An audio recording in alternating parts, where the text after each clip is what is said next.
Good morning, good evening, good afternoon, everyone. I hope you're doing well. Today we'll be continuing our RuneScape journey.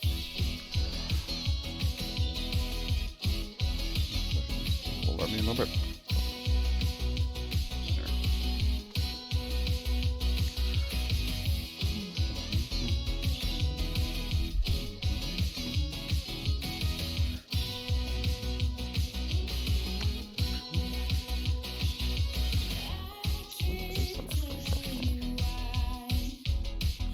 Oh, it's literally the next one. Can I get 1 million? I might be able to reach that, so.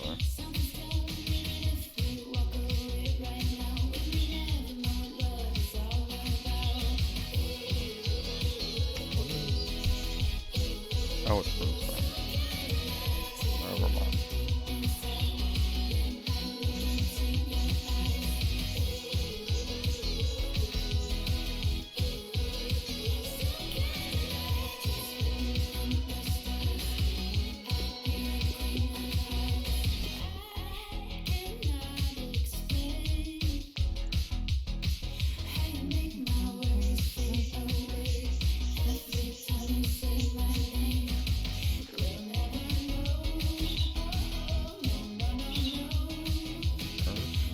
Water?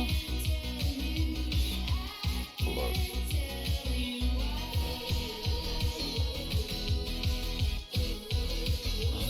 Oh, water up now.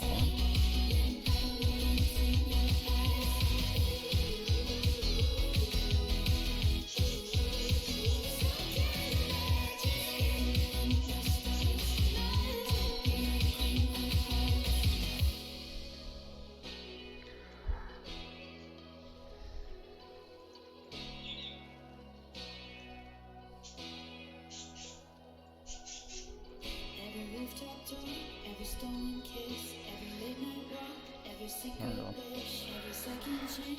Alright. So I need to go.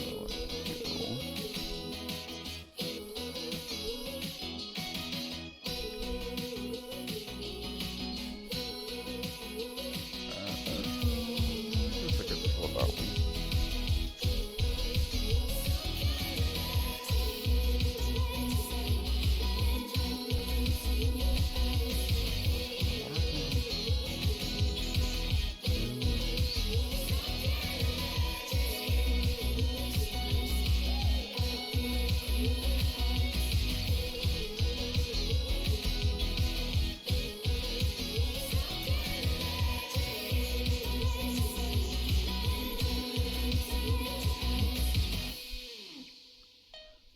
Also need you. Don't know if I need you.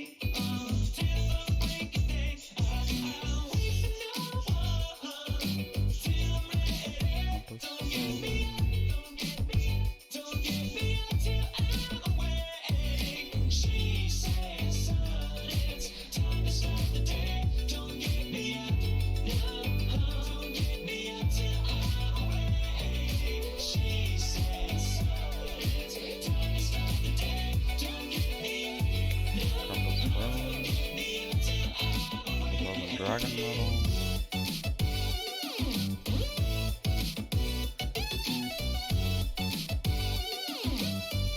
Dragon Metal.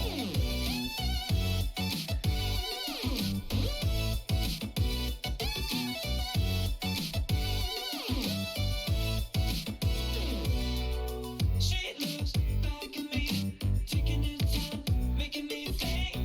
What did I do? What did I do? What did I say? I guess I could go gather.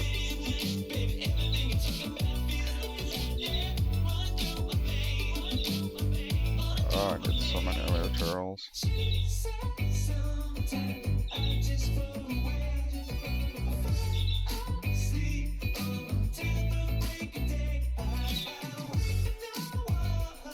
I have a better idea.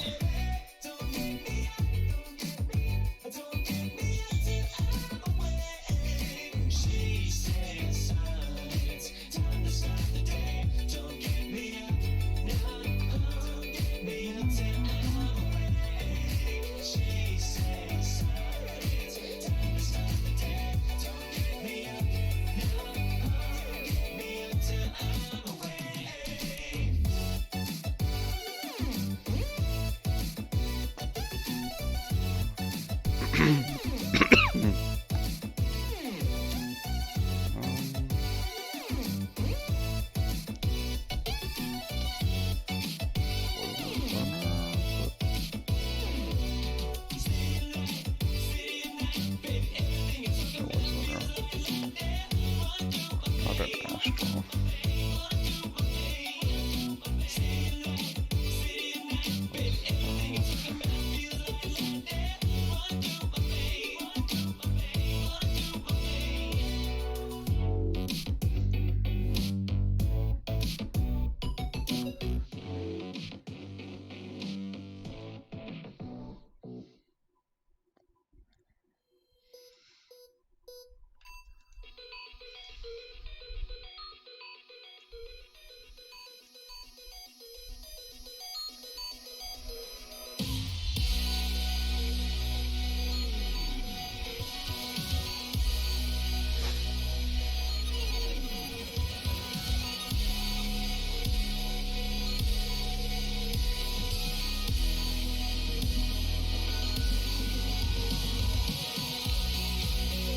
I believe it was both.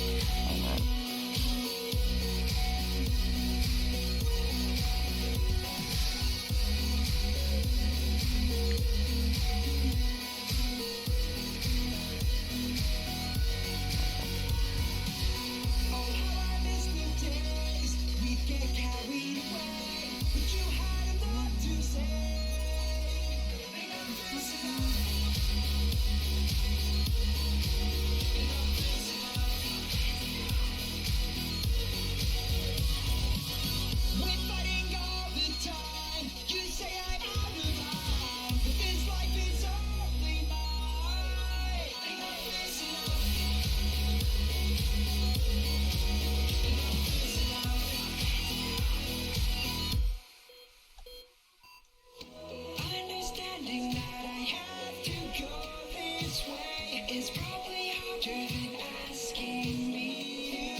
Vsauce, I'm Jake, and if you could go back in time and stop yourself from being born, would you? Or should I say, can you? Because if you went back in time to stop yourself from being born, then you wouldn't be alive to then go back in time and stop yourself from being born. It's the retro suicide paradox, where it's something that you can do, but it doesn't mean that it's something that you can complete. Just like I can go to the store to buy an avocado, but it doesn't mean I'll actually leave the store with one. For time travel, the timeline self-corrects in a way. But actually, I'm getting ahead of myself.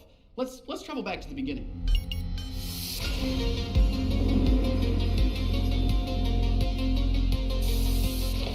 Vsauce. I'm Jake, and time travel is a paradox itself, which means that any paradox created by the idea of time travel is a paradox in a paradox. It's the paradox. Allow me to explain. With the retro suicide paradox, the idea is that things that have happened in the past are fixed points. They cannot be changed because changing them would change all of time coming after that past event. And since you going back in time needs to happen, there would be no way to follow through with killing your younger self. But that's only if we assume that time is one straight line where the past dictates the present, and in the case of time travel, The present would also dictate the past. It's a self-fulfilling cycle.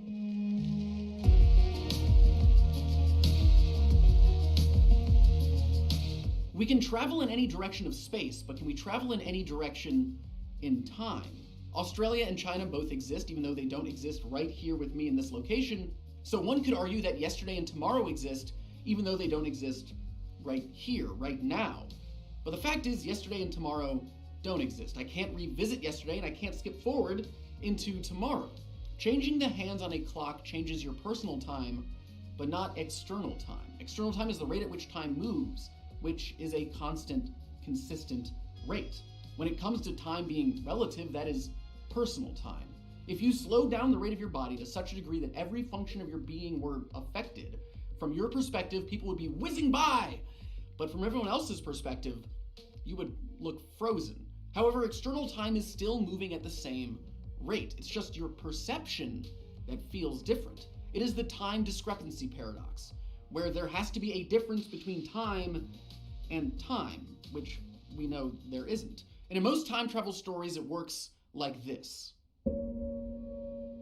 Subject A leaves point A and immediately goes back in time to point B. Then after doing what they need to do, they come back to point A. But this is where another more sinister paradox is created. If we go back to this timeline, when subject A goes back in time, only they go back. The version of them in the past, subject A2, is still moving towards point A when they go back in time, which means they have created a closed time loop. If subject A travels back to right when they left point A, subject A2 will already be going back to point B. That instance will occur forever. So every time you travel through time, you will always be creating a loop, no matter if you go into the past or if you go into the future, because you right now are time traveling, but you a day ago, you a year ago, isn't. That you is still moving up on the timeline to that fixed point you created, point A. So it also begs the question, does that mean that if you left that timeline at point A and went to the past, would you not exist in the present and moving forward or in the future? Time doesn't stop just because you aren't there. So instead of continuing your timeline, you've now imprisoned yourself or yourselves into a loop. It creates an infinite amount of you that resets every time you hit point A, because you take you in that moment in time. So it actually creates another paradox, the double occupancy paradox, which is how can there be more than one of your current self? We think of ourselves as one self. Also, side note, this brings up an additional paradox, which is the paradox of freedom. Let's say, like in our scenario above, you, subject A, travel back in time from point A, thus creating a closed time loop where a version of you will always go back in time once they reach point A. You think that you were the one to choose to go back in time at that specific moment. But were you? If it is a closed time loop, then you might not be subject A, but more statistically possible is that you are subject A20 or A5000.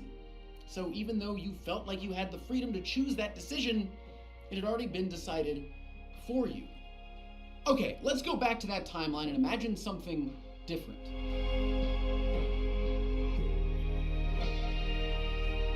The most likely scenario is that only the present exists. The past is gone and the future has yet to be written. But as I mentioned earlier, the past has been written, so it could be that the past and present exist, but not the future. In this scenario, you could go back in time, since the past did, by all accounts, happen. You just wouldn't be able to change it. But if that were true, then so would the third scenario, which is most commonly thought of when thinking about time travel. That the past, present, and future all exist, and you can travel to any of them. But if this is true, then that would mean that all three, past, present, future, are happening concurrently. Think of it as three timelines running on top of one another. So when you go forward in time, it isn't on your timeline. It is on the timeline above you. And if you want to go into the past from the future, you'd intersect with the present, with your timeline. It's important to note that if you left the present to go into the future, you are now gone. So if you spend a week in the future, there is a week in the present where you just don't exist anymore.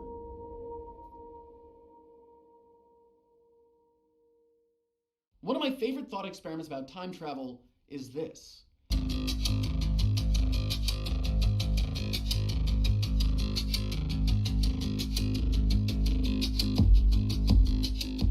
If time travel were to exist, then it has always existed, as the physical machine can exist at all points in time. So even if it were invented 100 years from now, it still exists now, and since the beginning of time. And it is important to remember, even in the three timelines theory, that if you went back in time, you can see the past, but you can't interact with it. You can't change it because it would still disrupt the present and future timelines. However, there is another theory that allows time travel to not be a paradox, and by doing so, would also make it so no time travel paradox would be paradoxical. Now, in this theory, if we revisit the first paradox we talked about, the retro-suicide paradox, you'd go back in time and you could in fact kill your younger self, and you would no longer exist on that timeline. But by doing that act, the timeline splits. So what was timeline 1 creates a timeline 2. Timeline 1 has you go back in time and commit retro-suicide, while timeline 2 continues on as normal. Time has still self-corrected itself by making a new copy of events as they were supposed to be. That's timeline 2, not as you made them, timeline 1. If this were true, we could be living on any one of these timelines, a fracture from the time we knew to one we think we know, but we have no idea either way. That means that there are multiple timelines, an analogy in a sense for the multiverse theory, that there are parallel universes, and each time we travel through time, we aren't actually moving through 3 concurrent timelines or new timelines are being created, but actually we're traveling to a different universe that is similar to our own. And if that's the case, I need to keep traveling until I find the right one. And as always, thanks for watching.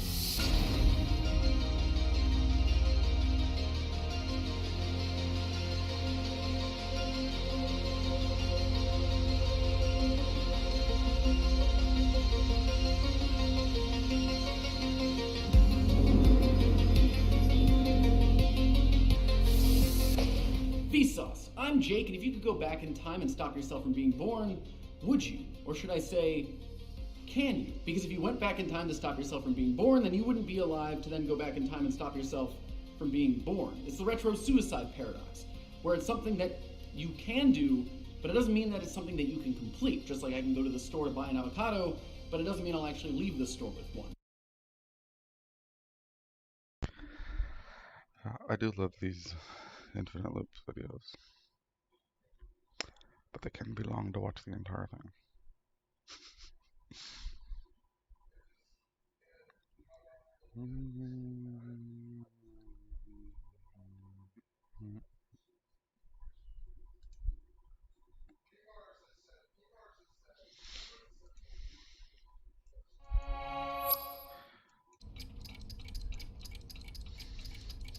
Meteorologist Craig Beals here, and today is October 25th, 1985, and it's shaping up to be a beautiful day in Hill Valley. Sunny with highs in the 70s, the perfect day to go to the flea market being held at the courthouse clock tower. The same clock tower that was struck by lightning 30 years ago at exactly 10:04 p.m. And looking forward to tomorrow, we see another beautiful day. In fact, the whole rest of the week will be sunny and 70. Now, back to Larry Scott.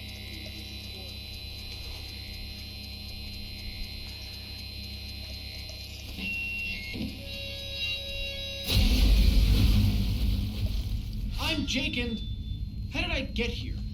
Let's rewind. Whew.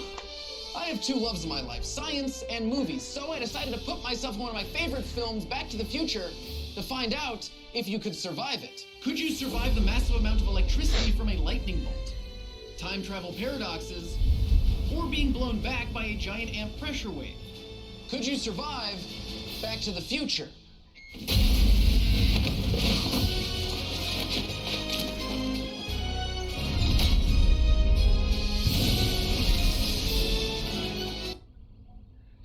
What we just saw is exactly what happens in Back to the Future to Marty McFly, and then he gets up and brushes himself off. But what would actually happen to you in real life if you were faced with a sound wave? In other words, a giant pressure wave that had so much force, it could literally lift you off the ground and throw you across a room. Well, to answer the question, we have an air mortar filled to 100 psi and a crash test dummy wired with sensors to measure head and neck trauma from impact. The air mortar will recreate the effect of the giant amp pressure wave that Marty experiences, and the crash test dummy will let us know what injuries Marty would actually sustain. It wouldn't actually look like it does in the movie. Instead, it would look like this. Fire in the hole! Let's watch that again in slow motion.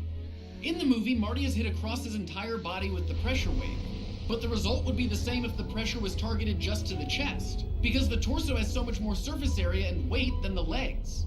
Either way, it results in exactly what we're seeing.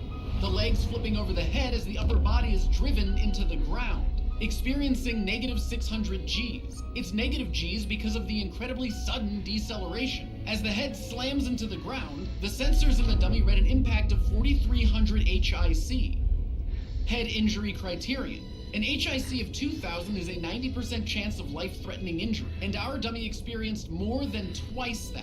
Marty isn't going to be walking away from this. Oh, one other fun fact.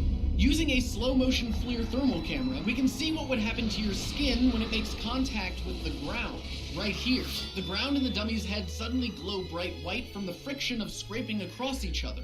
So, to add insult to injury, Marty would have multiple layers of his skull scraped away before finally stopping. So, clearly, this would be devastating, and if for some miracle you were able to survive it, you would still have to deal with the part of your body that is most sensitive to air pressure changes, your eardrums. But what would happen if your ear was subjected to as much pressure as that amp can generate? Well, that immense amount of pressure would instantaneously rupture your eardrum. Like this. So a massive pressure wave would do permanent damage to your ear, and it's not just rupturing one eardrum, it's rupturing both of your eardrums, which means that Marty McFly would have never heard the call from Doc, assuming he'd even survived the massive pressure wave impact in the first place.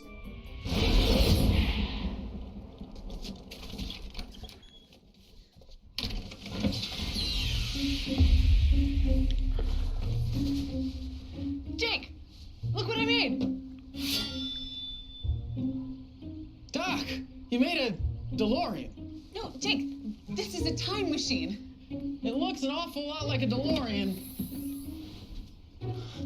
It does look pretty sophisticated in here. How does it work?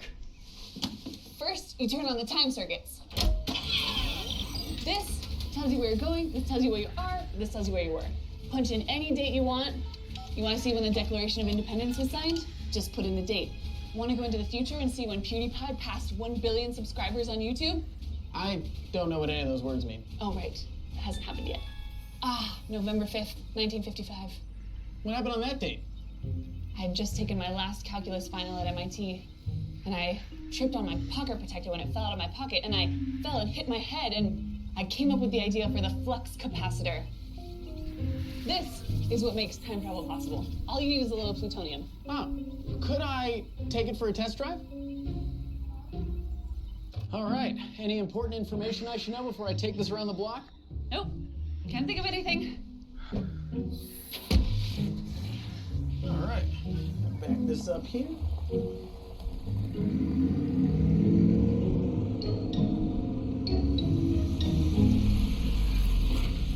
Let's see how fast this thing can go. Oh boy. Great Scott! Look over 88 miles an hour!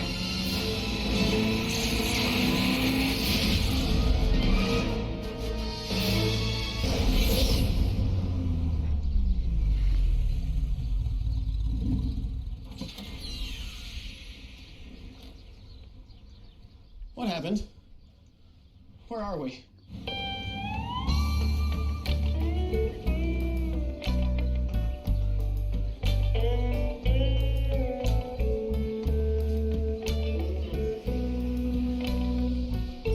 Oh no, it's 1955. Okay, let's go back, huh? Let's just do that. Nothing happened. It's okay. Time circuit's on. No! Oh, there's no more plutonium. Okay. So, first rule of time travel is don't interact with anyone in a way that could potentially influence or change the future. So we gotta go find Doc and figure out how we get back to the future. Hey, man, that's a sharp-looking set of threads you sporting, brother. And what kind of car is this? Oh, This old thing? Well, this is a 1981 DeLorean that my friend and kooky inventor Doc turned into a time machine, and then I accidentally drove it back to 1955, and now I'm stuck here because the power source is plutonium, and I don't have that. Sounds like an interesting idea for a moving picture, man. Actually, I think I'm gonna call my cousin Bob. Bob Zemeckis, and tell him about this, because we can make a moving picture about the future. Okay, that was my bad. So, you know what, let's just go over the basic principles, the basic rules of time travel, and also maybe find someone who knows where Doc is.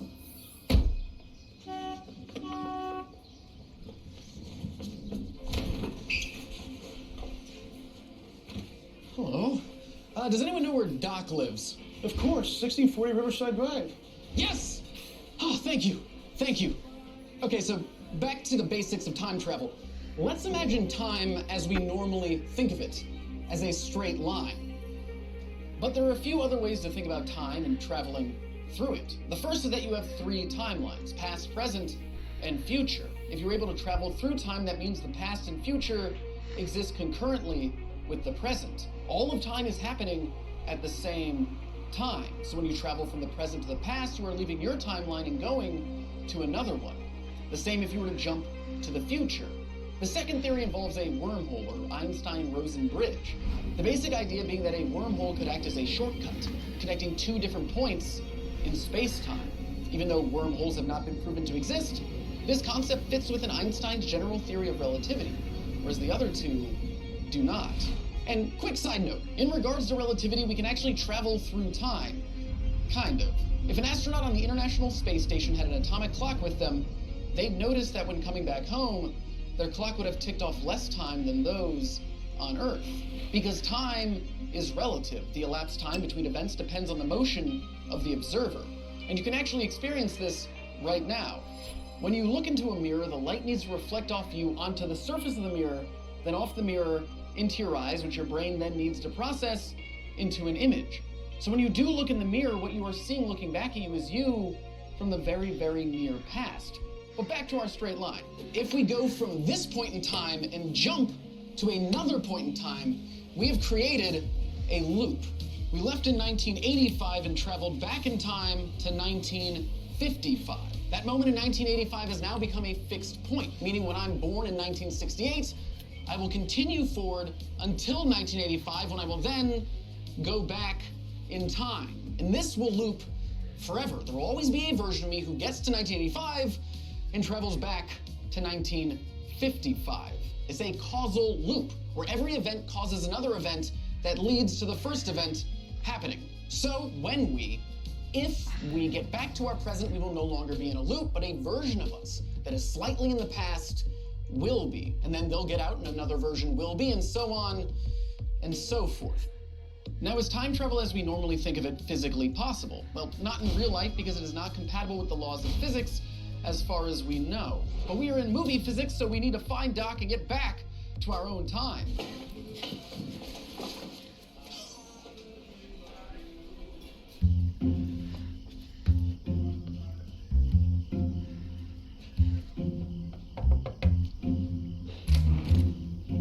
Doc! Do I know you? It's me, Jake, from the future! I don't know anyone from the future, and I definitely don't know anyone named Jake. Doc, you gotta believe me! Today's the day when after your calculus exam you slipped on your pocket protector and hit your head, and that's how you thought of the flux capacitor! What are you doing? You're breaking the basic laws of time travel. Although in this case, the ripple in the timeline should be minimal. Have you told anyone else about this? No. Good, because that would be a bootstrap paradox. The what now? The bootstrap paradox. So, the bootstrap paradox is when an object or information or a person gets sent back in time, but that confuses the origin of the object. For example, when Marty McFly goes back in time and he plays the song Johnny Be Good by Chuck Berry, and then Chuck Berry hears the song and he's like, I like that song, I'm gonna make it mine. And he plays it on the radio. If Marty had never gone back into the past, would the song have ever been created? That's the bootstrap paradox. Cool. So here's the deal. I accidentally traveled back to 1955 in your time machine, and I don't have anything to power it to get back to 1985. So do you have any idea about how to get 1.21 gigawatts to get me back home? Of course, 1.21 gigawatts. That would be enough power. Although the only thing powerful enough in 1955 to To create that much power would be a lightning bolt. Great! There's actually going to be a lightning strike at the clock tower at 10:04 p.m. What did I say about talking about the future?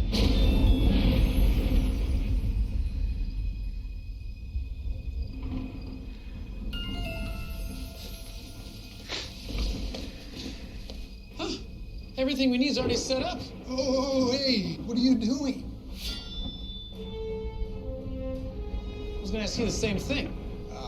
I'm just working on some amateur weather experiments. Yes, that's right, because you become a meteorologist. I like that. Meteorologist, Craig Beals. Oh, why do I keep messing with the future? Jake, we're running out of time.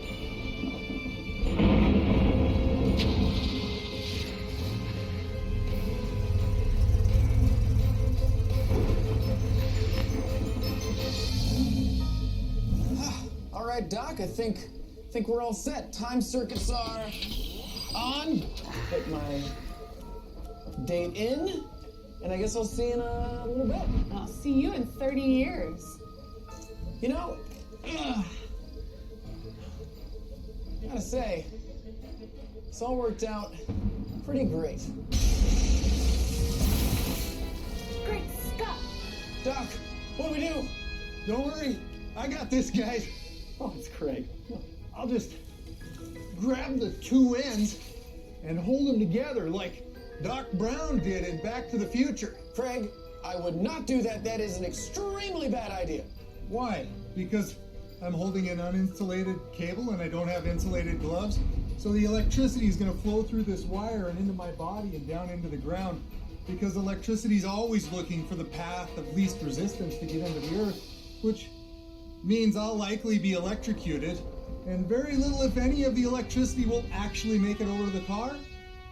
Yeah, that's actually exactly right.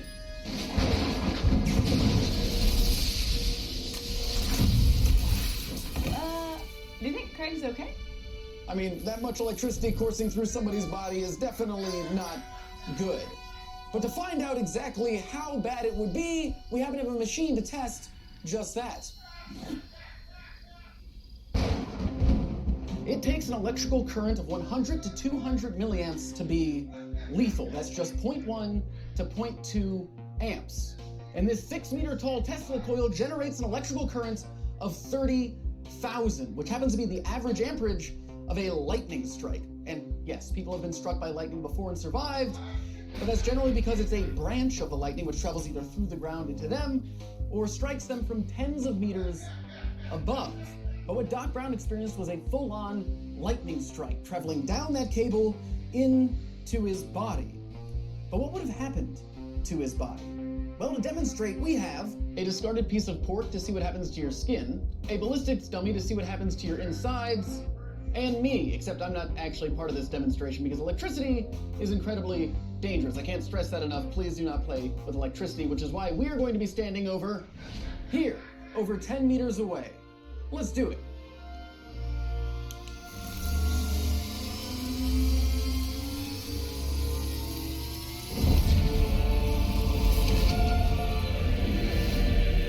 Let's watch that again.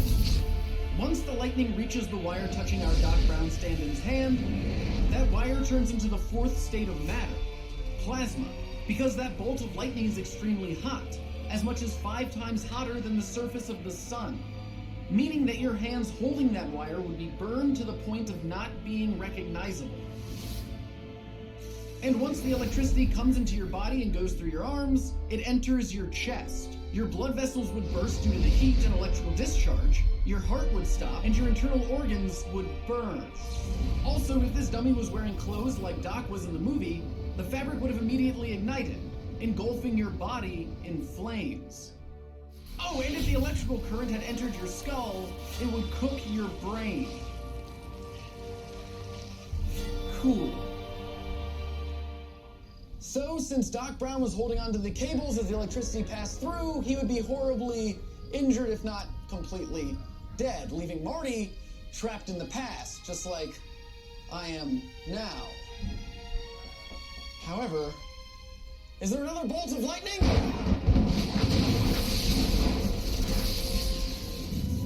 Jake, hurry!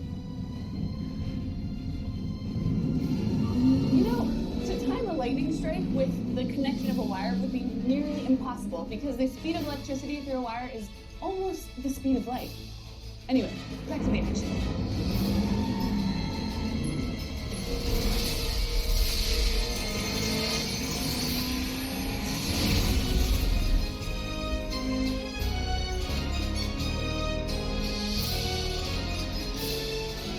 It worked! We did it! See you in the future, Jake! Can I get some help here?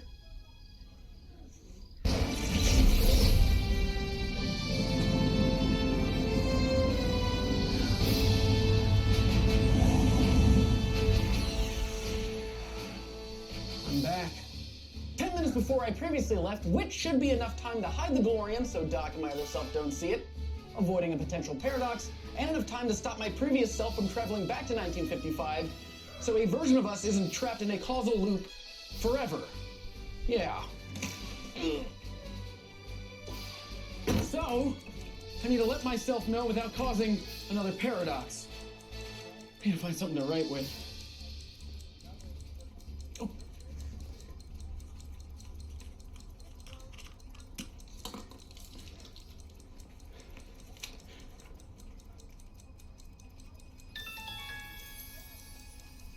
And as always, thanks for watching.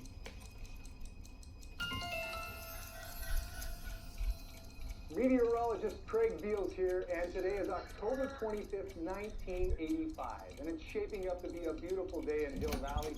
Sunny with highs in the 70s. The perfect day to go to the flea market being held at the courthouse clock tower. The same clock tower that was struck by lightning 30 years ago at exactly 10:04 p.m.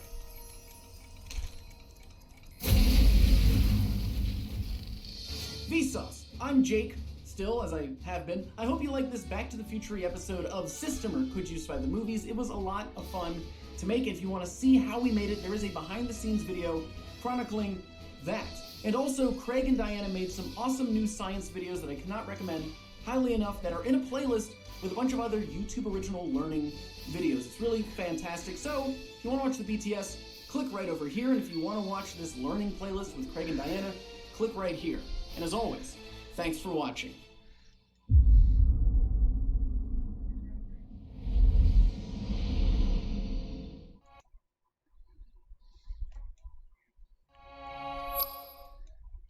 Now, please, lock it up. So I guess are we doing rehearsal or just going into it, Bobby? Move in. Action. So we need to find Doc and figure out a way to get back to the future. For the first episode of season 1 of Could You Survive the Movies, we really wanted to go big and, speak the language of the film, and what better way to do it than filming here on the Universal Backlot where they actually filmed Back to the Future. We can figure out how to get back to the... Boom, and then jump. This episode of Could You Survive the Movies kicks off the 35-year anniversary of Back to the Future, and I'm, one, thrilled to be involved in it, but also it adds a lot of responsibility. We have to be respectful to the original film. But getting it right involves a lot more than just filming on this incredible backlot. Go around, come back to me, try to leave, get back out. The way that you guys brought the film back to life is amazing. It created what I felt back in 1984. Bob Zemeckis, and tell him about this, because we can make a moving picture about the future. That was awesome, Don. Thank you. See, like this. Okay. We're getting smaller. Rolling. Action! My name is Adam Contras. I'm the owner of the fastest DeLorean in the world. Doing the exact same thing they did at the exact same place in the exact same car. Yeah, I just feel like this is a dream. This is a place that started it all. I think any one of us who's in film or TV now, at a certain point in your life, you look back and you go, that was the movie that inspired me to do what I'm doing now. Marty in the car, cameras in the passenger seat. For me, I feel like I got a little taste of what it was like when they filmed the original movie in 1984. Cool, got it. So now we're just doing the close-ups of him. 3, 2, 1, straight. Ready? Here we go. Action. Not everything goes exactly as planned. Did anyone talk to you about Sparks? Yeah. You're comfortable with that? Oh, absolutely. And you're comfortable with jumping back into a bed? Montana High School Teacher of the Year. Action! I'll just hold the two ends together like Doc Brown did. Back to the Future has so many iconic parts of it. We obviously wanted to reference some of that, but also create our own world that we exist in that still feels like Back to the Future, but also feels like something different. No, I'm just joking. And it was awesome working with our incredibly talented crew to pull that off. And action! It worked! We did it! See you in the future, Jake! You just gotta watch out. Your left foot was kind of getting into the flame. While staying true to the source material is very important, I also love playing with expectations. I think there's something really fun about that. I'm Diana. I run the YouTube channel Physics Girl. Today I'm playing Doc Brown. Look what I made! It makes a lot of sense to bring in Physics Girl, like the physicist, crazy mad scientist, because he's excited about going back to the future in his crazy science. Of course, 1.21 gigawatts. That would be enough power. And I'm excited about science as well, so it's a good mashup. This show is clearly about accidental learning. To use Jake's words, what better place to do it than a place that you already kind of feels like a safe place, because it's a place from our childhood, it's a place from our past. And then you get to kind of delve in and we get to blow it up. We're trying to replicate the force of the pressure wave that will be hitting Marty when he blows up through the amp on our set here. We have an air mortar filled to 100 psi. Not only is it important to capture the details of the movie in our narrative element of the show, but it's also equally as important to dissect the science. Angular rate sensors, which will measure angular velocity. We're using a high-speed FLIR capable of up to 1,000 frames per second. FLIR itself stands for forward-looking infrared. The point of shooting with these scientific cameras like a Phantom or a FLIR, besides just being incredibly cool, hopefully gets you very excited about the film all over again and also the science. Just happy that we decided not to use me for this stunt, because that would have been horrible. I mean, really cool, but for my well-being, horrible. Ladies and gentlemen, that was our Abby. That is a good night. Now I'm gonna go home and take a little nap. As always, thanks for watching.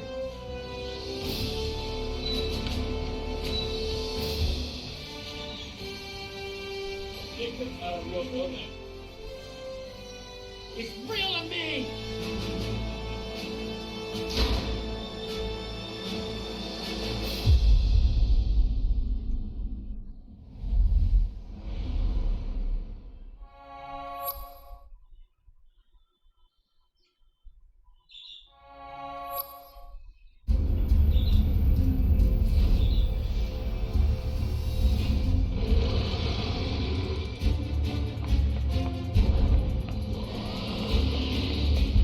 Jake, and before being chased by a giant alien, I had two loves in my life, science and movies. So I decided to put myself in one of my favorite films, Men in Black, to see if you could survive it. Could you survive the massive kickback from firing a tiny alien gun? Being in close proximity to a galaxy condensed to the size of a ping pong ball, or being swallowed alive by a giant alien creature? Could you survive Men in Black?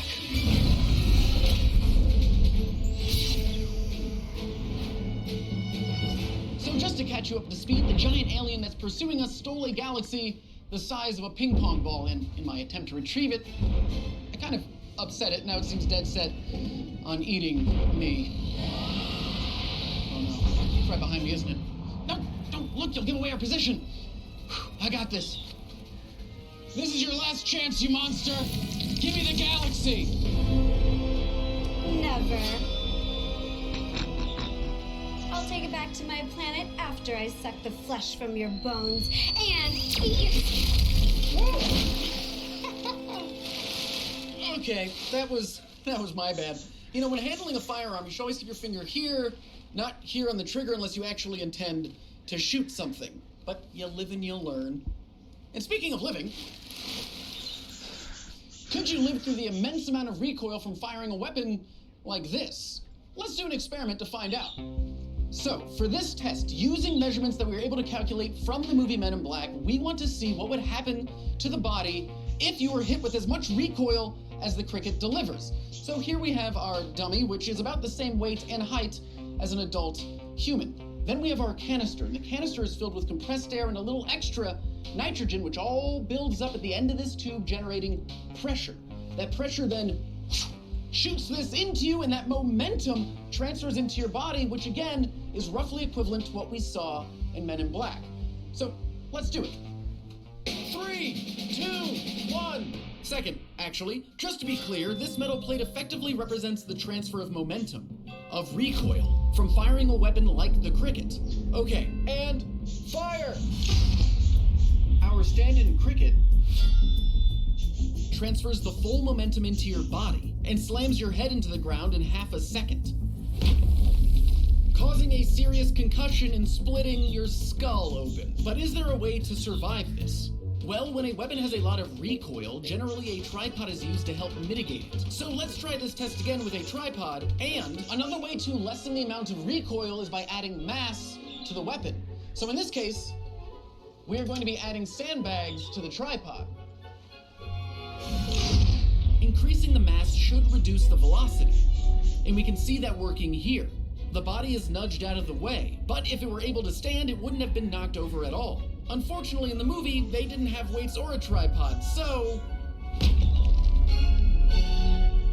Now, in movies, when a character gets thrown back, like in Men in Black, or just a little while ago to me, what they're doing is called a pull stunt. And a pull stunt is fairly straightforward. There's a harness on me. They attach this right there. And then it looks something like this. Woo! Woo!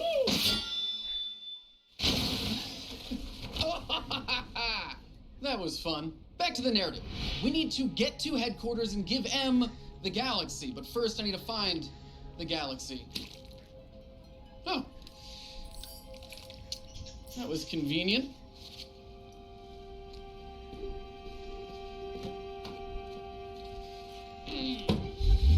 M, I'm on my way. You're gonna love headquarters. There's aliens everywhere, agents, it's really fantastic.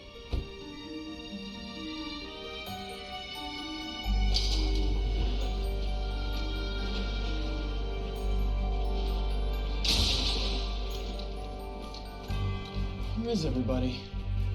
What are you doing? We gotta get out of here. The whole place is gonna explode. Oh, I gotta go talk to M. So many stairs. Oh, there's more stairs. M, where is everybody? All the aliens are fleeing Earth because they think it's gonna get blown up. Like that would be the first time? So it's just you and I? Unfortunately, yeah. And we might not be here much longer. A couple of hours ago, the Vulgarians broadcast a message saying that they would blow up planet Earth if we didn't get them back the galaxy. Wait, you mean this galaxy? That's the one. How did they even get a spiral galaxy to fit into such a small volume? Very good question. But more importantly, how much does it weigh? How are we standing? Where'd the furniture go? Imagine a cloud of gas floating in outer space. If we wanted to compress it to fit it in a smaller space, we could do so. But at a certain point, the pressure in the core would be so great, nuclear fusion would occur. A star would be born. Interesting things happen when you compress stuff a lot. But we don't just want to compress a cloud of gas. We're talking about compressing an entire galaxy. And galaxies are massive. For example, our galaxy, the Milky Way, is 200,000 light years across. It contains hundreds of billions of stars and at least 100 billion planets. That is a lot of mass. How much would all of that weigh? Well, it depends what you weigh it on, but its mass, we're talking a mass equal to about 1.2 trillion solar masses. That's about 20 trillion kilograms. It's a big number. Okay, that much mass compressed into something the size of a ping pong ball, you wouldn't have a nifty little tchotchke, no, you'd have a black hole. A black hole with a diameter of more than half a light year. We would be inside it right now. The entire Earth would be sucked inside. Our solar system would be gone. But since that's not happening right now, since we're safe, and because the laws of physics say doing so would pretty much be impossible, I think it's safe to say that a galaxy in your pocket is impossible. We have nothing to fear. Oh, Well, that's great. Or do we?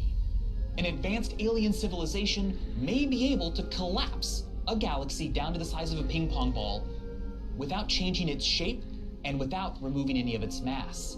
If aliens could do that with an entire galaxy, fit it in a ping pong ball, they may also be able to, at all times, access its energy. And how much energy is inside an entire galaxy? Every second, there's enough radiant energy from a galaxy to boil Earth's oceans 258.9 billion times. So it seems like the best option is to get this thing off of our planet before they or it destroys all life as we know it. Yeah, that would probably be a good idea. Where did furniture come from? The Vulgarians have told us where they want to meet you. I've sent those coordinates to your car. Won't let you down. Close the door.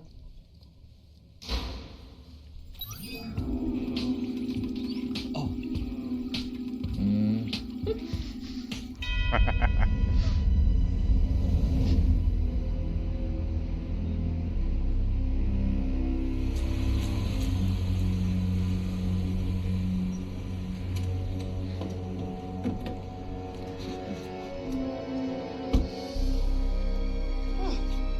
London looks a lot like Los Angeles.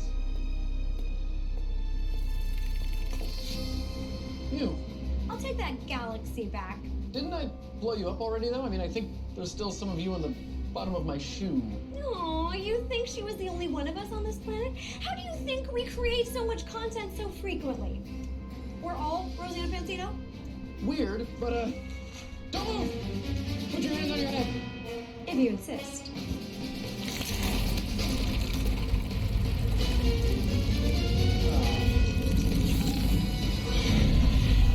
Sucks.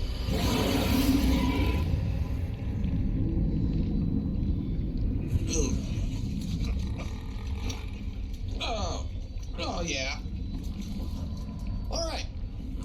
So obviously a Men in Black, and what just happened to me, when you get eaten by a giant insect-like creature, you end up in its stomach. But in the movie, when we see the inside of the stomach, it's closer to what we imagine a mammal's stomach to look like, which is this.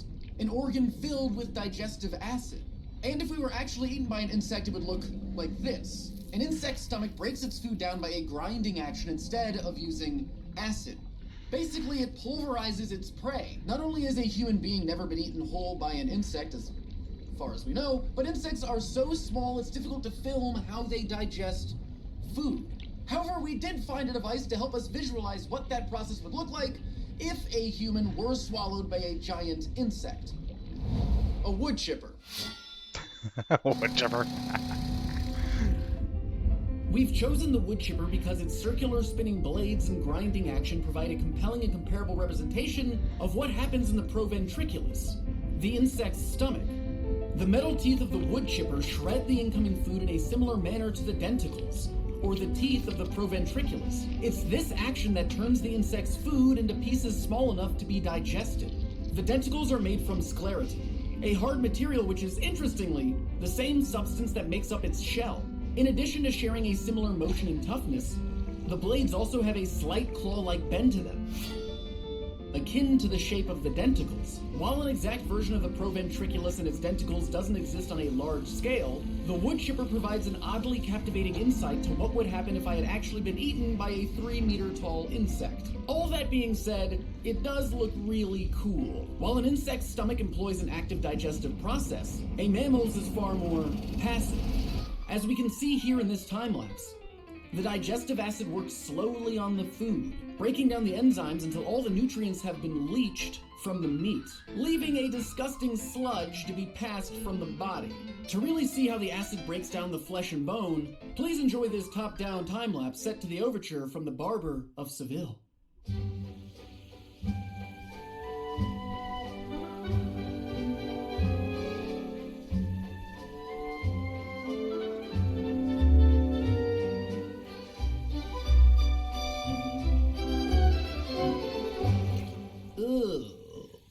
So neither of those options really seem good for me, so I think I'm just gonna get out of here. Oh, it's gross. It's so gross. I'm curious what material they used to make that. Should really be more bothered by this. Oh, hey, I think this galaxy is for you. Should I just, you don't really have hands, should I just throw it at you? All right. Cool. Yeah, I know it took a while because I was eaten by an alien. So, we're good? Earth's good? Sweet. No, you can go to Taco Bell yourself. I'm not really hungry. All right, have a nice trip then. All right, I think you might have seen a little bit too much. That was just swamp gas. I'm gonna need you to look right here. And as always, thanks for watching. Vsauce! I'm Jake. Just in case you forgot when I neuralized you, just joking, that wasn't real, it's all movie magic. And speaking of movie magic, if you want to see how we made those incredible VFX like that alien row and that other floating alien that we saw at the end, there's a behind the scenes that chronicles how we did that. It's really fantastic. In addition to that, there's also a new video from Michael Stevens at Vsauce1 and Rosanna Pansino that I cannot recommend enough. They are in a playlist with a bunch of other YouTube original learning videos just like this one. So to watch the BTS, click right here to watch the learning playlist with Michael and Rosanna.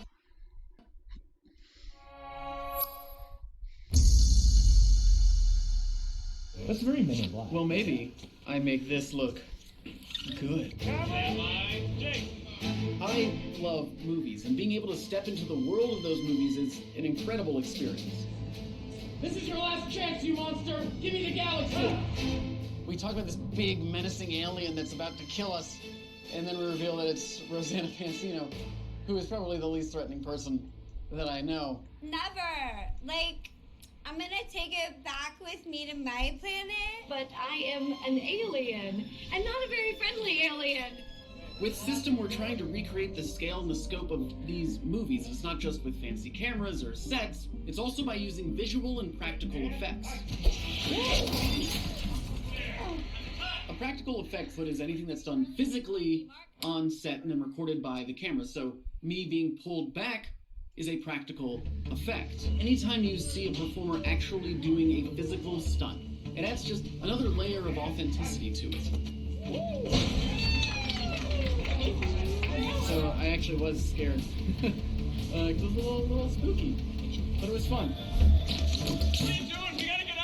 And practical effects aren't just things like stunts or explosions. You can also use geotextiles and latex molds to create something like an alien.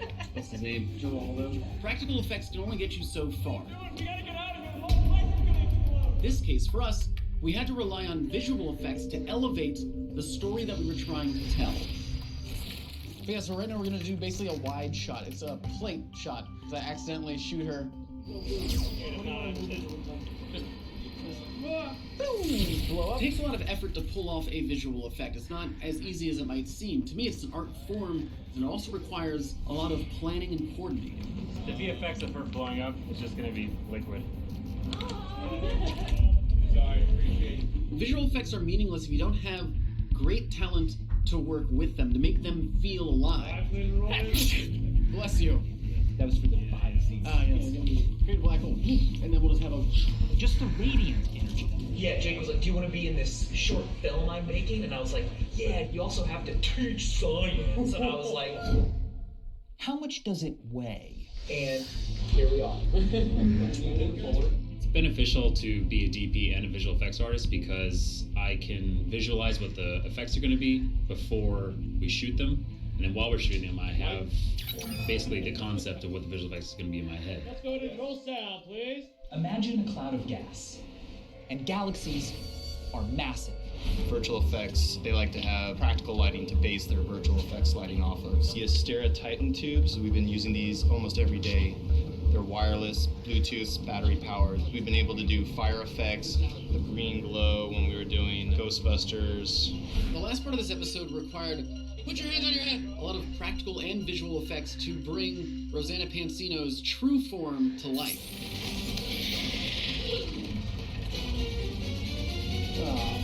And also in this scene, we got to have a little bit of fun where she pulls her flesh off just like Edgar does in Men in Black. This sucks. To build Roll Alien required a 3D model. I added slime elements and different practical elements to make it look more realistic and to look like it's living in the scene. One of the ways we did that, we had a 360 camera on set and shot a 360 spherical image. And when you put an object inside of it, it gives realistic lighting, reflections, and just makes it look like it lives in the scene. About to get slimed. It's gonna be covered in purple slime. As weird and foreign as it was for me to act against a thing that isn't really there, it paled in comparison to that purple slime. Oh, it's just very cold. This is our alien stomach. Oh, it stinks. Oh, they made an actual tent. This is bad. Ready, Jake? Oh, yeah. Okay. Action.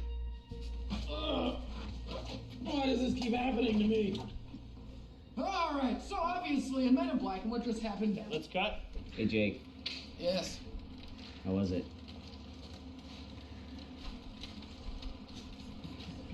It was great.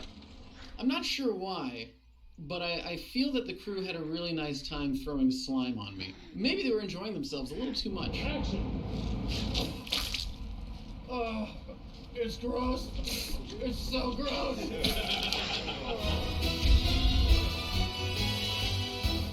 Cool. Pew pew!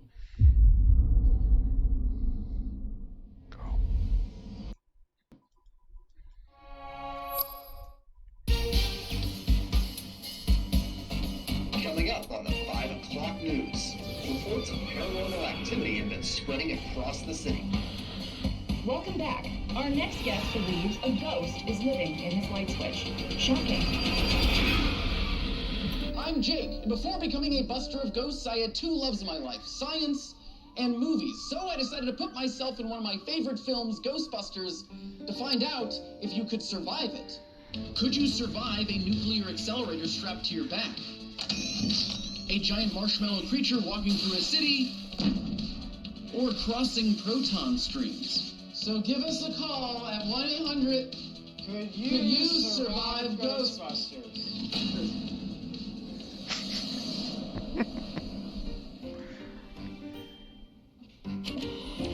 I'm gonna be honest. That commercial was incredible. I hope so, because we just spent the last of our money on it. So, I couldn't pay the power bill to keep the ghost containment grid online. I always got that ghost in there that, wants to destroy the world. The city could shut it off at any moment. Which would be bad, because according to my research, we're on the verge of a cataclysmic convergence of PK energy. It's a good thing I've upgraded our proton packs. Great! And speaking of proton packs, in Ghostbusters, they refer to the packs as unlicensed nuclear accelerators. And while it could be called that because it is getting particles from the nucleus of an atom, they are generally referred to as particle accelerators because they are accelerating a specific type of particle. Protons from the nucleus or electrons from the electron shell of the atom. And fun fact, you actually do need to license a particle accelerator.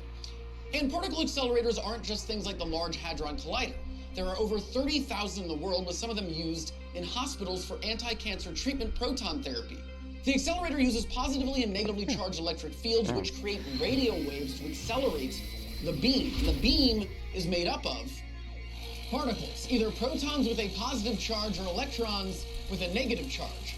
The particles begin to orbit around the accelerator, gaining momentum along the way, and in general, the particles are protons, so the backpack being called a proton pack makes a lot of sense. And speaking of, the proton pack we see in the films has a circular device on the back of it, a cyclotron, one of the earliest types of accelerators built. In fact, it was first invented in 1930 and was used to discover elements like plutonium and neptunium. Now, based on the proton packs from the movie, they would generate 5 mega electron volts of energy, which sounds like a lot, but it's not even enough energy to power a 100-watt light bulb for 1/10 of a second. The ones used for proton therapy use around 200 MeV.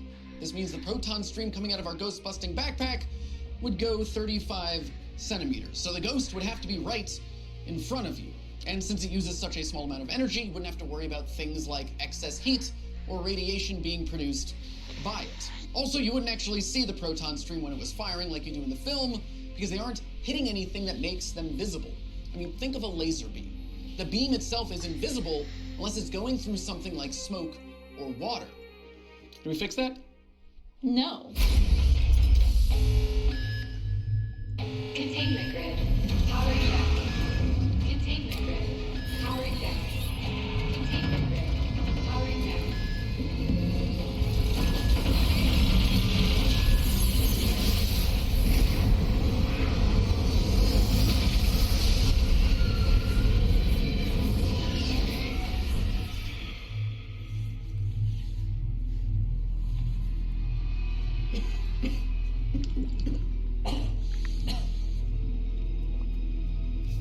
Flowers are still standing.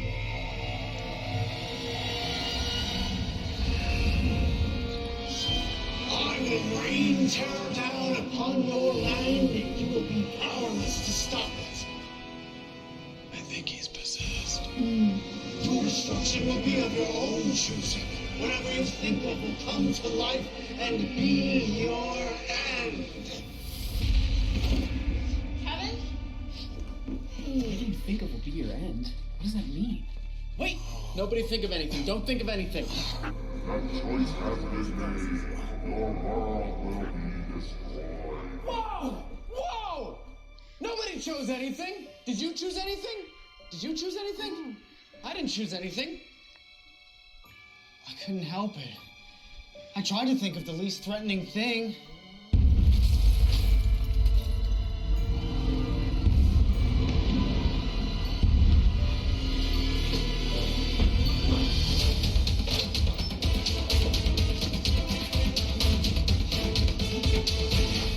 Kevin, what did you think of? A giant marshmallow Captain Disillusion.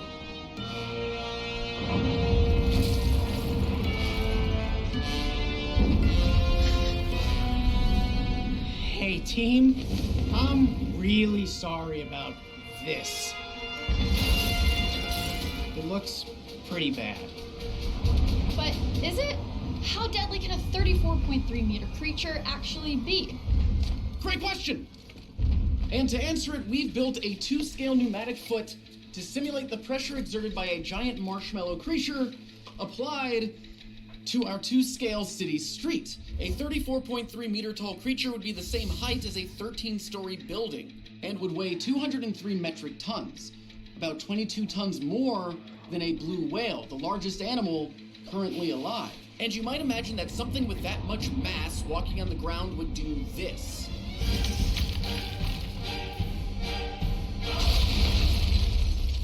But it wouldn't. Instead, it looks more like this. Even though its mass, its weight is extremely high, it's being distributed across a large surface area.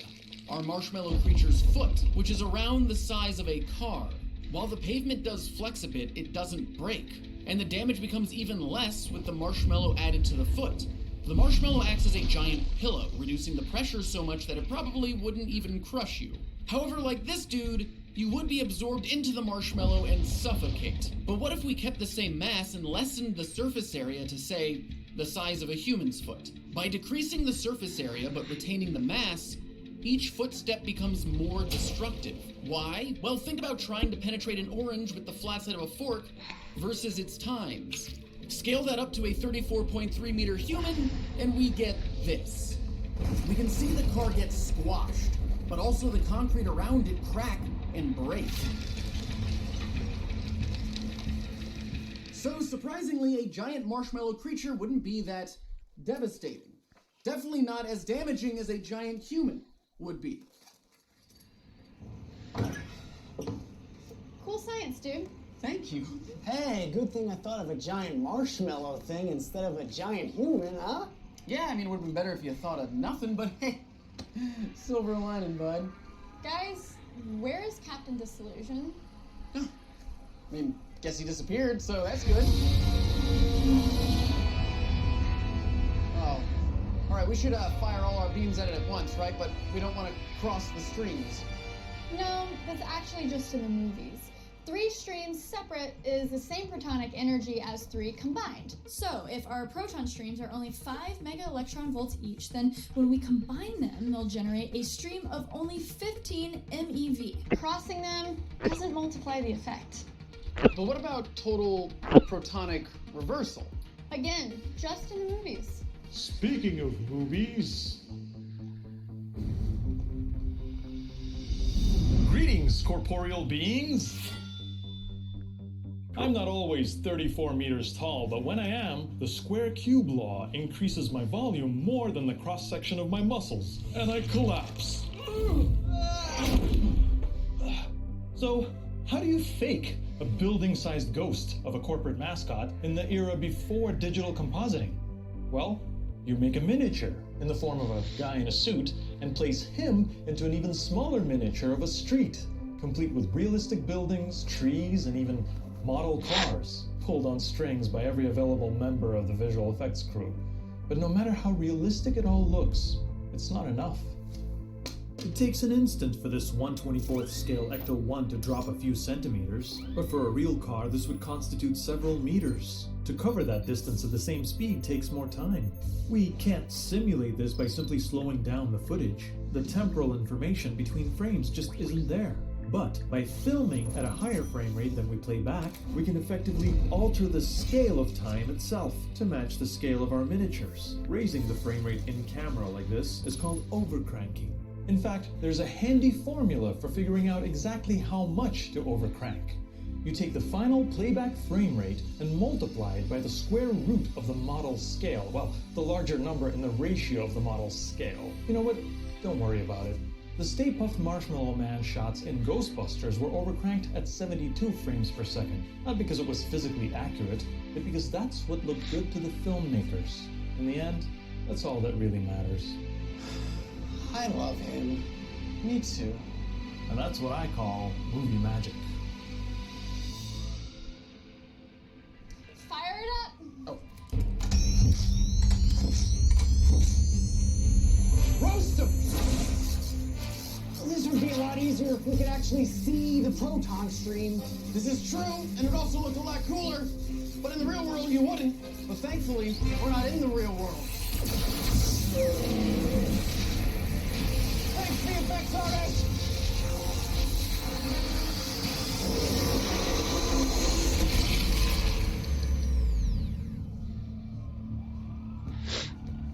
We did it! We saved the city! Oh, mother puss bucket.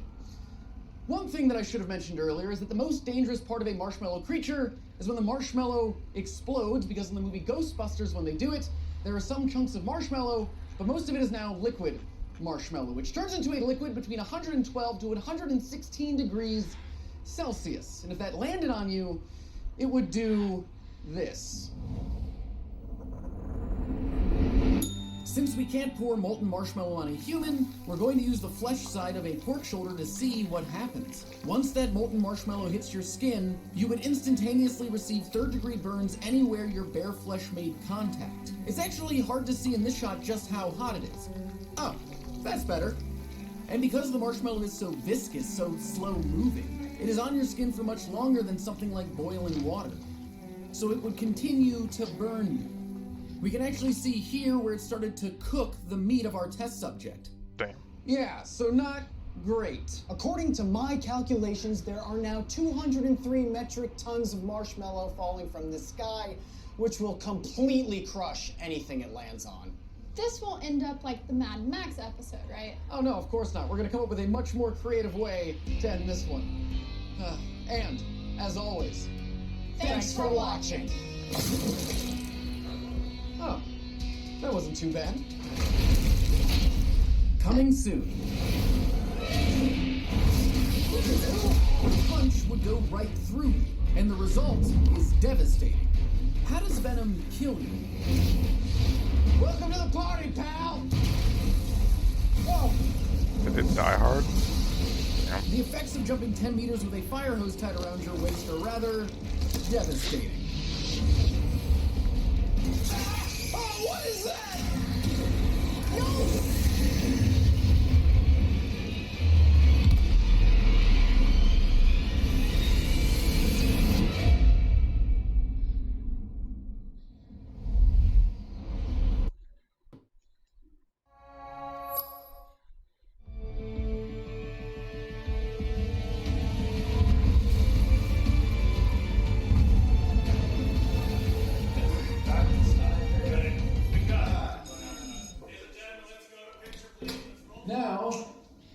Ghostbuster.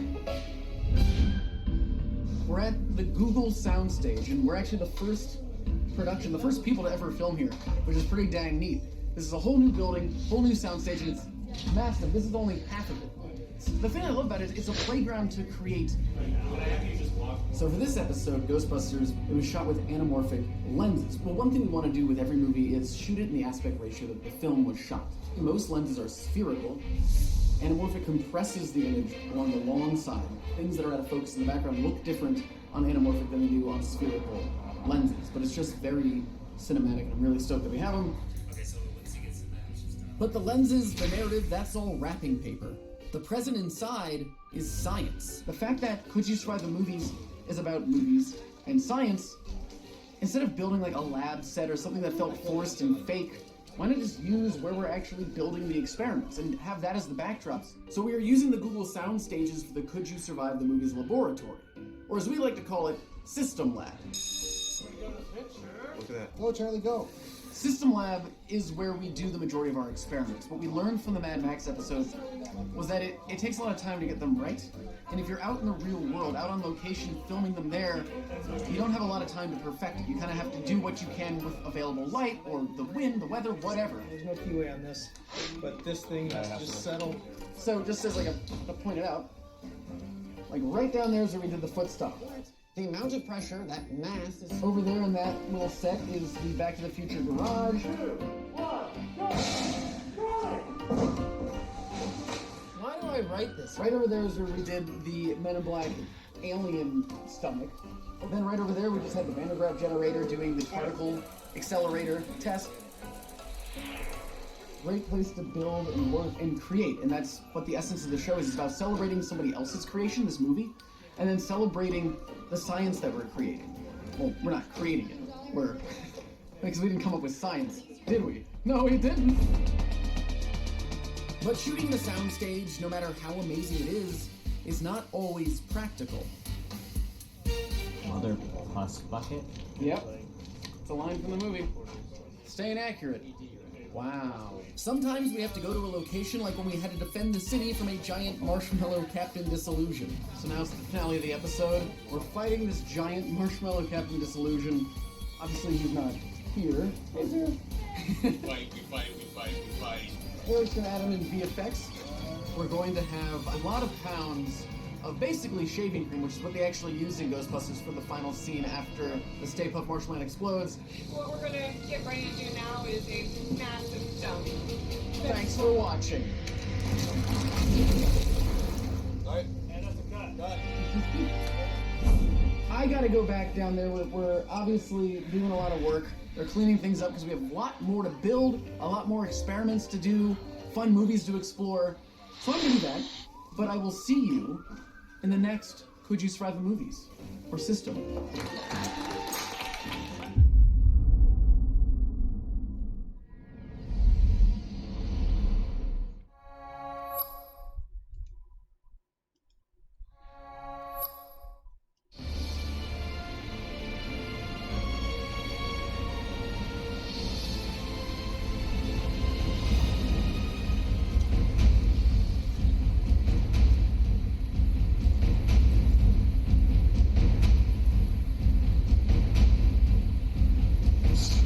Still works.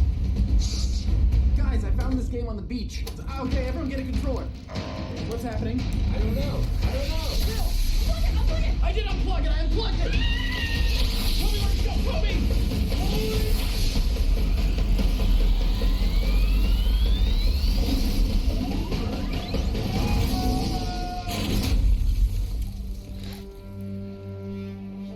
Oh, hey, I'm Jake, and I was just playing the video game System. A game that asks, could you survive the devastating effects of a superhuman punch to the chest, the neurotoxins found in snake venom, or eating cake? Could you survive Jumanji? Could you survive eating cake? Really? Okay, yeah, this makes a lot of sense. I was sucked into the video game, but I was playing with two friends. Oh, Phil! Oh, hey, Phil. Hey. where Toby is? Oh, hey guys. Toby, guess what? We're in the video game, just like in the movie Jumanji, Welcome to the Jungle. Yeah, that's exactly right. Let's find a way to get out of here. Jake, Toby, Phil, welcome to System. Your mission starts now.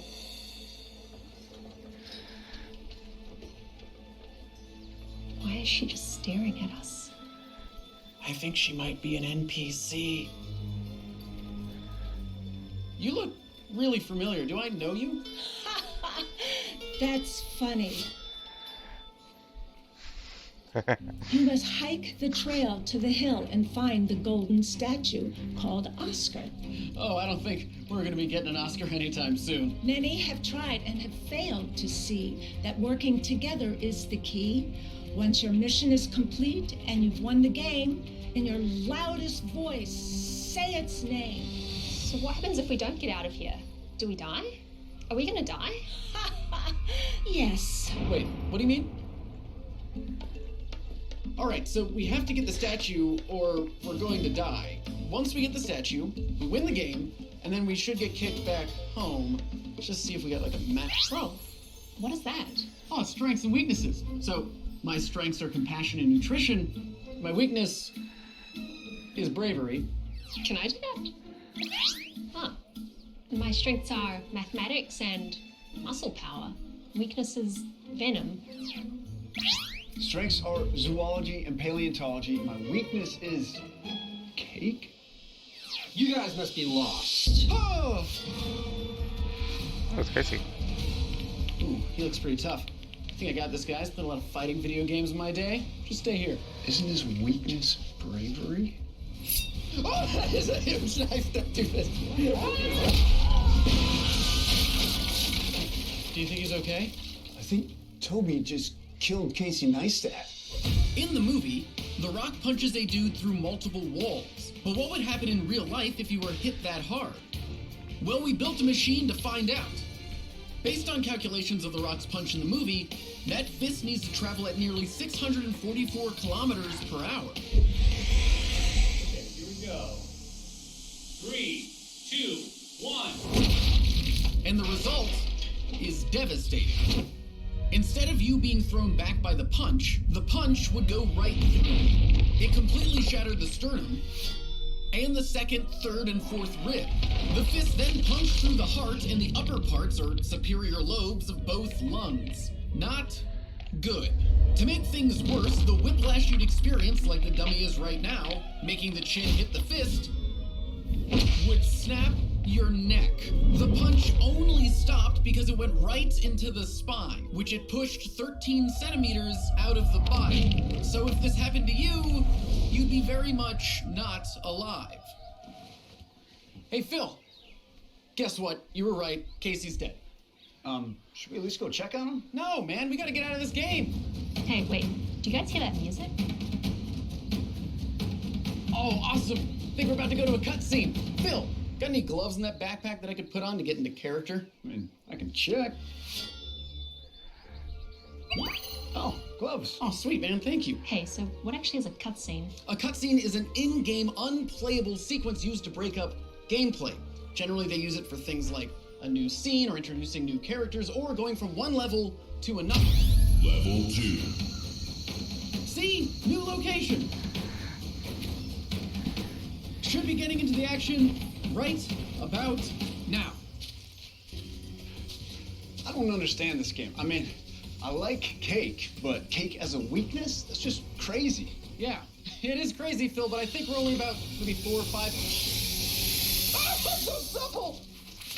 Oh, Phil, you're a pro, and since my weakness is bravery, and Toby, hey. Hey, thanks, Phil. Weakness is venom. Really happy you got that. But your strength is the knowledge of animals. Yeah, I guess you're right. Quick, ask me something. How many venomous snakes are there? Approximately 700. All right, what's the longest snake that can inject venom? King Cobra can grow up to 18.5 feet in length. Let me ask you one more thing. How does venom kill you?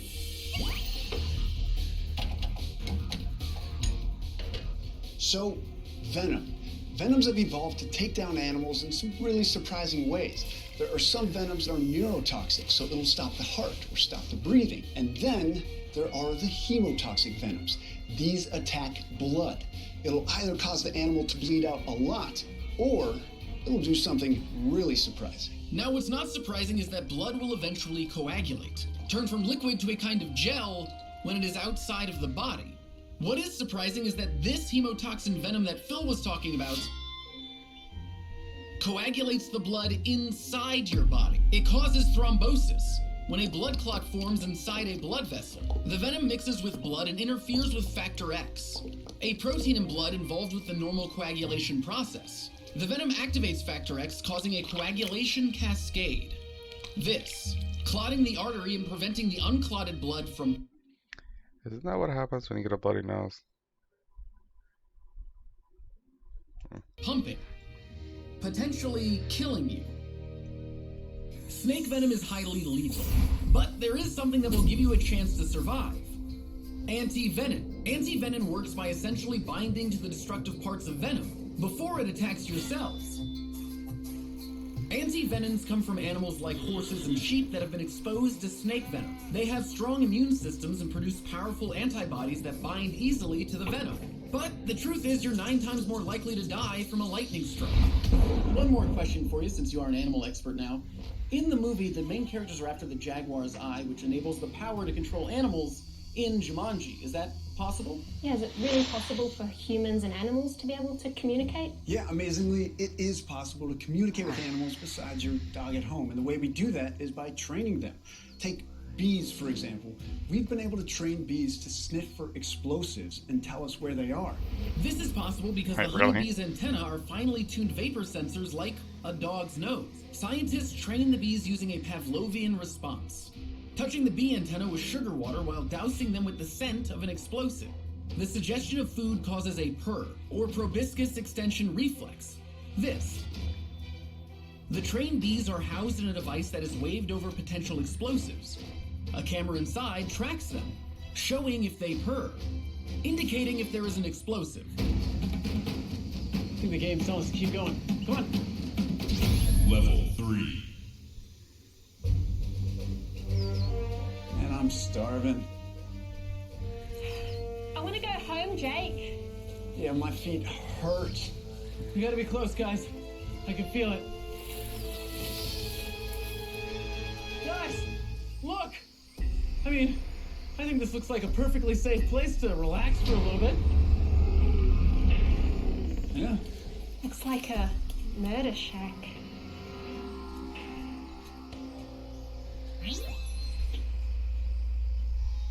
Cake.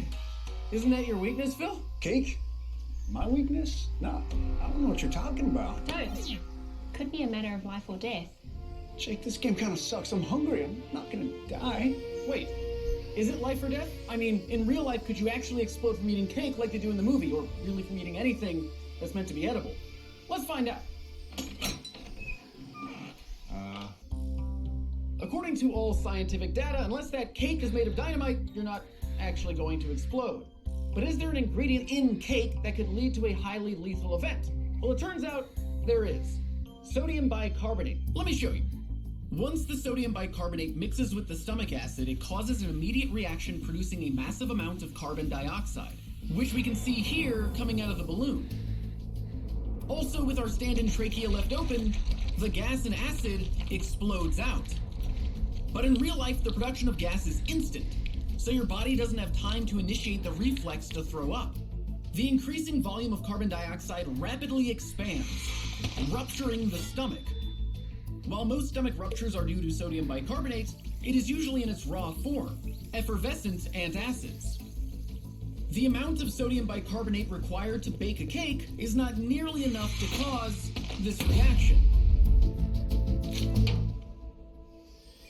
So eating won't really make you explode. Nice. Phil, wait until we're out of the game. Speaking of getting out of the game, should we go and find that Oscar thing? Good point.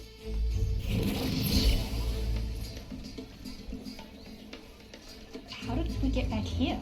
Well, it's either a glitch or the game could have a fast travel mechanic. Let me check. Yep.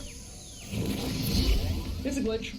But how do we get out of here? Many have tried and have failed to see that you must work together. That is the key. Gah! Stop doing that! Guys, guess what's been in my backpack the whole time? Oh, that's amazing! Well, that was the point all along, to work together. We would never made it back alive if we hadn't used each other's strengths. Oh, and we got an Oscar.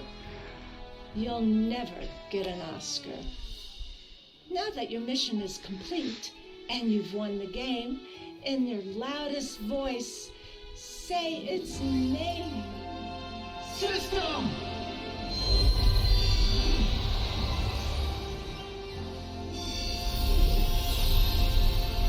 Looks like I'm heading home. And as always, thanks for watching.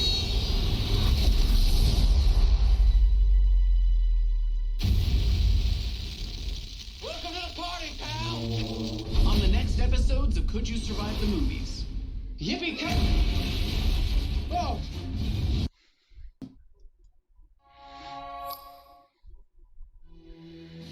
Is it Jumanji?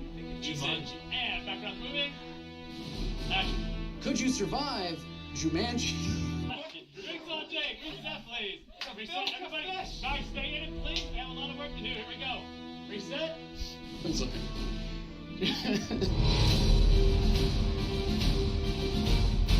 If I remember correctly, I think the only way to get out of here is to complete the game. But first, I have two loves in my life, science and movies.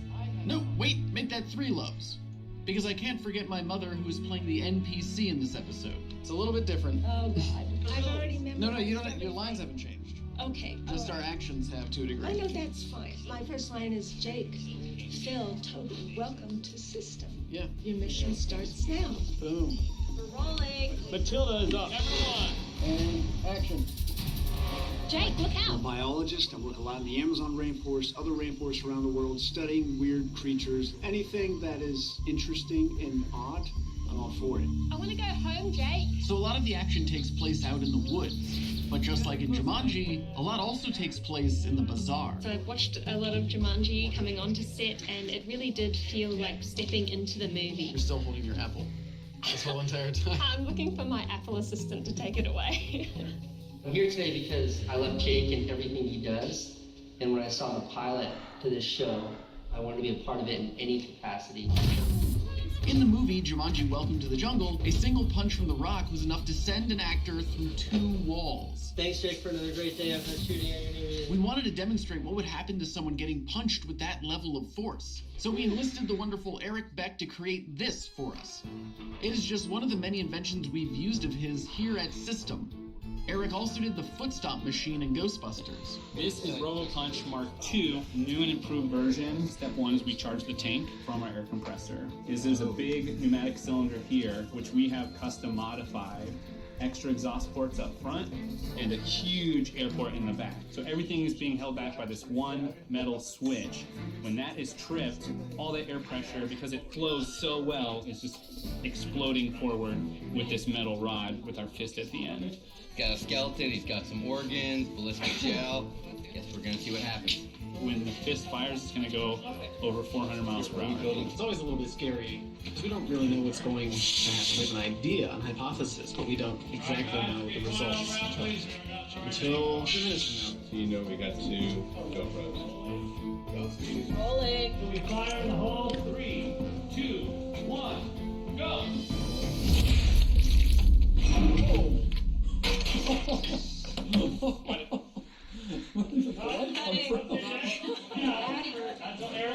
Here at Could You Survive the Movies, we also used Greg Lay for our Back to the Future episode. He created that incredible Tesla coil, lightning on demand. The Tesla coil you see here normally generates about 50 amps, but we've added a special booster circuit to it. When it connects with something that's grounded, it can deliver about 30,000 amps for several milliseconds. This is a fairly realistic scenario. The voltages and currents here are lethal. Not only would it kill you, it'd blow parts off. And as always, thanks for watching. That was so sweet.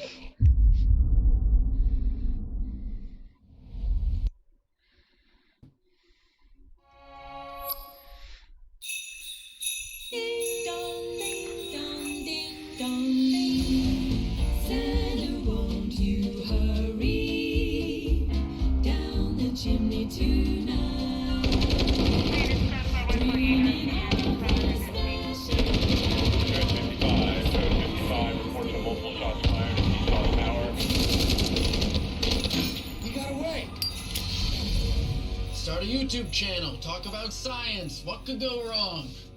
You know, I came here for a Vsauce Christmas party before robbers held everyone up and ruined it. Anyway, I was able to make off with this walkie-talkie so I can communicate with a police officer outside. Jake, how's it looking up there? It's Ian from Smosh. Ian? Yeah, it's my second job, yeah. AdSense isn't doing too great. Got kicked out of Google Preferred. Still looking for a way out of here. Do you need me to shoot somebody? Good luck, Jake. If I don't get the codes I'm looking for, it's not going to be a Merry Christmas for you or the hostages. Yeah, the bad guys are on the same frequency as myself and the police officer. This dude is trying to mess up everyone's holiday, all for some codes. The codes, Jake. Tick-tock. Anyway, I'm Jake, and before I was crawling through an air vent, I had two loves in my life, science and movies. So I decided to put myself in one of my favorite films, Die Hard, to find out if you could survive it. Could you survive a massive C4 detonation? Dangling from a skyscraper, or plummeting 10 meters tied to a fire hose? Could you survive Die Hard?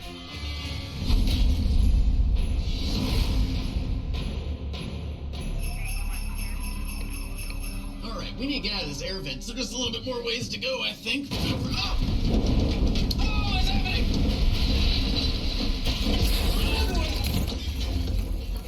Oh! Oh! Who are you? I'm a hostage. You're one of them. You're a bad guy. Oh, no. I'm not the bad guy. I'm here to help you. I'll put this away. I'm sorry about that. Don't worry. That was a really hard fall. Are you okay?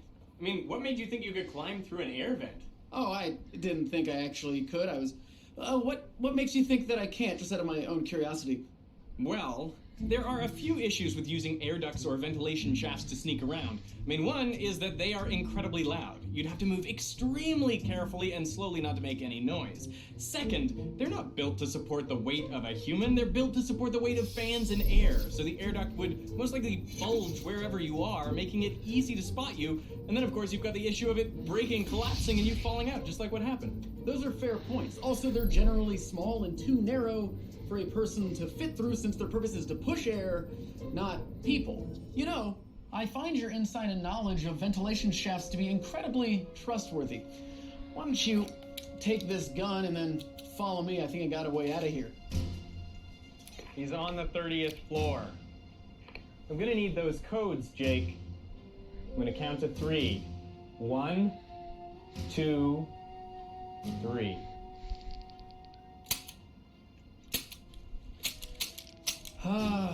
Derek, did you really think I didn't know who you were? I mean, I can't avoid your shade ball video on YouTube. And also, why would I give you a loaded gun? One, that's very unsafe, and two, to fire a gun on set requires a lot of safety measures and precautions. Well, that's just fine, because my men are on their way right now. Good point. Ah! Yeah! Took your bag of C4, you jerk. We're running out of places to hide, Jakey boy.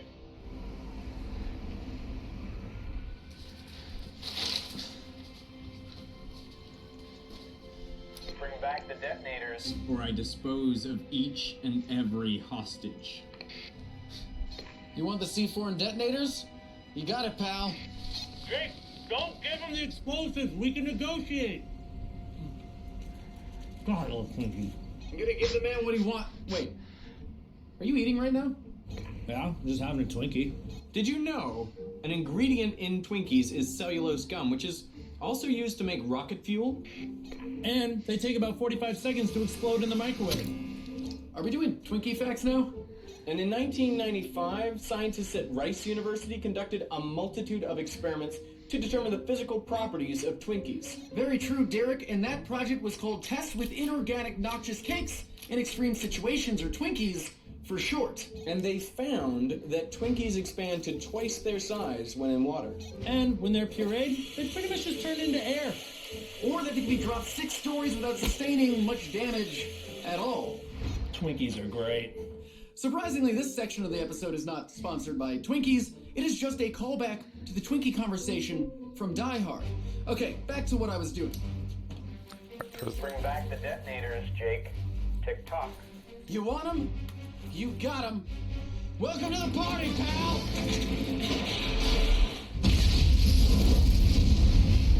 Whoa!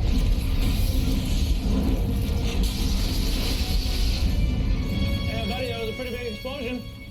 Kill some people? Bad guys? Good guys? Are you dead?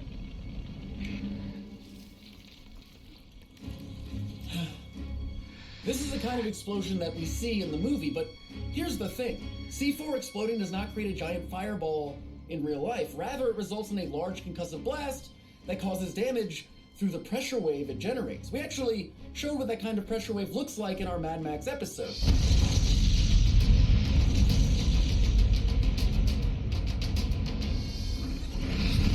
So if it was just a brick of C4, it wouldn't have blown up an entire floor of a building in a fiery blast, nor sent a fireball up an elevator shaft. But C4 might not be the only explosive in play here. Ugh. In Die Hard, when the chair's CRT monitor, C4, and detonator contraption hits its intended target, that concussive blast might have detonated the cache of Stinger missiles that are right outside the elevator door. In other words, a sympathetic detonation. Here, let me show you what I mean. To examine a sympathetic detonation, we're dropping a chair laden with explosive detonators tied to a CRT monitor 10 meters into a tub of propane gas, chosen because it is denser than air and will sit at the bottom of that pool. Toss it! 3, 2, 1.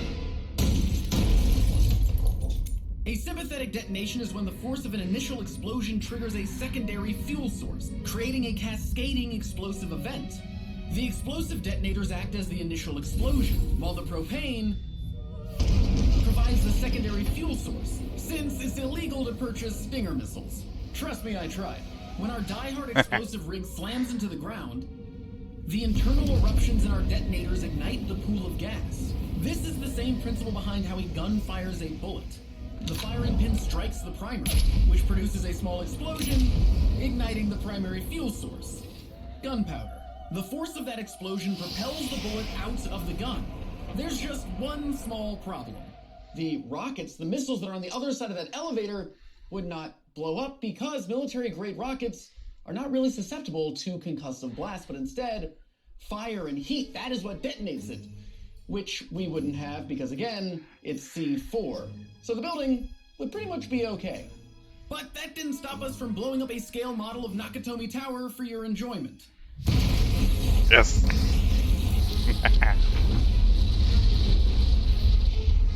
Because, obviously, we couldn't detonate explosives in an actual skyscraper. Also, we're not filming in a skyscraper. Just like a good portion of Die Hard, we're filming on a soundstage with a translight behind us. Now, a translight is basically a giant photo with layers of opacity and a light passing through. This, coupled with forced perspective and depth of field, gives the illusion that we really are on the 42nd floor of a building. Close this. But still, we have to worry about Derek. Check every floor from 31 up.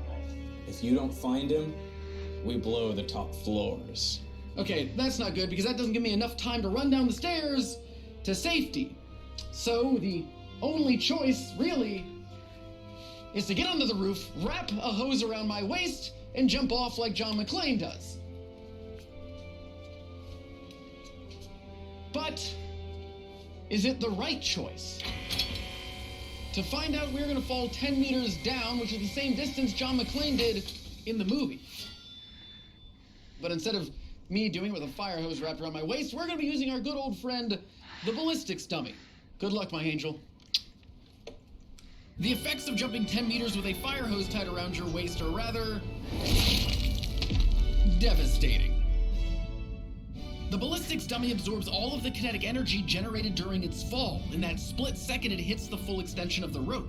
And it's a lot of energy, about 78.4 kilonewtons, 6.5 times more than the maximum impact force a human body can withstand. It's transmitted to the spine and the neck. The spinal column is snapped, which allows the hose to tear through the body. and then your neck snaps back with such a severe case of whiplash that your head would rip off. This could have been avoided if John McClane had jumped with a bungee cord, because it would have absorbed and dissipated the impact force up the length. That's why it stretches, similar to the ropes of a wrestling ring. They are dynamic cords, with give and elasticity, allowing for the transfer of the impact force, whereas a static cord like a fire hose does not.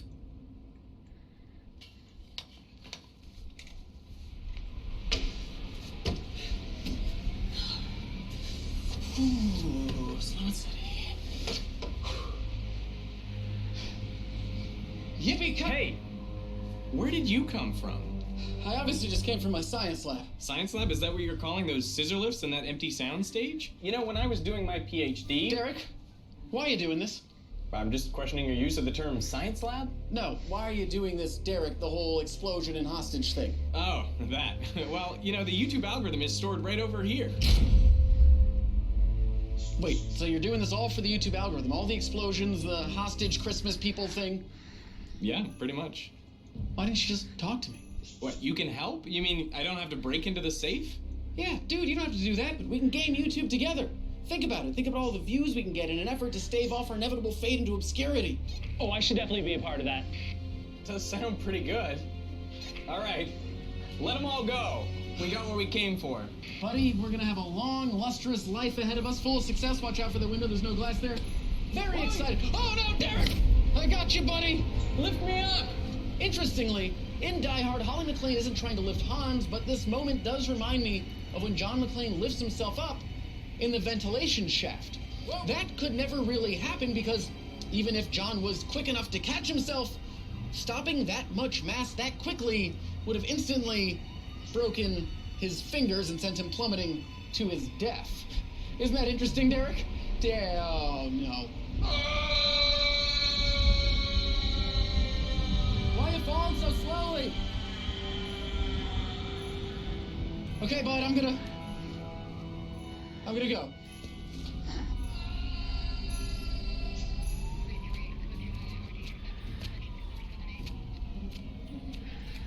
Jake, my man, you did it. We did it, buddy. Also, has Derek come down yet? Oh, no, I haven't seen him around. I wonder where... Bet he wishes he was a Twinkie. Ian, and as always, thanks for watching. Murder. Yeah, that's a dead guy. Yeah, it's murdered. Hella dead. On the next episode of Could You Survive the Movie?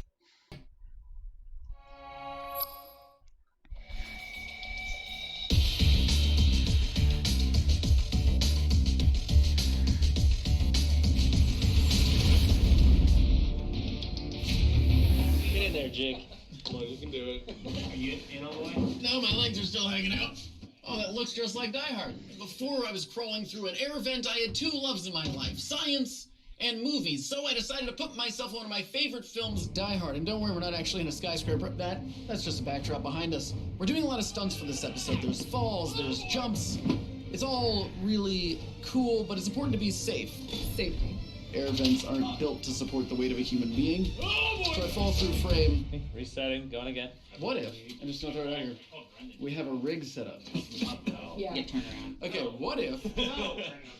But what if? No. Okay. Bilbo back. That was worse. Oh, they're a great crew to work with. Amazing crew. Professional and very safe conscious. So I'm about to go up 10 meters and then jump off so we can figure out what it looks like when a human being falls 10 meters attached to a fire hose. Yeah, take it up. Just like John McClane did in the movie.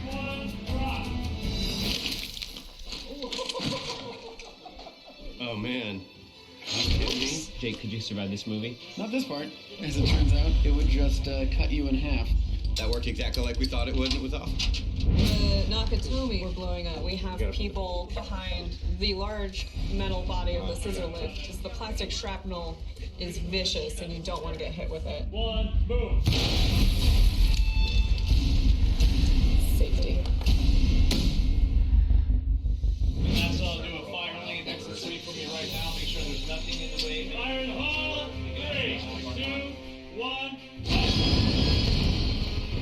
We actually were going to do it all in one, where the flame comes out, I jump back, all in one scene.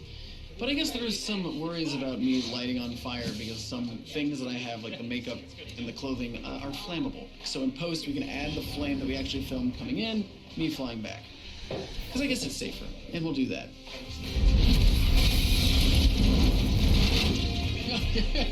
Who are you? I think no one could survive Die Hard, which is why it's called Die Hard. You did it. We did it, buddy. Also, has Derek come down yet? Oh, no, I haven't seen him around. Guess he should have been a Twinkie. Did somebody really? Somebody ate the Twinkies! We got more. We got more! I got a whole back seat of Twinkies? Twinkie Wrangler. Oh no, sad Twinkie. Oh. Wait, are you eating right now? Yeah, just having Twinkie. Today I am playing Reginald Del Johnson's character from Die Hard. It's a very coveted role. I ain't gonna play this Mickey Mouse. I'm cursing. Okay, no cursing. Okay, got it. Bring back the detonator. What happened to my accent? All right. Bring back the I can't even. So that's ridiculous. I got a call from Jake Roper a few weeks ago, and he just said, "Will you be a bad guy in my video?" And I was like, "I thought you'd never ask." I got you, buddy. Lift me up. Once more, you open the door. And as always, thanks for watching.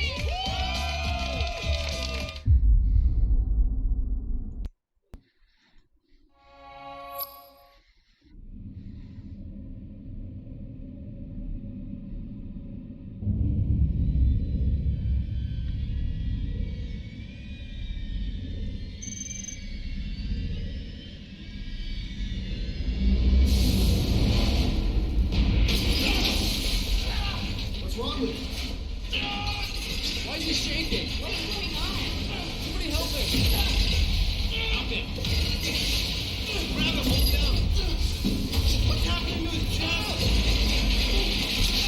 Oh, what is that? Oh! I'm Jake, and you might be wondering how I got here. Well, before my crew and myself were being stalked in space by a xenomorph, I had two loves in my life, science and movies. So I decided to put myself in one of my favorite films, Alien, to find out if you could survive it. Could you survive being splattered by acid blood, a parasite gestating in your body, or firing a flamethrower in a spaceship? Could you survive Alien?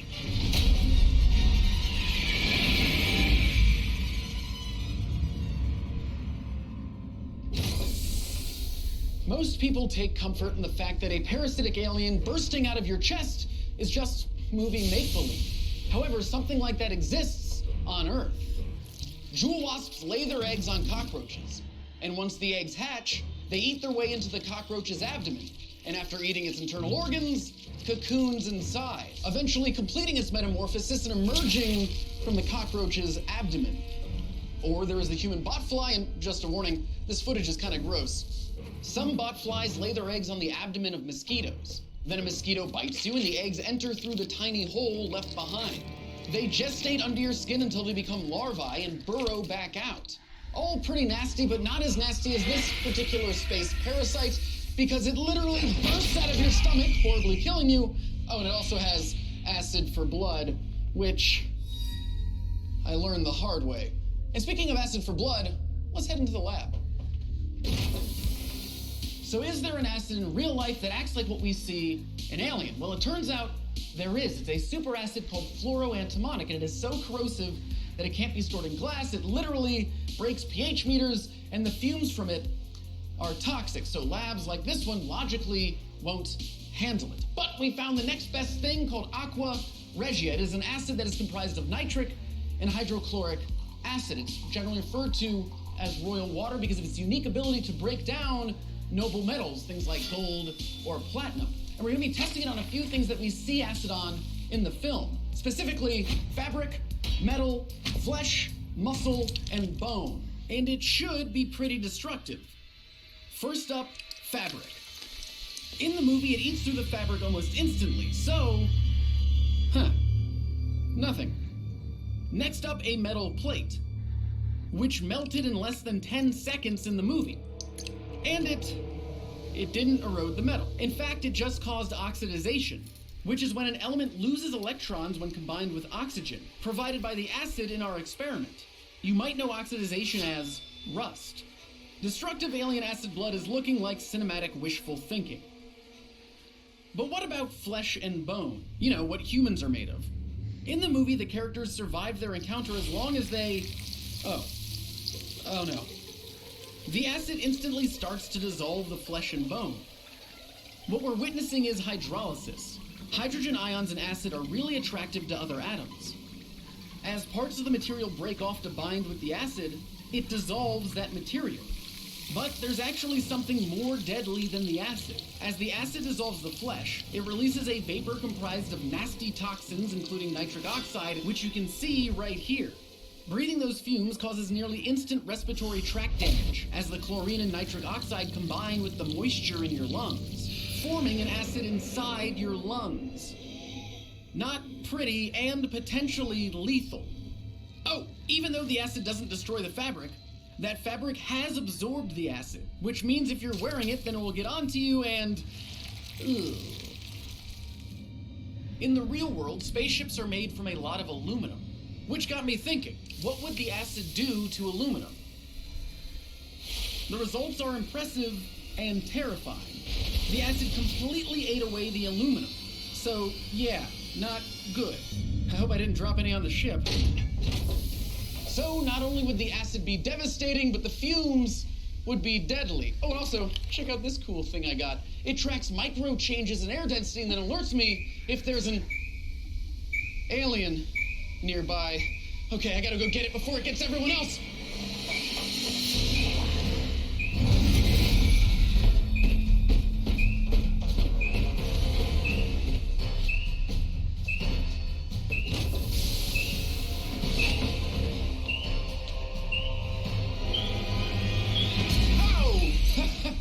Oh, why are you so scary and lifelike? Talking to yourself again, Jake? Oh, Austin, we gotta get this thing off the ship. We have to bring it back home with us to Earth. Imagine all the things that we can learn from it. All the possibilities. Austin, it's getting closer. Oh no, this isn't good. I got you, buddy. All right, should be okay. Okay, this is bad. I should probably call Earth and ask for help. But is it worth it? What do you mean? Well, we are limited to radio communication, which is pretty good, since radio signals travel at 299,792,458 meters per second, the speed of light. So, if we were sitting near Jupiter, it would take only 48 minutes for our message to be received, and then another 48 minutes for us to get a response. But we're currently located near the moon LV-852/2, which is 39 light years away from Earth. And 1 light year is equal to the distance something would travel at the speed of light in a year, so there's no reason for me to call for help, because in space, nobody can hear you scream for 39 years. But you're a tech-savvy guy, or I guess a robot, so do you know of any way where we can communicate quickly over interstellar distances? There are a few theories. Tachyon particles, quantum entanglement, and wormholes. But again, these are just theories. Yes, but they're awesome, so I'm going to explain them. Tachyons are hypothetical particles that travel faster than light, and if they did exist, you could theoretically have communications across vast distances. The issue, however, is that you would need an infinite amount of energy to slow those particles down so you could actually get the message, which we currently don't have the technology to do. Then we get to quantum entanglement. In quantum physics, entangled particles remain connected so that the actions performed on one affect the other, even when separated across large spaces. One issue, however, is that it seems to rely on the indeterminate state of the particle, meaning it's hard to determine the position of that particle, which would make it difficult to send specific messages. And lastly, we get to wormholes, or Einstein-Rosen bridges, as they are technically called.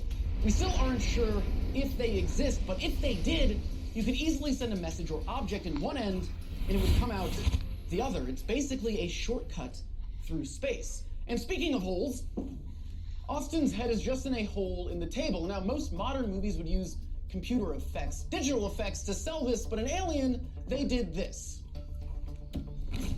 They put the actor underneath the table on some apple boxes with his head through a hole, and actually, it's through 2 half circles. The reason they do this is so they can get a tighter fit around the neck to sell the effect that there's a head sitting on a table, coupled with, pardon me, Austin, I'm sorry, some prosthetics to look like flesh, wires, and goo. You feeling good? Absolutely not. Great! Let's put it back. All right, buddy. I gotta go back and do my scenes. Good luck. Wait, why are you leaving? I'm just moving my arms. He should be fine. Oh, now it looks like the alien's in the cockpit. Let's get it.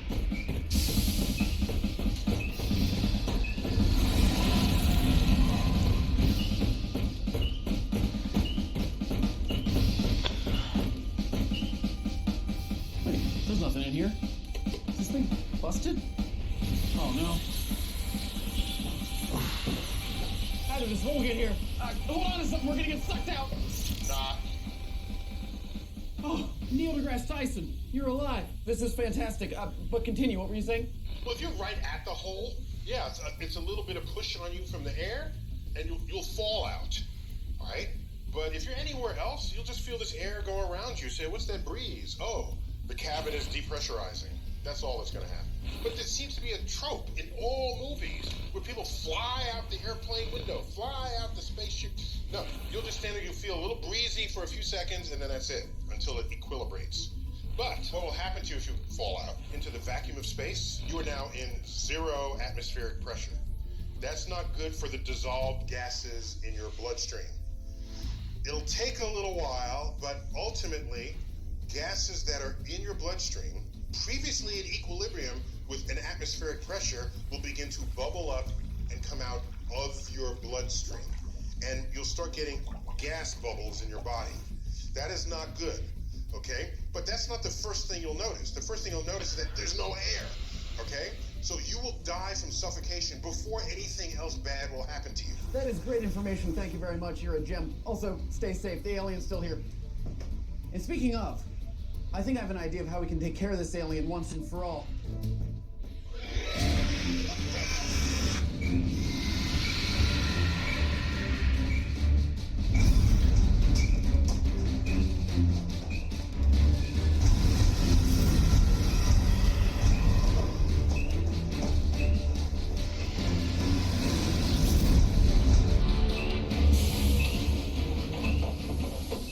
We might not have guns, but we do have flamethrowers. Let's light this up.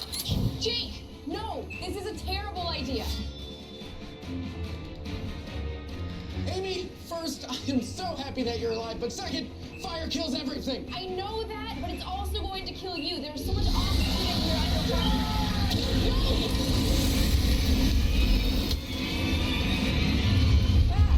Sorry, Jake, but you know, why would anyone think a flamethrower in space is a good idea? I mean, you're gonna burn yourself to death on the flames, and if you don't, you're gonna use up all of your available oxygen and asphyxiate. Either way, it's a really bad day. Let's just show you what that looks like. To safely demonstrate the devastating effects, we sealed the end of a flamethrower into an airtight container. Combustion requires 3 things: fuel, oxygen, and an ignition source. In Alien and in our experiment, the flamethrower provides both the spark and the fuel, and the air in the container provides the oxygen. Within seconds, the flame consumes all the oxygen in the room, which is good because without oxygen, the flame will extinguish. But it also means that even if you survive the flames, you'll suffocate from a lack of oxygen. To say nothing for the horrific burns across your body. One other bit of good news: we would assume future spacecraft or bases, like modern spaceships, are pressurized with breathable air, which is only about 21% oxygen. The balance is usually non-flammable nitrogen, so while you'd still be horribly burned by the fire, it would extinguish pretty quickly, or at least spread slowly enough to be manageable. What's crazy is that the original Apollo Air missions used pure oxygen. It was a simple and light system, and at a low enough pressure that a fire wouldn't be fatal. Except when that fire was on the launch pad with the cabin under high pressure. When a fire sparked during a test of the Apollo 1 spacecraft in 1967, the crew sadly was killed. It was too late to retrofit a dual gas system into Apollo and still get to the moon by the end of the decade, so NASA kept pure oxygen in flight, but it did change the high-pressure launch atmosphere to an oxygen-nitrogen mixture. But in this case, Jake either burned to death or suffocated. It looks like I'm the only survivor on this ship. At least the only human survivor. But I think I know how to get rid of this thing. This parasite is clearly taking on some of the traits of its host, and since it's living in this environment, we can assume that it's a carbon-based life form. So we don't need to use a flamethrower to blow it up. We just need to cut the oxygen. It's that simple. Sorry guys, there's only room for one in this escape hatch, and as always, thanks for watching.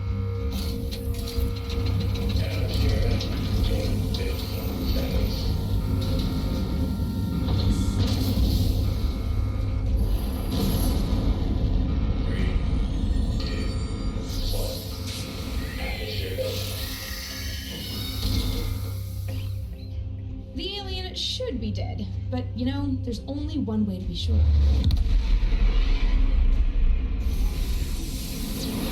This season on Could You Survive the Movies? Could you survive?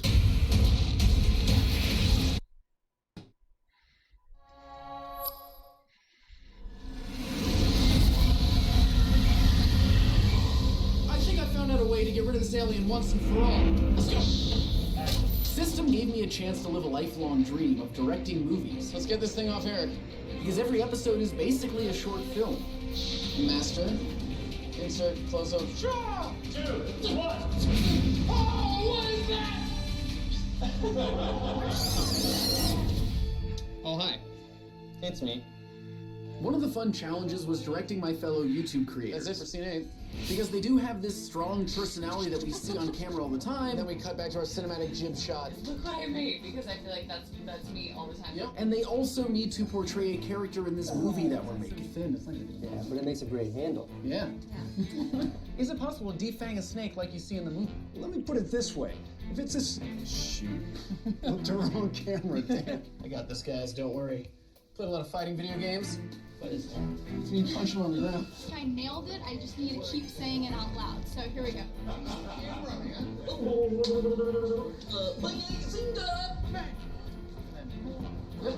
It's great. Got kicked out of Google Preferred. It's my second job, yeah. They always did such a great job. Run out. You're running out of places to hide. I felt scared. I was intimidated. Yeah. At the end there. When we're up for anything. Success. Die. Jake is a good director. He had a ton of work to do as far as actually trying to host it, be a director, and do a lot of the writing. Assume that it breathes oxygen. I think I've just known Jake for years at this point through YouTube stuff, but we've never had a chance to do anything together. Feels weird. An idea I'm glad we actually got to do was that I die before the show's over. I've seen the alien movies. There's all these capable people, like Marines who are super tough and they have the weapons, all this stuff. But it doesn't mean anything. It's this strong female character that wins. And so I loved that idea. So that's kind of the purpose of this, that I die, and then we have Amy take over. Action! We don't need to blow it up or use a flamethrower. We just need to cut the oxygen. All right, let's go back to 1. So now I get to just focus on directing, which is very nice. Action, Amy.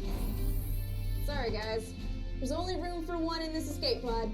And as always, thanks for watching. But that was great. Boom, space gloves. Space gloves.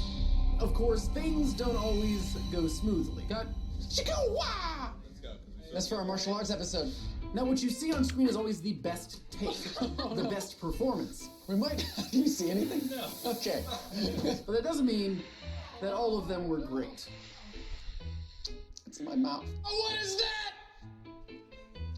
It's in my hair. Could you survive? Through it all, it was an amazing experience. And I hope you enjoyed watching it as much as I enjoyed creating it for you. Something like that? By the way, that is officially a wrap on Season 1 of System.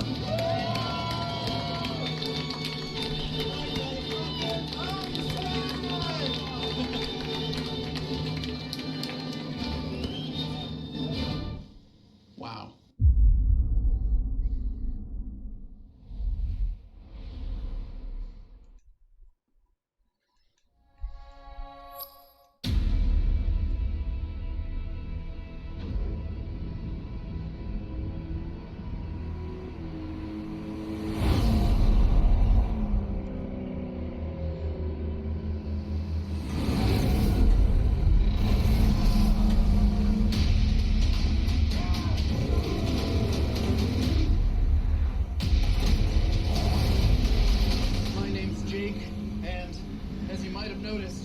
My world is fire and blood. But before it was fire and blood, it was all about my two loves, movies and science. And I wanted to find out if what you see in movies could be real. So for my first experiment, I decided to put myself in one of my favorite films, Mad Max: Fury Road, to see if scientifically you could survive it. Could you survive being strapped to the front of a car, a lack of water, war boys, an increase in global temperatures, a massive explosion blowing you into the air? Could you survive Fury Road?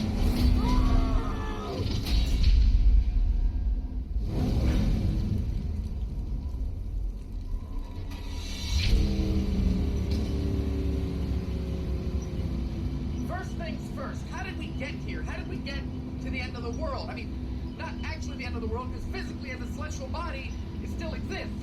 But how did we end up in a Mad Max apocalyptic wasteland? There are a few scenarios they mention in the movie, and we'll get to those later, but one of the ones they do mention in Fury Road, the quickest and most likely in our lifetime, is due to the aftermath of nuclear war.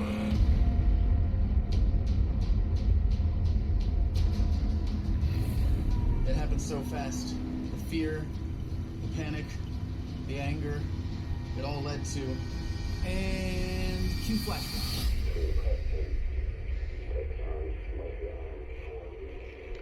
So, Fallout?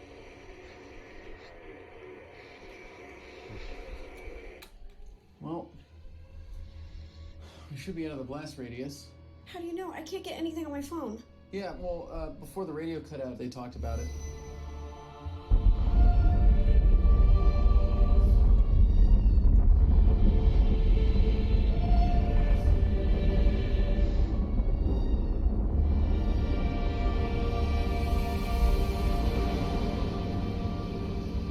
When it comes to nuclear war, the point of a nuclear bomb is to not only take life, but to make life unlivable for those that remain. You don't even need a full-scale global nuclear war for it to be devastating. A 2007 study showed that even a small nuclear war between two countries using 50 nukes the same size as the one used in Hiroshima would put 5 million tons of dust and soot into the atmosphere, and it would stay there for more than 6 years. Something of that scale would kill an estimated 2 billion people.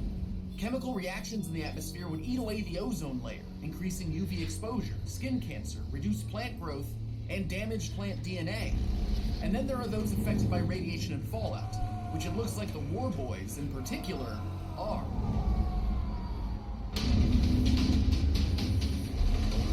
To combat radiation poisoning, they use human beings as blood bags.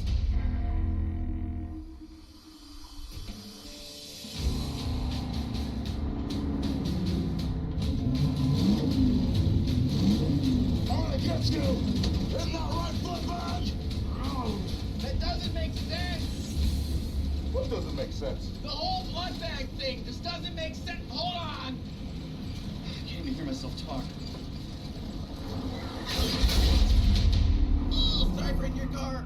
In Fury Road, the human blood bags are used for blood transfusions. Blood transfusions are usually given for 2 reasons. 1, you've lost a lot of blood and you need more, or 2, because you have anemia, a low red blood cell count. In the case of the war boys, they most likely have leukemia, which blood transfusions can help with. And leukemia can be caused by radiation exposure or just general radiation poisoning. A blood transfusion would help alleviate some of those symptoms, but not totally cure you. You'd have to do it constantly, which is why war boys have such a need for blood bags. The issue is that even if blood types match, plasma, which makes up 55% of blood, might not. In general, when you get a blood transfusion, and especially for treating leukemia, you are just getting red blood cells. The plasma and white blood cells have been separated from it. Here in this world, not so much. The incompatibility would lead to side effects like jaundice, sepsis, muscle aches, difficulty breathing, circulatory overload, and a fear of impending doom. Using blood bags could work, but it wouldn't cure you. But why are we here, you and I? Well, good question. We're after what is now the most precious resource, and it's not gasoline. It's something that used to cover 71% of all of Earth's surface. Water. Something I promised that I'd get a long time ago.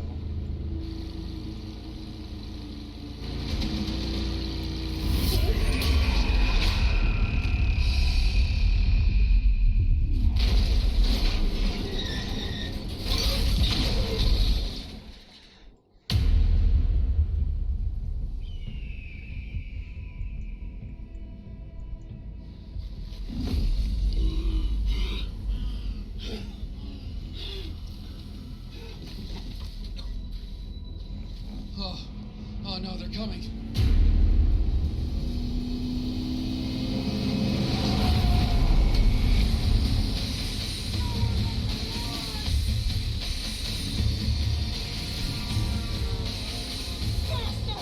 We need to go faster!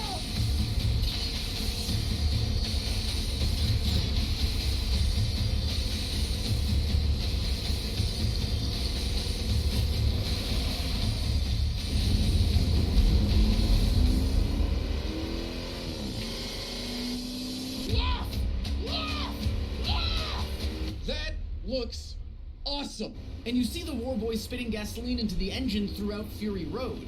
But does it really do anything? Does spitting gasoline directly into an engine make it go faster? The best overall engine performance is a balance of air and fuel. It's the stoichiometric fuel ratio, 14.7 parts air to 1 part fuel for gasoline. Spitting gas into the engine can, in theory, give you a slight performance boost, but it will also cool the engine, waste fuel because not all of it will be used, degrade engine parts, and clog the air intake. It's not working! Stop wasting gasoline!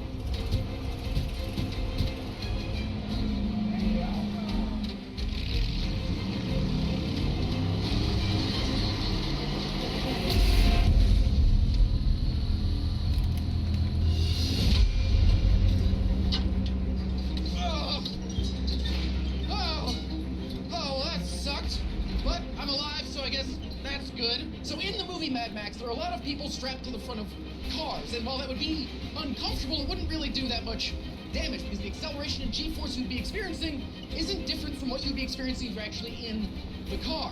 But you do not have a windshield or a helmet on, so there is something dangerous that you would be experiencing. Debris.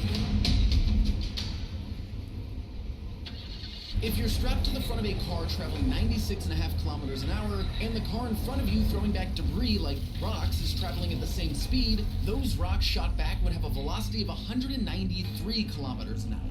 The good news is, since they're thrown rather than propelled, that is, there's no thrust, the rocks would slow down after leaving the tire, traveling around 117.5 kilometers an hour, which includes a speed reduction due to clothing lessening the force of impact. Here we can see all of the kinetic energy from the rocks being absorbed by the ballistic dummy. And ballistic gel dummies are a great way to see the effects of projectiles on a human body. And using the average weight of those rocks, we can calculate that each one hitting you would essentially be the same as being hit by a 63 kilometer an hour baseball. And while that might not sound bad, that blunt trauma can cause damage to your hollow organs like the liver, spleen, stomach, and intestine. The force from the impact can deform them, increasing the internal pressure, which can lead to ruptured organs. Pretty damaging, but luckily for us and for those in movies, scenes like this are generally filmed with the car not actually moving. Movie magic, my friends. It's a kind of world gestalt, where you infer the characteristics of the world not only from the information given, but from past experiences and knowledge. Okay, back to the action. Oh man. Oh, hey, MKBHD. Oh, hey, what is up, Jake? MKBHD here. Yeah, I know you're here. I'm on the hood of your car. Right, that makes sense. What are you doing here? How'd you get caught up in this whole thing? Man, it is a long story. It actually started a couple months ago. It was back when I was doing a review of... No! You do not get a flashback. He does not get a flashback. We only have enough budget for you for one day, and that does not include character arc flashbacks. I'm sorry. Hey, I see you're shooting in 8K. It's gonna be crispy. Yes, I am very excited. We're shooting at 8K resolution, then we're going to be downscaling to 4K to get that extra crispiness. I should probably get inside the car. All right, take a steady, Marquez. Don't cry. Oh, why is this car so soft?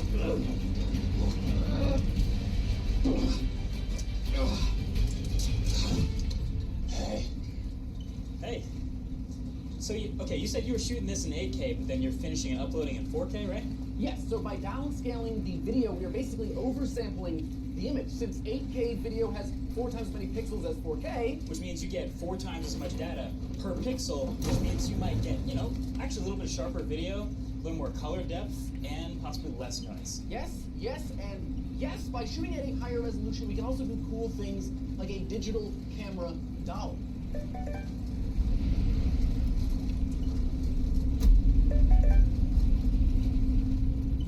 Ooh, shiny and chrome. Dude, I am awaited in Valhalla. I should probably drop you off real quick. I mean, but, right, I mean, can we just keep going a little bit, or do you really gotta do this? I can let you out. You can just get out, yeah. Okay, well, thanks for the ride, I guess, for a bit. Yeah, no problem. See you, dude. All right. Peace. Witness me! Oh, okay. Wow. I'm gonna need to find another car.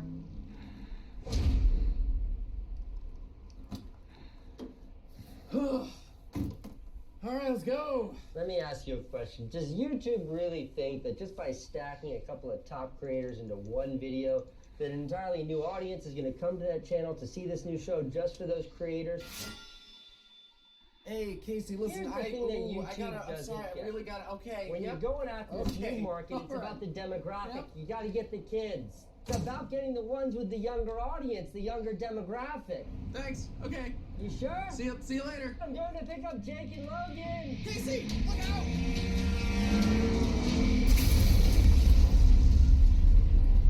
A fiery explosion blowing our protagonist into the air. In the world of Mad Max, in the world of movies, these kinds of explosions happen all the time. But in reality, this would do a lot more damage to the human body than what you see in films. How much more? Well, let's do an experiment to find out. I just have to get out of slow motion. Hey, editor, could you speed this up? Whoa, wow, okay. Wait, actually, hey, can we stop for a second? 1 second. Did you just kill Casey Neistat? I mean, I don't know, really. Who knows? Hey, you know what? Let's do some explosions. Explosion. Here we have almost 1.4 kilograms of high explosive. Moving a meter forward, we have an unused pig carcass from the butcher, so we can see what happens to skin when exposed to an incredibly high temperature. Now, 3 meters forward, we have the ballistics dummy, and this is to capture the shockwave that will travel through the body, and more importantly, through the organs, which can cause damage like ruptured lungs, and that is not good. Lastly, we have our shrapnel dummy, and this, as the name suggests, is to capture the shrapnel that will hit you from the explosion. The shrapnel can travel at speeds over the speed of sound. Now, it's very important to let you know to never, ever, ever do this at home. We have professionals here. This is an isolated and closed off set. So with that in mind, we are gonna go over here, over 122 meters away behind bullet-resistant glass. All right, let's blow some stuff up. Ready? Fire in the hole! Now here it is in slow motion. That looks incredible, but what is happening? Well, there are 3 main ways a movie explosion can kill you, depending on proximity. First, the fireball. Using thermal imaging, we can calculate that it reaches around 560 degrees Celsius at its hottest point. If you were in the same place as that pig, you would almost instantly receive second-degree burns on any part of your skin exposed to it. The skin would be destroyed, burning and blistering wherever it makes contact with the fireball. Even worse, that fire causes damage to the dermis, the tissue below the skin. Plus, your hair would ignite, as would the clothing you were wearing. Even if you didn't come in contact with the fireball, you'd feel the effects of the shockwave, which is traveling at an insane 1,270 kilometers an hour. That's 35 kilometers an hour faster than the speed of sound. In a close-up, we can not only see the shockwave, but also the overpressure from it, demonstrated by the pants being blown back. The pressure from the shockwave would be around 42,340 pascals, more than enough to completely destroy your eardrums. But something really interesting happens after the overpressure. Something you rarely see on film, the underpressure, which is when the shockwave collapses and the air rushes back towards the explosion. Again, look at the pant legs. Now they're pulled forward. Overpressure and underpressure can be equally deadly. They damage your internal organs through barotrauma, damage caused by changes in air pressure. And besides your eardrums, another organ affected by this is the lungs. The lungs are made up of more than 500 million alveoli, tiny air sacs that are ruptured by the sudden change in pressure. And if your lungs survived the overpressure, you'd still have the underpressure. Besides that, the shockwave can also cause hemorrhaging in your other internal organs. Oh, and if the shockwave were big enough, it could also rupture your eyes. And lastly, we get to shrapnel. For safety's sake, we did this test isolated and controlled from the main explosion because we didn't want pieces of metal flying through the air in random directions. This 4-ounce ball bearing, nearly the weight of a D battery, is traveling at 1,094 kilometers an hour. 141 kilometers an hour less than the speed of sound, but with about 2.5 times the kinetic energy as a bullet fired from an AK-47. And the damage would be devastating. In this test, the ball bearing penetrated the skin, piercing the liver and traveling all the way through the rest of the body and going out the back. In another test, it went through the body but then got lodged in the spine, potentially paralyzing you. And here's the crazy thing. Our explosion wasn't even large enough to throw you back like you see in movies. So if you found yourself flying backwards from a real-life cinematic explosion, your chance of survival would be really low. And if you did survive, the likelihood of walking away without serious injury would be even lower. So an explosion like you see in the movies is incredibly cool, but also incredibly deadly. Okay, let's get back to the story. I'm gonna need a car, though. Another one. Oh, perfect timing. Oh, thanks, production assistant. It looks good as new. Hey, thank you so much. We can go again? Yeah, let's go. On my action. All right, everybody, back to work. Go.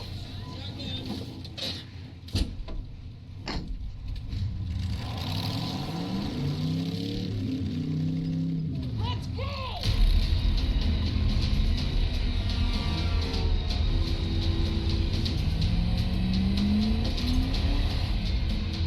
In the world of Mad Max, you not only have to worry about explosions, debris, war boys, and nuclear war, but also something else. Extreme temperature. Heat can be deadly. In the European heat wave of 2003, high temperatures averaging 39.4 degrees Celsius killed around 2,000 people a day. In the world of Mad Max, we estimate that the temperatures would be around the same. If the world were to be 6.1 to 6.7 degrees hotter than it is today, an estimated half of the population would die from heat exhaustion. And it's important to remember that it wouldn't just be a few hours or days that we would be experiencing these kinds of temperatures. It would be endless, which also affects a very necessary part of being alive: food. For every degree the temperature increases, cereal crop production, things like wheat, barley, and corn, decrease by 10%, and that's per degree. This leads to deforestation, overgrazing, and poor irrigation in the pursuit of growing more food. That in turn creates desertification, when land becomes so dry it can no longer really grow anything. But that is happening regardless of agricultural influence. For example, the Sahara has gotten 10% larger since 1923. And according to a 1995 study, desertification has affected 42% of all of Australia. And outside of food, there's another kind of resource depletion, one that is referenced in the Mad Max movies: the gasoline wars. And according to a study by BP, they state that if gasoline consumption and use rates continue as they have, we would run out of it by 2067. In this world, like it would be in real life, all of these factors happen, like dominoes. It all leads to disease, famine, fighting for what people, what countries want more than what their neighbors need. At least 40% of all civil wars were over resources. And so was this one. Now, a nuclear explosion wouldn't directly make fresh water radioactive. The two atoms that make up water, hydrogen and oxygen, can absorb an extra neutron, becoming deuterium and oxygen-17, both of which are stable isotopes, which means it's still safe to drink. The issue is fallout from those bombs. The radioactive dust and debris that's blown into the air and carried by the wind would land in those bodies of water, irradiating it and making it deadly to drink for hundreds or thousands of years. So groundwater won't be an option. But there is another one: Because fallout makes the water radioactive, any water that is underground and completely covered, deep enough to avoid contamination, should be safe in the short term. And by short term, I mean an average of 1,400 years, because that's how long it generally takes for that water to be recharged from the surface. Of course, it's going to take some serious effort to get it out of the ground, unless, of course, you can find a pump already set up. And there's a good chance that you die of dehydration before then, because the human body can typically go 4 days to a week without water in ideal conditions. But we are not in ideal conditions. The hotter it is, the more water your body uses, and the more water you need. And you just don't lose water from sweating or relieving yourself. You also lose it by breathing. On average, about 28% of your water is lost through breathing and evaporation through your skin. In the conditions we are in, you would lose about a pound of water weight a day just by breathing. You would literally dry out.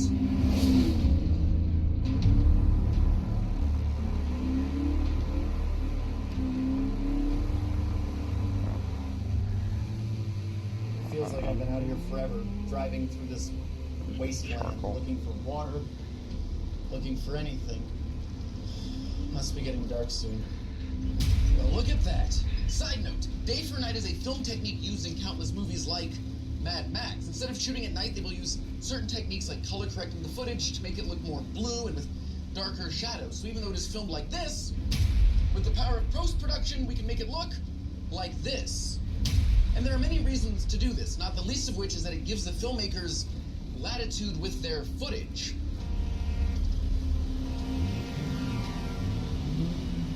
You know, I kind of like it like this. Let's keep it night. Okay, if we want to get out of here alive, we need to focus on the road. Don't go. I can't lose you, Jake, please. Hey, it's okay, all right? We just gotta get supplies. I need to go get water. I'll be back. Just stay. I'll be right back, okay? It'll only just take a second. I promise you I'll be back. But hey, listen, when I do come back, I'll knock 3 times. Yeah?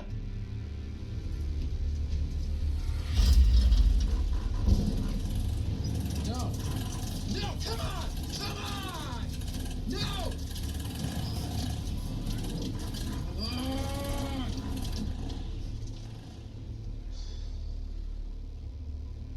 Well, this is the end of the road. Looks like we're gonna be walking.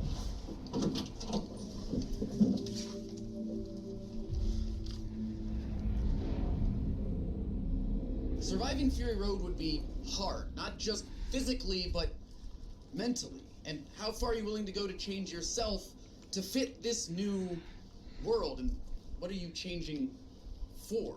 I mean, what's the point of going on when you've lost everything? Lost the one thing that mattered to you most? Oh no! Another flashback! We're running low on water again. I'm gonna go get more. I can do it. But it's my turn. You can't do everything for me. It'll be okay. Are you sure? Okay. I love you. I love you too. Don't forget to lock up. Don't forget to knock.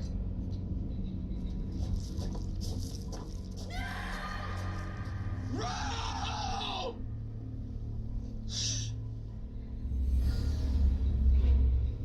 I should have let it die!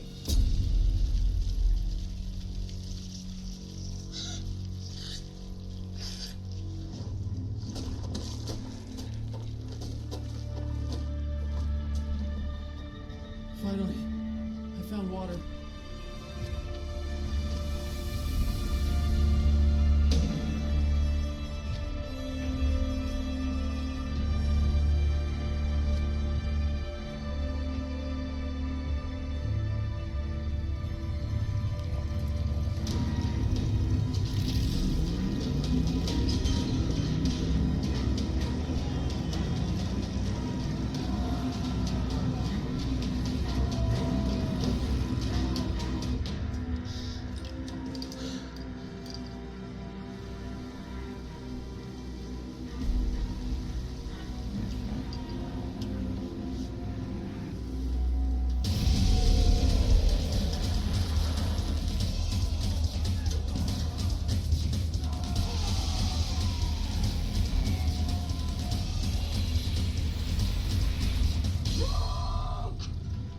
Come on. Come on.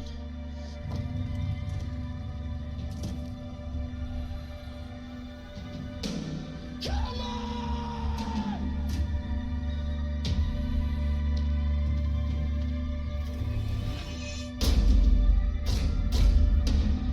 Come on.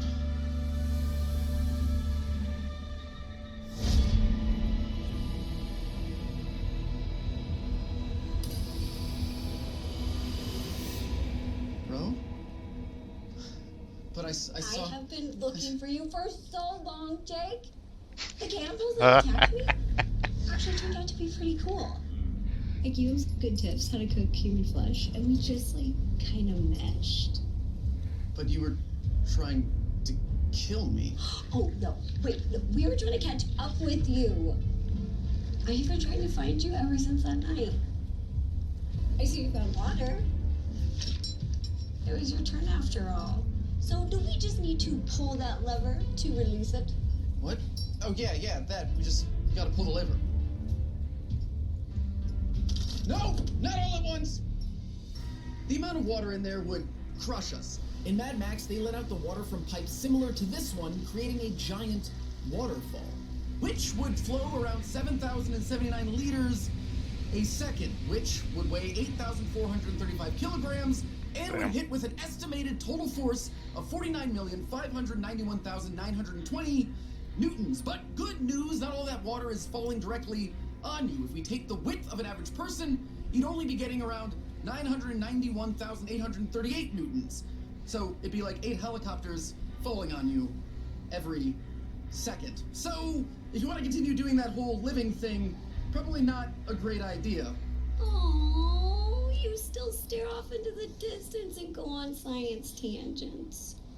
I missed you. I missed you. I love happy endings. Here goes. Thanks for watching. That wasn't too bad.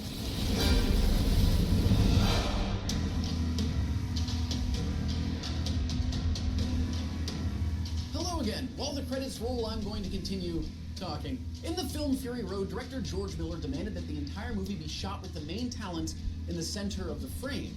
And what makes this interesting is that normally in movies and on TV, as well as in photographs, the subject of the frame is either on one side like this, or on the other. And this is because of the rule of thirds, where the focal point of the frame should be in 1/3 of the frame, usually on either the left or right side. And studies have shown that people rate the aesthetics of a painting higher if the rule of thirds is followed. Now, George Miller decided to keep the focal point in the center, or central framing for Fury Road, so the audience wouldn't waste time deciding where to look and could give their full attention to the action. And this was doubly important because the average shot length in Fury Road was 3.2 seconds, barely long enough for the human brain to process what was going on, let alone decide where to look. And studies have shown that the eye wants to focus on the center, so center framing saves the eye and the brain from trying to reacquire the focal point. And at the end of the day, it is an artistic decision. But with 2,700 edits in the film, it definitely was a benefit for keeping the viewer literally focused on the action. And as always, thanks for watching.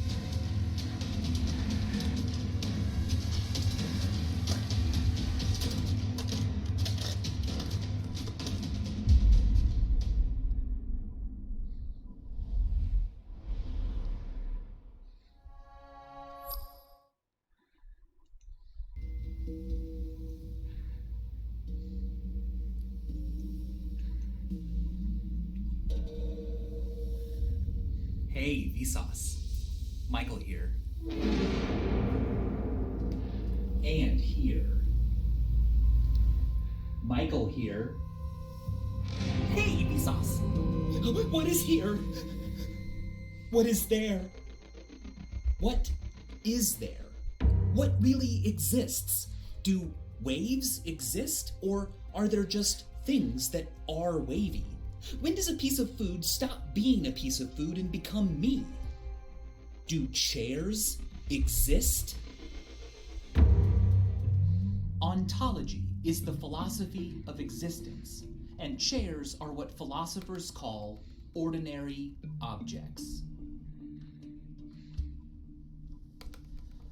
Ordinary objects are the plain old common sense things we deal with every day. Spoons, buckets, rocks, stuff like that. Their existence is as obvious as possible, but the more we try to suss out where they are, the more sus they become. First of all, sure, this could all be a dream. Maybe we've all been hallucinating chairs all these years. Or this could be part of the simulated reality, pumped into our brains while our bodies are harvested for energy. But underneath that skepticism, there's a deeper ontological question we need to answer first. Regardless of whether this spoon is made of real atoms or simulated atoms, is it really possible to be made of something? Take a look at these two things. As we all know, 2 minus 1 is 2. There are two things here. There's an origami crane and a piece of paper. I'm just kidding, of course. There's just one thing. The crane and the paper are the same. But watch this.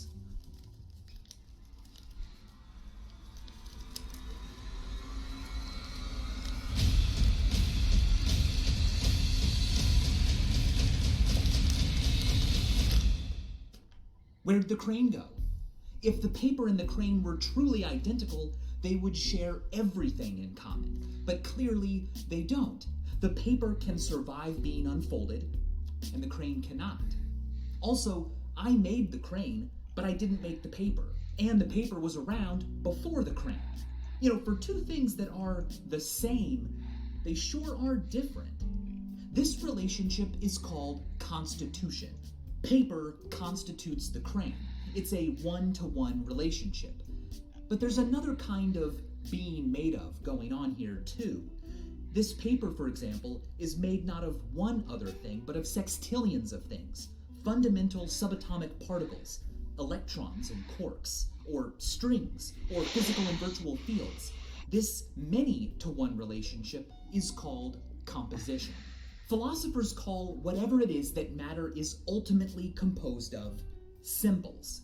A symbol is a thing that, unlike a piece of paper, has no parts, no substructure, not even a top or bottom. Now, it could be the case that there are no symbols, that there's just a never-ending chain of smaller and smaller substructure.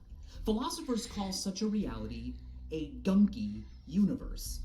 If structure never ends in the other direction and everything turns out to be part of something bigger with no final complete composite, that is known as a junky universe.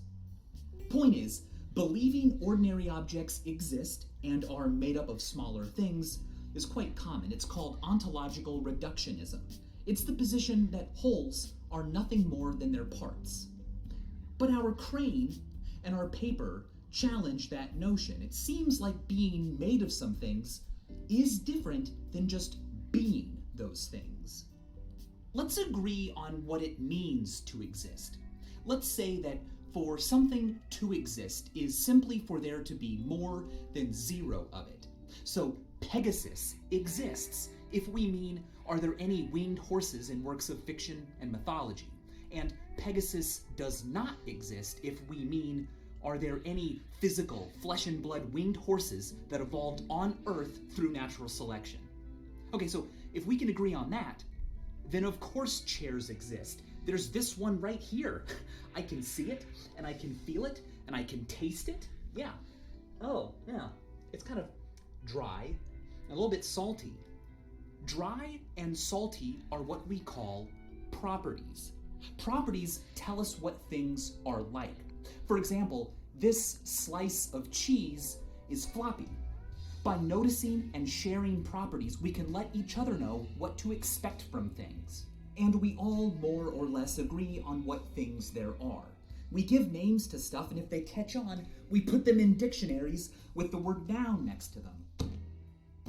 But are all of these nouns an inventory of the universe, or an inventory of things we made? Let me put it this way. Do islands exist?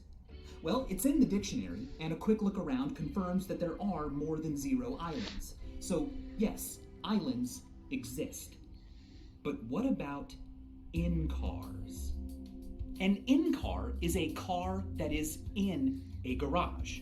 As a car leaves a garage, an in-car diminishes at the threshold until it collapses into non-existence. Later, an extremely similar in-car may emerge at the same threshold when the car returns. Are there any cars in garages right now? Well, if so, then in-cars exist. But you might be thinking, that's not a thing. You just made that up. And it's silly. Being in a garage is just a property that a car can have. Stop trying to make in-cars a thing. Okay, but first of all, I didn't make it up. Eli Hirsch did. And second of all, if you think in-cars aren't things, wait until you hear about islands. An in-car might just be a relation between a car and a garage, but an island is just a relation between land and some water. Now, of course, island might be a more useful concept than in-car, but does that make islands objectively more real than in-cars? And what about trogs? A trog is an object whose parts are a tree and whatever dog is nearest. Here's a picture of one. Do you see the trog? This is its tree part and this is its dog part. You might be thinking, come on, how can that be a thing? The tree and the dog aren't even connected. Well, so what? These two pieces of fabric aren't connected, and yet they are a thing called a bikini. Now, sure, if we cut down this tree and burn it for warmth, we don't feel the need to apologize to what's left of the trog for destroying its tree part. But maybe we should? What if some extraterrestrials showed up and said they thought dogs and trees composed trogs? Would they be wrong? Could we convince them otherwise? Ontological realists believe that we could, that there really is a mind-independent answer to the question, what is there? People like Theodore Sider believe that the universe has joints, and that we can cut up reality into objective, real things by finding them. Ontological anti-realists disagree. Their position is that what we think there is just one way to cut up reality. It's a good one for us and our needs, but it's not objectively more true than any other. So, who's right? Well, if these blocks compose a tower, what do they compose now? Just because we don't have a name for this doesn't necessarily mean I haven't accidentally built something, does it? When do two or more things compose something else? Peter Van Inwagen calls this the special composition question. In Material Beings, he considers possible answers. Maybe things compose something only when they're in contact. Well, that's a good thought, but it doesn't explain how a bikini can be a thing, or why two books are still just two books when one is stacked on top of the other. You know, maybe a certain degree of fixation is required, or a melding. If a surgeon sewed us together and the skin healed with no seam and we shared the same blood supply, even then, it would seem wrong to say that we'd become some new kind of animal. There'd still just be me and you, but stuck together. The philosophy of parts and wholes is called mereology, and mereological universalism is the belief that there is an answer to the special composition question. And the answer is this: any assortment of stuff, no matter how strange or scattered across time and space, composes a thing. Some pages compose these books, but I don't just have two books here. Oh no, there's also a third thing. Let's call it a took, because its parts are two books. There is also something composed of my left ear, the northern third of every brown trout in England, and the Eiffel Tower. Just because it doesn't have a name and no one's ever talked about it before just shows a lack of interest on our part. To a universalist, eliminating some composites but not others is just too arbitrary. We may as well accept them all.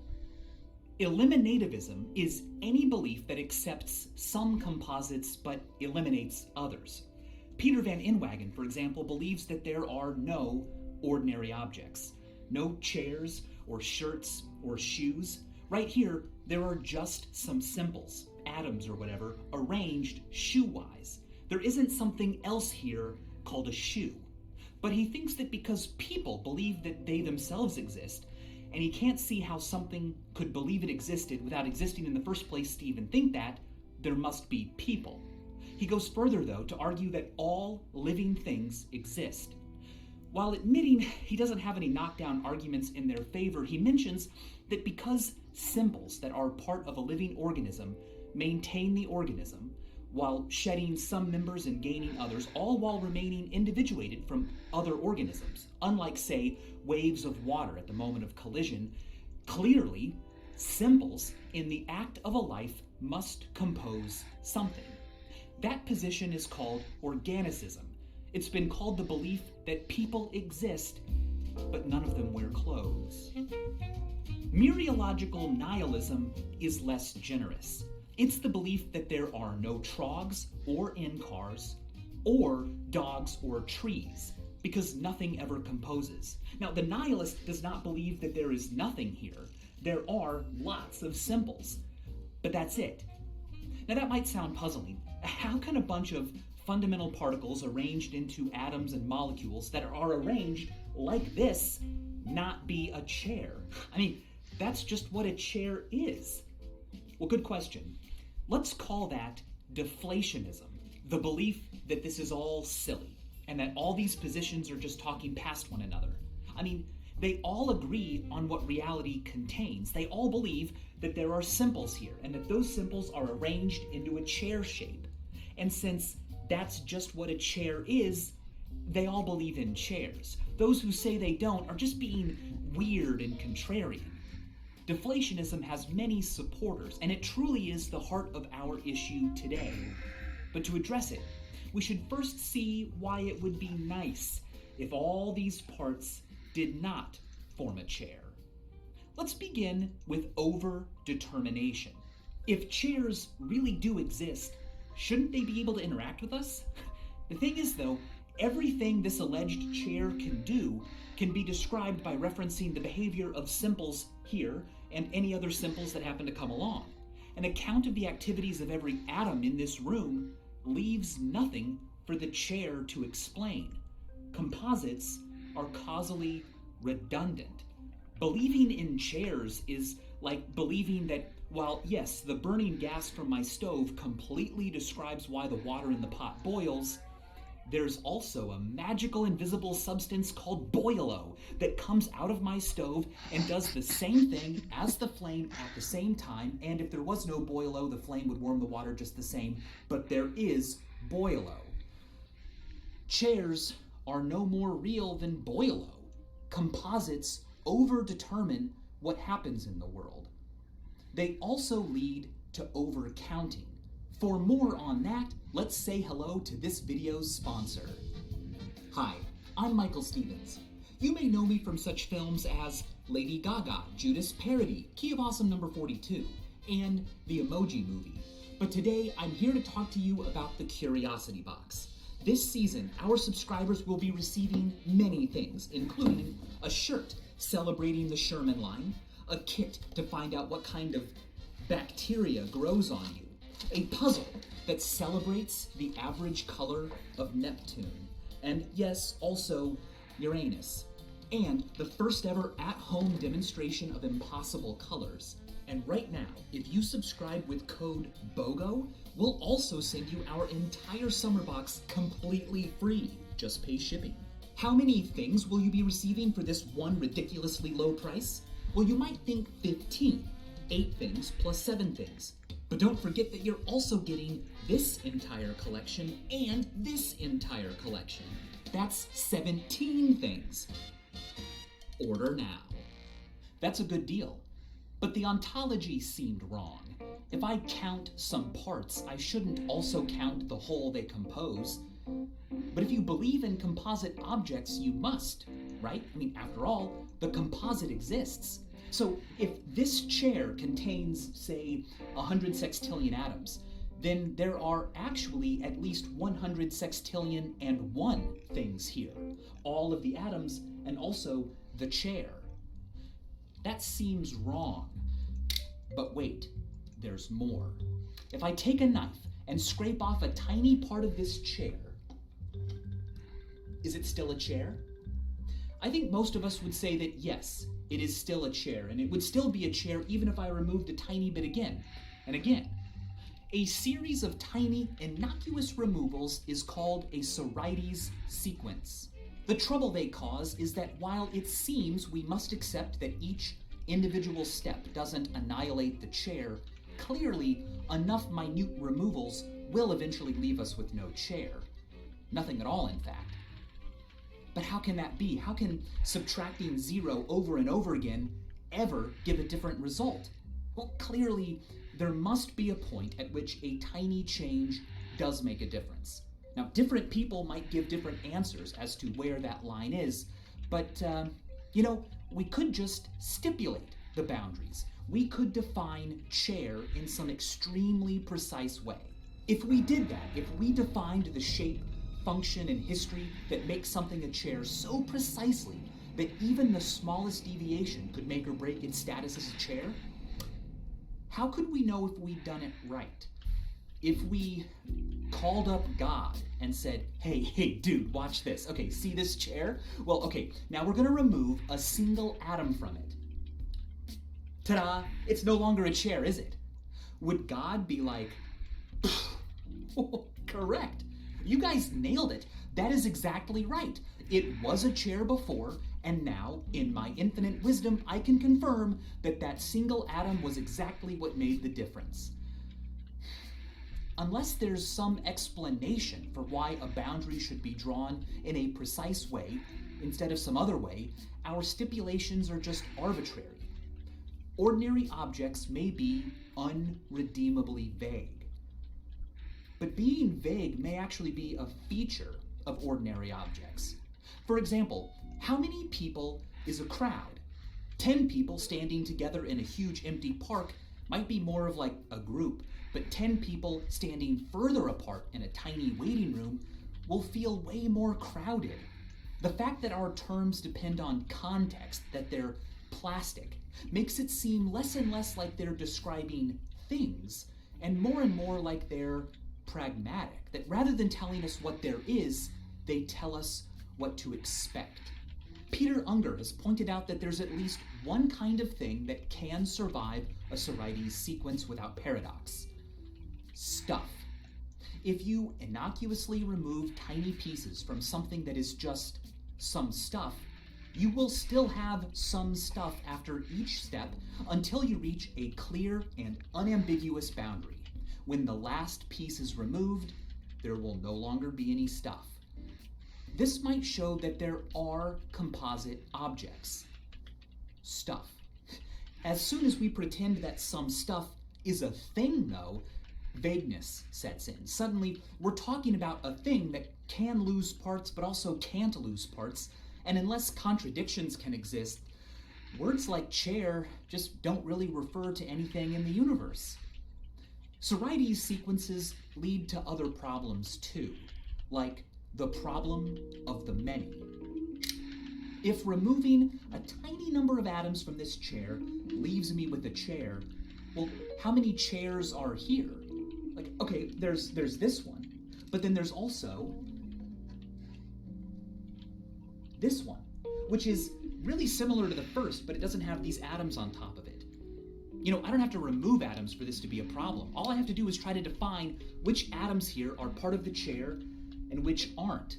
At the atomic level, there isn't a definite boundary. Near the edge, it will be hard to tell whether a particular molecule is part of the moisture in the chair or part of the ambient humidity.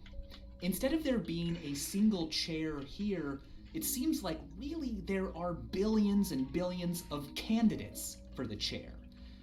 Which one is the chair? But now, suppose that instead of removing pieces, like in a Sorites sequence, or choosing pieces, like in the problem of the many, we instead discard pieces and replace them with new, similar pieces. This is the setup to the famous Ship of Theseus paradox. Suppose I buy a boat and name it Theseus. Over time, parts of the boat wear out, and I replace them with brand new parts. After, say, 10 years, well, I might realize that not a single part of my boat was part of the boat on the day I bought it. Do I now own a different boat? Have I owned 2 boats? But now suppose that someone has been following me around all these years and has been picking up each old part I throw out and storing them away in a warehouse. After I've replaced all the original parts, they take them and join them back the way they were 10 years ago. Which boat is Theseus? Both? If we conclude that ordinary objects don't exist, the problems of Sorites, the many, Theseus, overdetermination, and overcounting all evaporate. If there are only simples and they never compose anything, then which one is the ship of Theseus is easy to answer. Neither. Neither are the boat, and nothing ever was the boat. All that happened was that some simples got moved around. The simples the scavenger has are the simples I possessed when I bought the boat, but there's no mystery of persistence. Removing or exchanging a piece of stuff never left me with the same stuff. There's also no mystery as to which of the billions of chair candidates here is the chair. And the removal of no specific atoms will ever stop it from being a chair, because there is no chair here, and there never was. There are only simples arranged chair-wise. The illusion that there are composites that can survive changes in their parts is an artifact of our minds. It's a helpful one that allows us to track certain properties and ignore others, but when taken seriously, it obviously is not really how the universe works. And that's okay. We shouldn't be embarrassed when we talk about boats or chairs. Our words for ordinary objects really do refer to actual phenomena, and therefore are more correct than believing that, say, the sun turned into a black hole yesterday. Unlike the false statement that chairs exist, there is no evidence that saying the sun turned into a black hole yesterday could even be incorrectly describing. Because of this, Trenton Merricks calls the belief in ordinary objects false, but nearly as good as true. This is all silly though, right? I mean, of course there are chairs. If you believe that there are some simples arranged chair-wise, then you admit there's a chair, because that just is what a chair is. It's not some additional thing over and above these simples, it just is them. Each is still an atom or electron or whatever, but together they are a chair. Well, not so fast there, chair lover. What do you mean a chair is simples arranged chairwise? The phrase simples arranged chairwise just picks out these simples. There's nothing else for that phrase to refer to. There aren't these simples and then also some other simples that are the simples arranged chairwise. So do you mean that chair is a disguised plural? That it refers to lots of things, just like the phrase these books? Because these books only commits us to the existence of this book and this book, but not an additional object that's called a these books. Likewise, if chair just means this simple and that simple, well then it points to a whole bunch of things, and not one of them is a chair. Sure, chairs exist if by chair we mean a word for all these simples, but if by chair we mean an actual object in the universe, there just aren't any, my friend. Except maybe there is no chair over and above the simples, but instead, something happens when an assortment of simples are arranged into a chair shape. Each member continues to be a single atom or whatever, but collectively, they all simultaneously become one thing, a chair. Okay, so then either there's no chair here, just simples, or somehow a miraculous contradiction has appeared, many things, and also one thing that, despite both clearly differing in that respect, are still identical. It looks like chairs cannot be identical to the parts they're supposedly composed of, but chairs also can't be different from their composite parts because there's nothing else there. And after counting and accounting for their parts, there's nothing left for the existence of a chair to cause or explain. To rescue chairs from non-existence, we need to find a way to show that a chair is independent of its atoms and therefore distinct from them, but not so distinct that it's impossibly over and above them. We need to find a way to make chairs ontologically innocent, to have our cake and not have it too. Amy Thomason does this in a very clever way. She points out that if I ask you, hey, is there anything in the fridge? And you look inside and see that it's empty and say, there's nothing in it, it would be weird if I came over, looked inside myself, found a single eyelash in the corner and said, excuse me, what is this? You said there was no thing in the fridge, but there was an eyelash. And gosh dang it, the whole thing is actually full of air. Now that would be weird because when I asked if there was anything in the fridge, it was implied that I meant anything to eat. By arguing that the empty fridge is not really empty, I was using the word thing in what Thomason calls a neutral sense. I used it to mean any and all entities that could possibly be described. But you took me to be using thing in what she calls a sortal sense. A sortal is a term that tells us what a thing is in a way that allows us to count how many there are and know when there is or isn't one. Water is not a sortal. If I told you there was water in my basement and you asked, how many waters? I'd have to use a sortal to answer you. For example, gallons of water. Thomason argues that the neutral use of thing is meaningless when used to ask questions. For example, if I used thing in a neutral sense and asked how many orange things are in this video, you would have no idea how I wanted you to carve it all up. Thus, there would be no single correct answer. You might say, one orange thing, your shirt? But then I could say, what? No, there's my left sleeve, my right sleeve, the inside of the shirt, the outside of the shirt. Come on, there's way more than one. Unless we use sortals, any search for what things there are will end in confusion. Not because there are no things, but because it hasn't been made clear what conditions to apply when searching. For Thomason, this means that what we find depends on what application conditions we use. If I ask if there's anything here that the condition smaller than a molecule applies to, you could note each such thing and give me an inventory. Chair would not be on that list. But if I asked you if there were any medium-sized, rigid according to human strength things here, chair would probably go on your list, and no single atom would. If an application condition is satisfied in the world, then the thing it describes exists. So, chairs do exist. If the application conditions for one thing are also sufficient for something else, then if we find the first thing, we have found the other because its existence is entailed, analytically, by the existence of the first thing, that is, by meaning and logic alone. For example, if I say that I live in a house, you can conclude, without looking, that I live in a building. There's no paradox here. I don't live in a house and a building, two distinct things that defy the laws of physics by being co-located. Instead, the conditions that apply to a house are also sufficient for a building. So, a single chair is not impossibly identical to some collection of many, nor is it somehow over and above its parts. Instead, atoms arranged chairwise merely logically entail a chair. The entailment connects things differentiated by distinct application conditions. When we ask, which one is the ship of Theseus? A puzzle erupts because we're being too neutral. We need to say what we mean by ship of Theseus. If we mean the original parts, then this is it.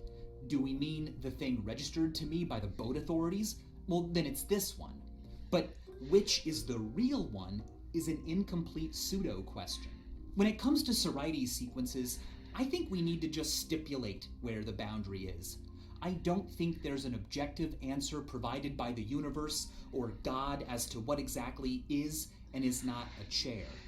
But that doesn't have to mean that there aren't any chairs. It can just mean that every single collection of symbols is its own unique object, independent of our minds, and that we get to decide which to call chairs. Vagueness comes from our minds and our language, but there are no vague objects in the universe. We don't have to believe that our reality is simulated, but I do think we have to believe that it's stipulated. It is a reality that contains not what intelligent machines have decided to give us, but what we have decided we have. There's no fact of the matter as to whether calling this a star is the true way to carve up this stuff.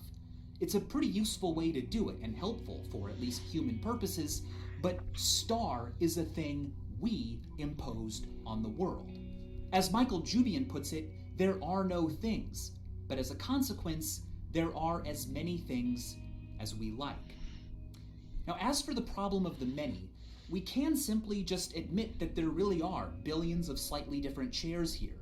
Some include a few boundary atoms that others don't, but since they all act and react pretty much in unison, in our daily lives, it just doesn't matter which exact material collection we mean when we say this chair.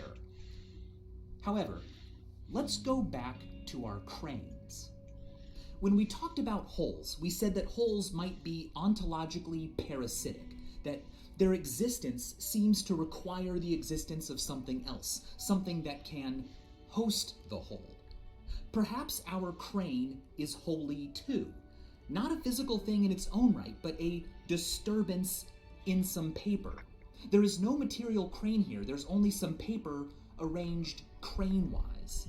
But once we start entertaining that notion, we realize that nearly everything we see and feel, all ordinary objects and even ourselves, are ontological parasites. Michael Jubian calls our tendency to think that what is true of a chair is true of the material that is chairing object fixation or property repression. Object fixation is useful and nearly as good as true, but when paradoxes loom, we should remember that while chairs do exist, they are not made out of matter and cannot be touched or felt or tasted. All I can do is taste some stuff while it chairs. If it looks like a duck, swims like a duck, and quacks like a duck, then it's not a duck, but it is arranged duckwise. I think that the only concrete physical things in our universe are simples. Or, since our universe could be gunky, the material world only contains stuff. And yes, this stuff is chairing.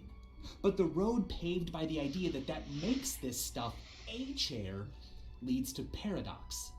To see how we could have made that mistake, let's remember the famous Clintonian dictum that often it depends on what the meaning of is. There's the is of predication, which tells us what something is like, as in, this cheese is floppy. And then there's the is of identity, which tells us what is the same as what. For example, 2 + 2 is 4. To believe that chairs are made of matter, to believe that you are made of matter, is to confuse these two ises. When a collection of properties are extremely thorough in telling us what to expect from some stuff, we tend to just go ahead and noun them, collapse them into a single word, and believe it doesn't just describe some stuff, but refers to it. I think we have an intuitive sense of the thoroughness of properties, and this can be seen in how we order our adjectives. Big can mean many things. A big diamond and a big house are very different in size. Blue tells me a bit more about what to expect, but cheeseburger, oh, that's specific. So specific, in fact, that we call it a noun. The increasing thoroughness may be partly responsible for the fact that big blue cheeseburger sounds fine, but blue big cheeseburger sounds kind of weird. When we embrace the idea that cheeseburgers are not physical objects, but instead exist as an abstract set of properties like juicy, warm, soft, and so on, the specter of ontological paradox dissipates. You and I are not physical objects either. Michaeline is a bunch of different properties, and most of them are very vague. They include things like knowing who Kevin is, being more or less a certain height, having a roughly continuous relationship with the stuff that was Michaeline yesterday.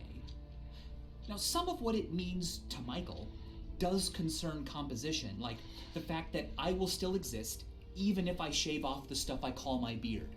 If I shaved off my beard, there would still be some stuff Michaeling, but it would be different stuff than it was before. We are able to lose parts and change and grow because we are not made of matter. We are hosted by matter. As Alan Watts would say, the universe doesn't contain people, the universe peoples. Chairs and tables and rocks and buckets and people are not made of atoms. They are performed by atoms. We are disturbances in stuff, and none of it is us. This stuff right here is not me. It's just me. We are not the universe seeing itself. We are the seeing. I am not a thing that dies and becomes scattered. I am death, and I am the scattering. And as always, thanks for watching.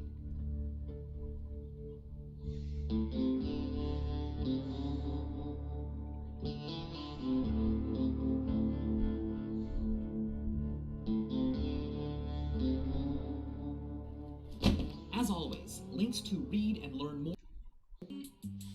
Hey, Vsauce! Michael here. Come on in. If you keep going, you will eventually emerge out my other end. And for this reason, it has been said that the human body is like a donut. Yeah, you are just a bunch of meat packed around a central hole. Or are you? Humans have more than one hole, right? I mean, we've got nostrils and ears, the holes we pee out of, the holes we're born from, nipples, our pores. Gosh, there are subatomic gaps between the molecules we're made out of. Where don't we have holes? Well, that is the rub. Literally. If you cut a clove of garlic in half and then rub that fresh raw end on your foot, about an hour later, you will start to taste garlic in your mouth. That's because the molecules that give garlic its taste are small enough and have just the right properties to permeate skin cells in your foot, enter your bloodstream, and reach your mouth. But you are even holier than that. Every second, day and night, about 60 billion neutrinos from the sun pass through just your thumbnail. So clearly, at small enough scales, how many holes does a human have becomes a meaningless question. Ultimately, the human body isn't a solid thing that can even have holes. It's just a loose constellation of atoms and molecules. But if we accept a minimum hole size, the answer becomes pretty interesting. And a good choice for this minimum is about 20 to 60 millionths of a meter, about the width of a human hair. A magic spaceship, 60 microns wide, could fly into your pores like they were giant holes, like craters. But it couldn't continue on through the vasculature at the other end, or diffuse through cells, or slip between molecules. And that is significant. It highlights the fact that not all holes are equal. A 60 micron wide ship, or string, could be threaded into your mouth and come out somewhere else. But it couldn't do that by entering a pore, or hair follicle. This makes the GI tract what engineers call a through hole, whereas pores, urethras, nipples, ears, hair follicles, birth canals, and the sinuses are blind holes. They can be entered, but eventually dead end, usually at narrow capillaries, permeable only by things smaller than a single blood cell, and the determination to not be stopped. The eyeball can be squeezed under, but you'll eventually be stopped by the conjunctiva. The sinuses are nice big rooms in our skulls, but the only way out is the same ostia you came in through.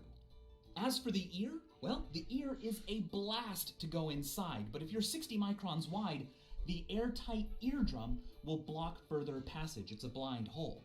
Now, altogether, counting all of your pores and hair follicles, you've got millions of blind holes all over your body. But are they actually holes? That's a real humdinger, because you know what a hole is, what what a hole really is? It's a word. A colloquial, fuzzy, imprecise lexeme that refers to a host of disparate, utterly unreconcilable things that eludes a single, precise mathematical definition. In fact, holes might not even exist.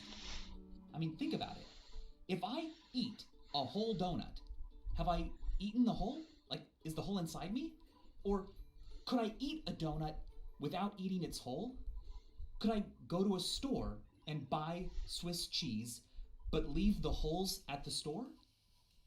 Clearly, holes are at best ontologically parasitic. Their existence depends upon the existence of something else that they can inhabit or be a disturbance in. Of course, the philosophy of holes rarely matters in your day-to-day life. You can call something a hole, and context will do its work and people will know what you're talking about. But take a look at this. Does this have a hole in it? Well, yeah, right, obviously, right here, there's a hole. I can put my hand in it, it can store things, it's got a hole. But now imagine that I could mold it like it was made out of clay, and I molded it down into the shape of a drinking glass. You can see how that could happen, right? Well, does a drinking glass have a hole in it? If this does, then this should too, right? I mean, I didn't pinch the hole shut or glue anything together. All right, sure, fine. I mean, I can accept that a drinking glass technically has a hole in it. But now, imagine that I took this glass and I molded it out and I widened its opening until I had a shape like this, a bowl. Now, does a bowl have a hole in it?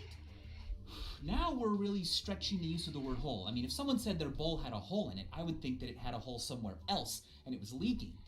But sure, let's call this a hole. It's not a very prototypical one, but I think you see where I'm going with this. If I then molded the bowl and flattened its sides all the way out until I had a plate, a shape like this, well, does a plate have a hole in it?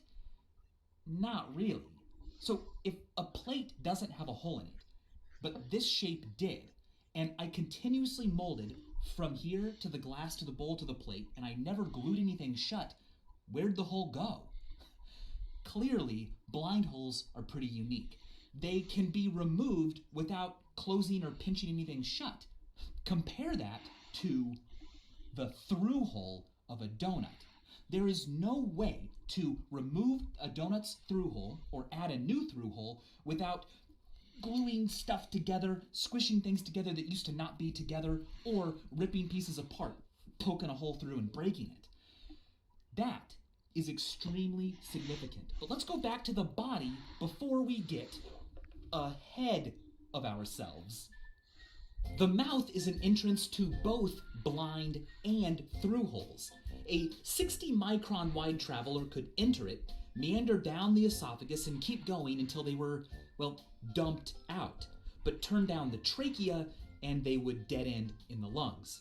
Now, the area of the throat behind the mouth is called the pharynx. It's a pretty chill place, except not really, it's actually quite warm. It plays a role in warming and moistening and filtering the air that we breathe before it enters the lungs, including the air we inhale through our nostrils. Now, each nostril leads into a separate nasal vestibule. That's the tunnel that you can explore when you pick your nose. Eventually, those tunnels meet, and sniffed air enters the nasal cavity, a hollow, air-filled room in your face. Protruding from the walls of the nasal cavity are mucousy fins called the nasal conchae, or turbinates, that warm and moisten the air that passes around them. From there, the air flows via the pharynx down the trachea. So, your nostrils and your mouth are connected. A string could go into your mouth or nose and come out your butt. The nasal cavity is quite the hub. I mean, your ear holes would almost lead into it, but the eardrum blocks the way. If it didn't, there would be clear passage from the outside into the middle ear and then down the eustachian tube into the nasal cavity via an opening about here. The eustachian tube controls air pressure in the middle ear behind the eardrum and is normally collapsed shut. But if the outside pressure is dramatically different than the air pressure in the middle ear, swallowing and yawning can gape it open, equalizing the pressure. That's what happens when you pop your ears. It's cool, but it's not a through hole, and that's what we're looking for. And as it turns out, there are 4 more. 4 more orifices that lead from the outside into this place, your nasal cavity. And they are the lacrimal puncta. There is one near each of your eyelids. They're tiny openings about 1/3 of a millimeter wide into which tears, the fluid constantly moistening and protecting your eyeball, drain. Once inside the lacrimal puncta, tears flow through nasolacrimal ducts, tear ducts, into your nasal cavity. Which is why when you're making a lot of tear fluid, you can get kind of sniffly and have to blow in your nose. That's not snot, that's mainly tears. The point is, a 60 micron wide string could be pushed into any of your 4 lacrimal puncta, threaded through your tear ducts into your nasal cavity, into the pharynx, and then pushed all the way out your butt. Pretty cool. That gives us 8 external openings that don't dead end. But how many through holes is that? I mean, how many holes does a straw have? This clearly has 2 holes, but how many does this have? Is it 1 hole that forks? Is it 2 that combine? Gosh, maybe it's 3. Well, what about this? How many holes does this thing have? Or this? Topology can help us answer every single one of those questions. Here, I have 2 essentially identical pieces of material.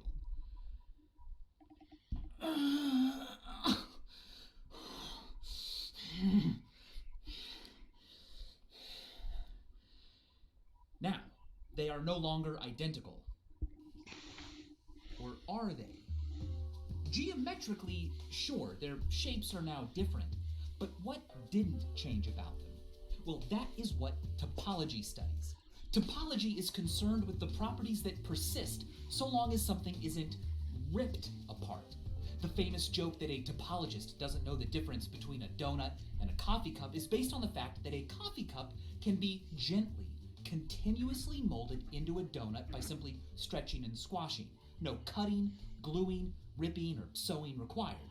Topologists call these gentle, continuous transformations homeomorphisms, and the cutting and ripping and gluing that they disallow are exactly the kinds of actions required to make new holes or remove old ones. So since a coffee cup and a donut are homeomorphic, they must have the same number of through holes, and they do.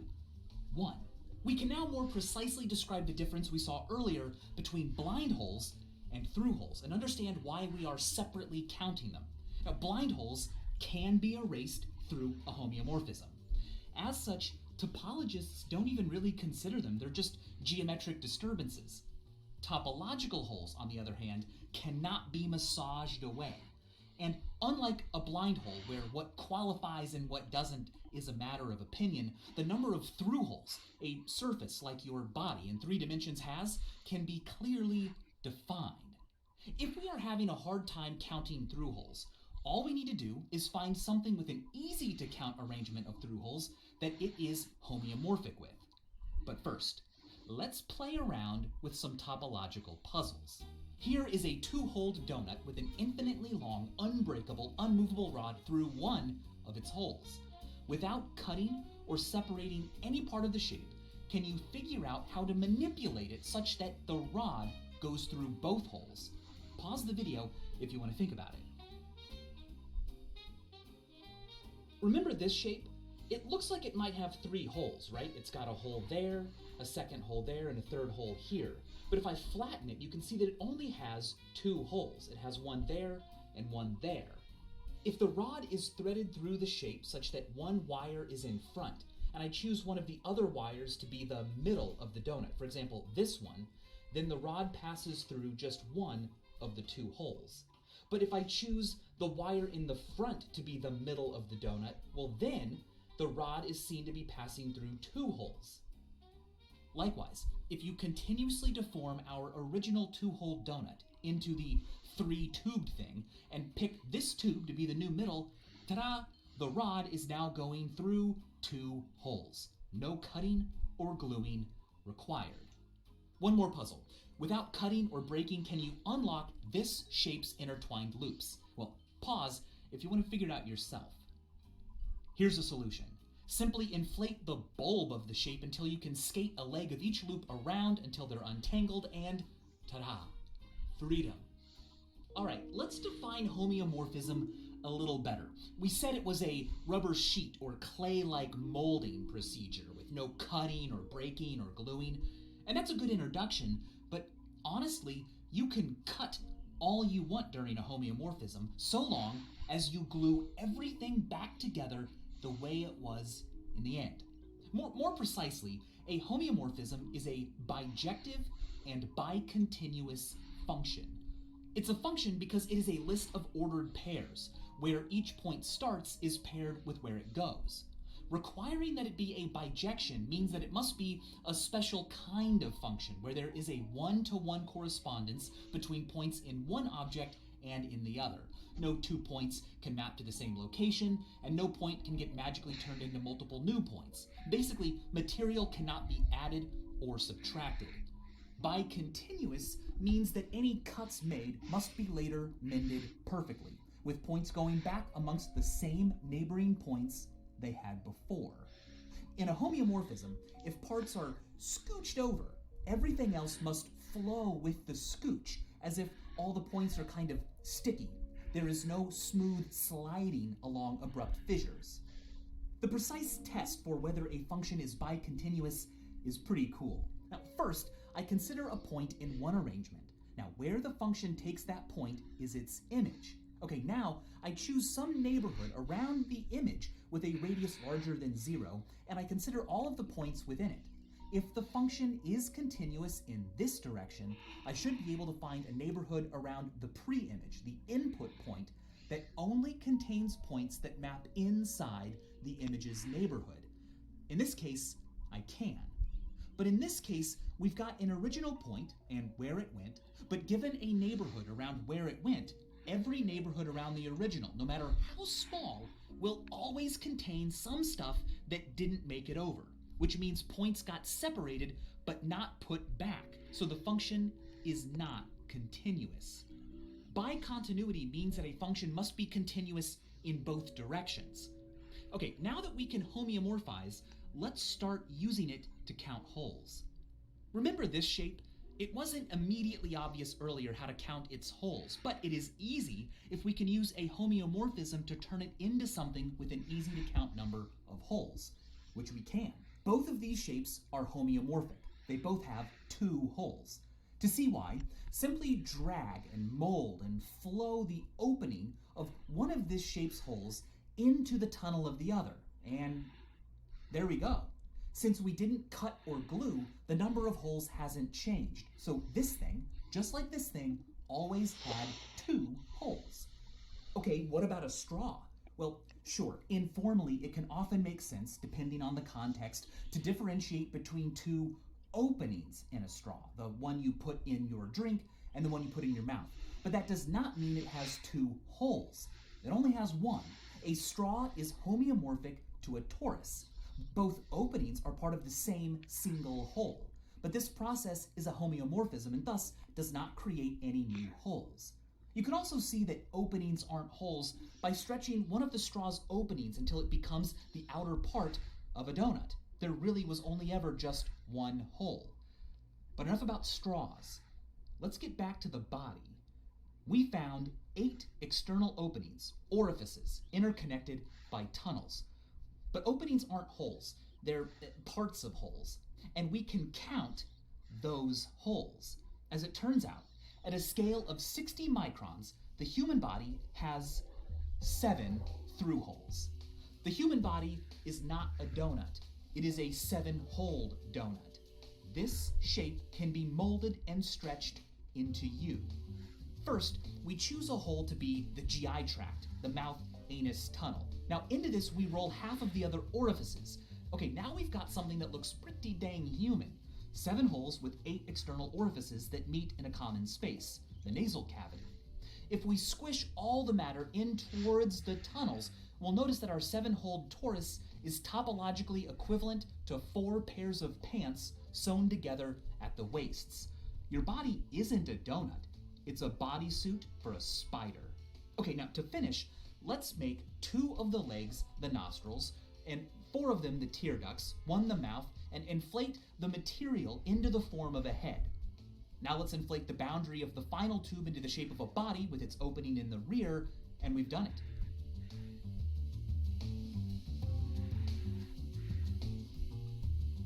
The human body is a 7-holed donut. Or is it? For every piercing you have, that's 1 more hole in your body. Well, 2 more if the piercing goes through a through hole. Like, I don't know, if you had a thin piercing into your face that went through a tear duct and came back out, or if something like a bullet pierced into your chest, through your esophagus and came out the other side. That would mathematically count as 2 new holes. And there's more. Some people have supernumerary lacrimal puncta on their eyes. Each additional punctum they have over 4 total adds an additional hole to the standard 7. And remember the sinuses and the ostia connecting them into the nasal cavity? Well, they're just blind holes, depressions, but as many as half of us may have at least 1 accessory ostium, an extra hole connecting a sinus to the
out a through hole. You can enter one opening and exit via another. Now these may not be external orifices, but for every accessia ostia you have, that's another topological hole you need to add to your body's total. The thing is though, most of us have no idea how many accessory ostia we have, unless you've had serious sinus problems or have had extensive scans of your nasal region that have been studied from multiple angles. So to answer this video's question, the human body has millions of blind holes, like at least 5 million, and at birth, 7 through holes. It would be better if there was a clear answer that applied to all of us for our entire lives, or if finding out how many you had right now was easier. But you'll have to spelunk in your sinuses to know for sure. And that's beautiful, isn't it? We can rigorously define the properties of holes in all sorts of dimensions, and we can study the temperatures at the bottom of craters on Pluto, but few of us will ever truly know the whole truth of our own bodies. And as always, thanks for watching.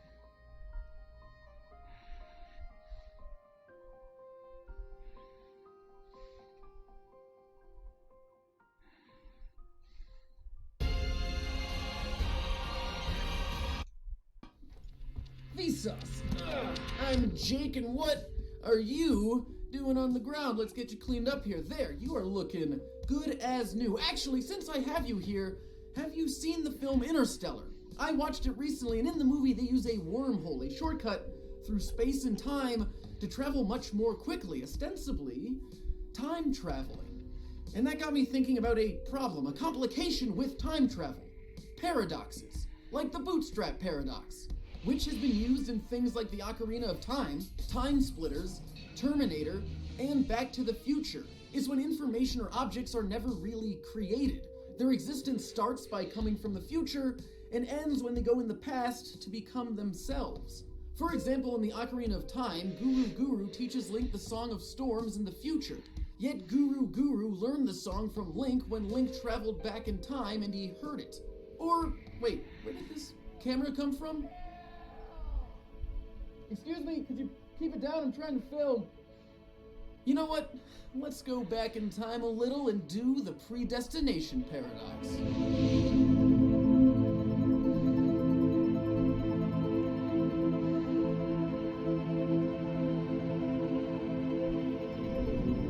The predestination paradox is when you travel to the past to try and stop or change the outcome of an event.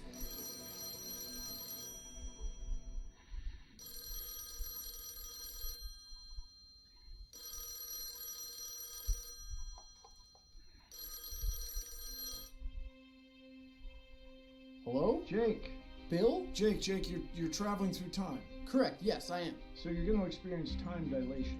What you and I think of as the speed of time being constant, I mean, even when we're in a hurry, even when we lose track of time, we nominally imagine a clock that's running at a constant rate relative to the universe. But that turns out not to be true. It's not that the speed of time is constant, it's the speed at which energy can move is constant. This is to say, the speed of light. So, I want you to be careful of this, because when you look at your watch, it'll look like time is passing at normal speed, normal rate. But in fact, the universe is moving along at its own speed, and when you try to reconnect with it, you may end up changing the course of history in such a way that you never exist. And neither do I. Bill? Bill! Bill! Excuse me, could you keep it down? I'm trying to fill. So with the predestination paradox, you going back in time to try and stop an event is what causes it in the first place, which then leads to future you going back in time to try and stop it. We should move. When we talk about going backwards in time, we tend to think of it like the butterfly effect, where doing something as seemingly inconsequential as stepping on a flower or squashing a bug can cause a domino effect, rippling through space and time, causing drastic changes to our future. Do I have a mustache now? And where did this knife come from? However, in most paradoxes, the timeline is a closed loop. Isaac Brock has a great line that goes, "The universe is shaped exactly like the Earth. If you go straight long enough, you'll just end up where you were." Why do I still have this knife? Oh no. No. Okay, I just killed myself. Literally. This is great, actually. This works perfectly. Okay. We just hit the grandfather paradox. Now, the grandfather paradox is fairly simple. If you were to go back in time and kill your grandfather, he wouldn't have one of your parents, and they wouldn't have you, so you wouldn't exist and couldn't go kill your grandfather. But in this case, I killed myself. And if I were to go back in time to kill myself, I wouldn't be alive to go back in time to kill myself, which means I couldn't kill myself. So therefore, I'm still alive and will continue on forward until I eventually and accidentally kill myself. Which means this whole video is a paradox. And as always, thanks for watching.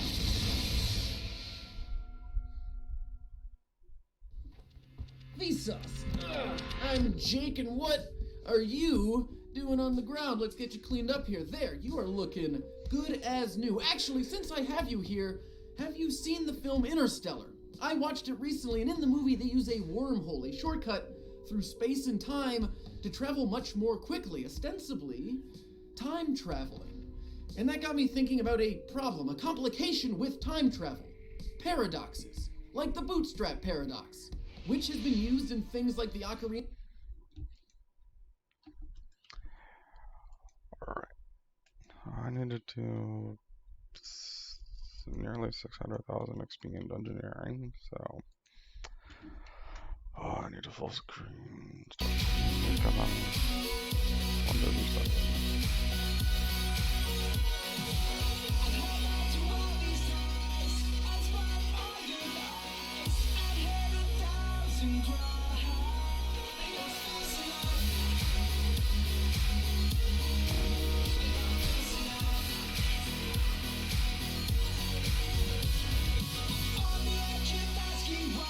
You don't even want to try.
guarda aqui.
Have a key.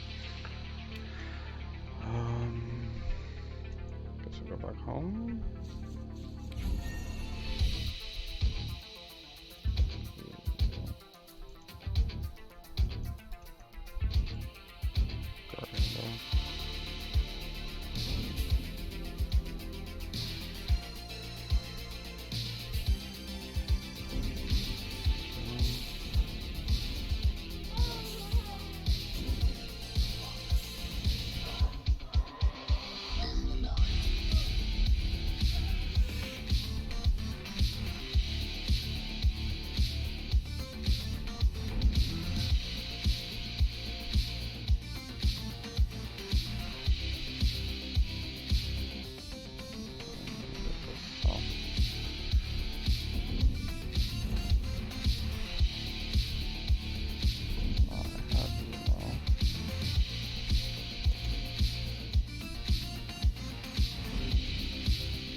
that taken care of.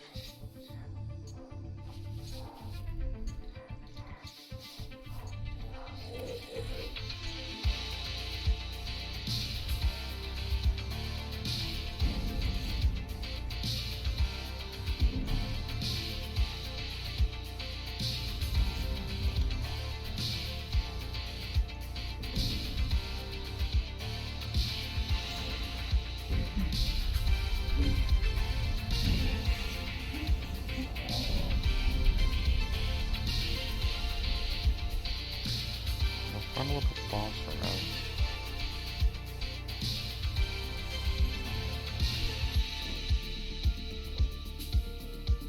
Didn't pick you up for whatever reason.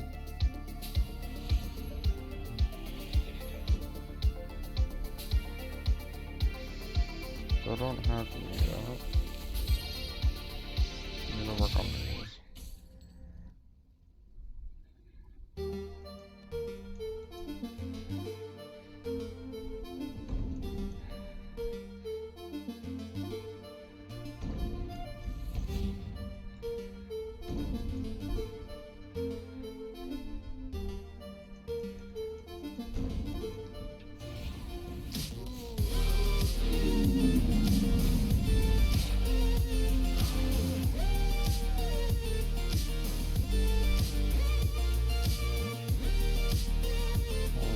Banana.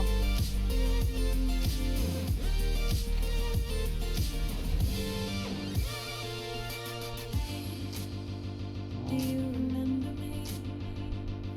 I'm the girl whose heart you stole. I don't want it back, please. You can keep it. My mind's made up on you. I wanna hold it. You're a little too close, but too far away. It's much too early, or it's far too late. Maybe I'm too old now, or just afraid that you'll walk away.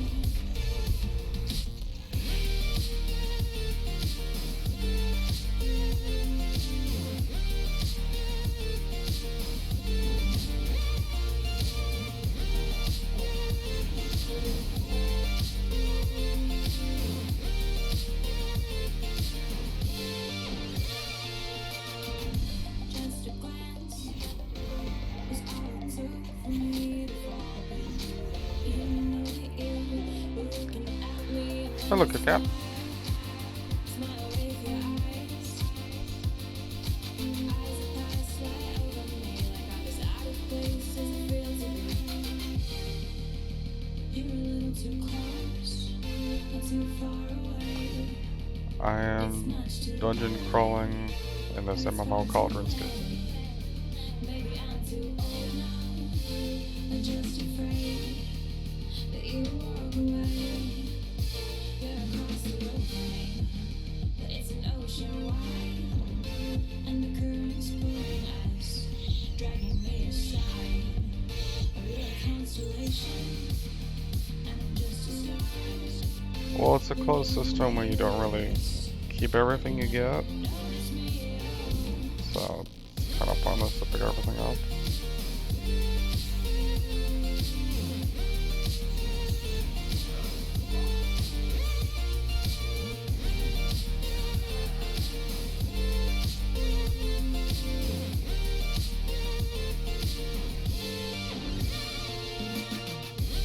I think it might be something somewhere.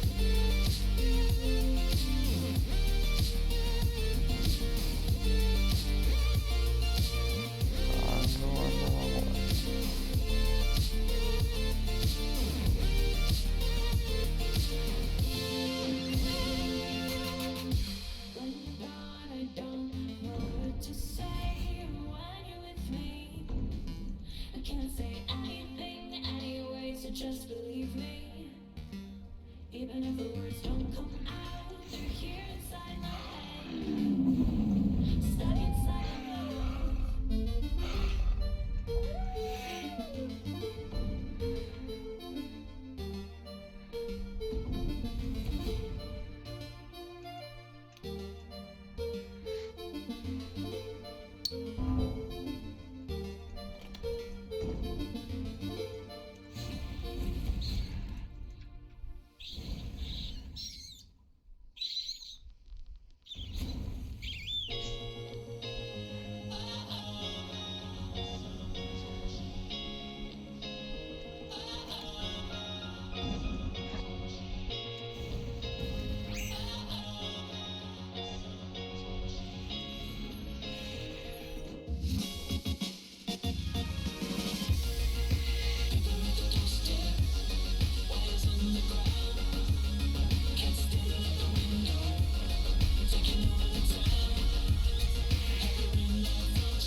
Tell you a story about me and you. Out on the water, surrounded by the blue. They scream that only I'll be saved. They toss off the line, but I just let it float away. I'll let it float away. I'll let it float away. I'll let it float away. Float away, float away. Oh my god,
Really?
How dark are they?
I just know that I have to believe all that I see,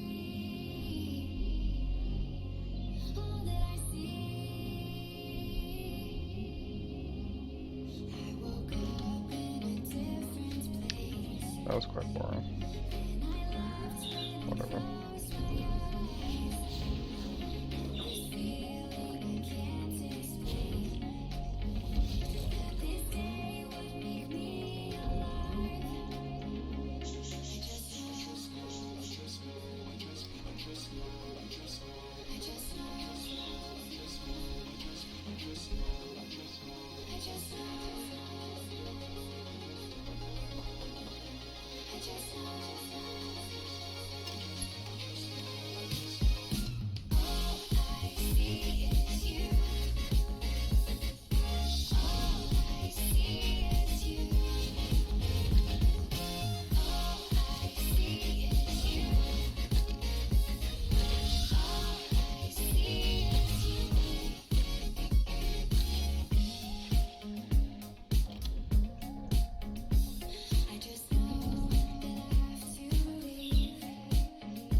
don't like this puzzle.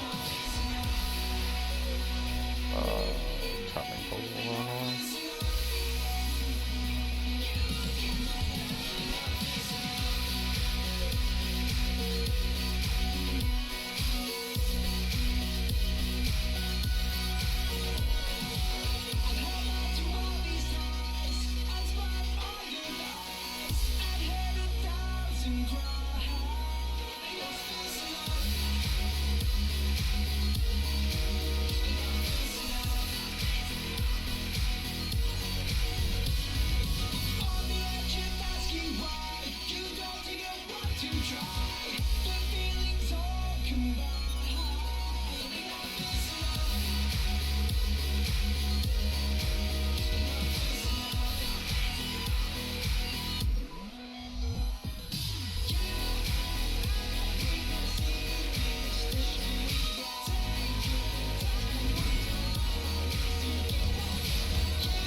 I don't have you either.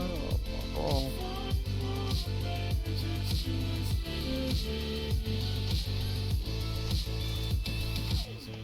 I don't have orange corner, but I got gold.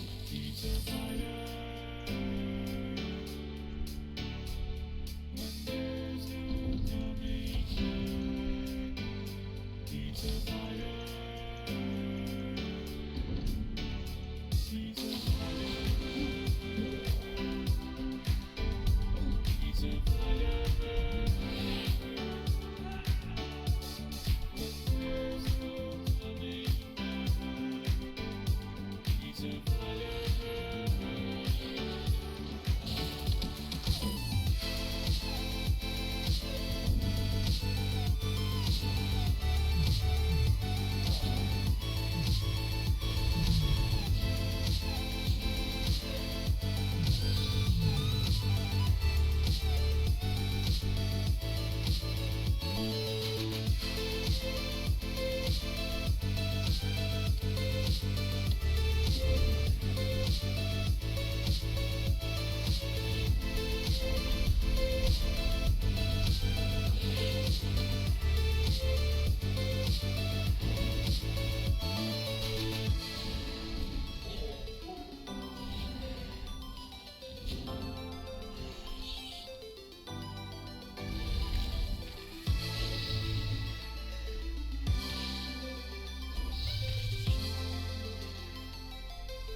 Do you remember me? I'm the girl whose heart you stole. I don't want it back. You can keep it. My mind's made up on you. I wanna hold it. You move too close or too far away. It's much too early, or it's far too late. Baby, I'm too old now. I'm just afraid that you'll walk away.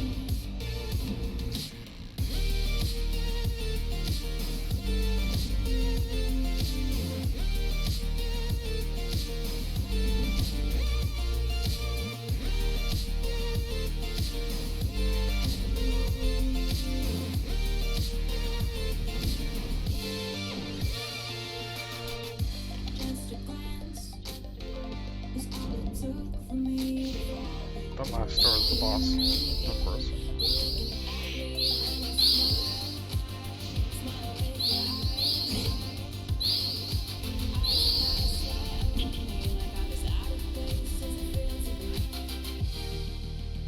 You're a little too close, or too far away. It's much too early, or it's far too late. Maybe I'm too old now. I'm just afraid that you'll walk away. You're across the road from me, but it's an ocean wide, and the current's pulling us, dragging me aside. Oh, you're a constellation, and I'm just a star, blinking in the universe, but you never notice me.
Oh my god, walk over there.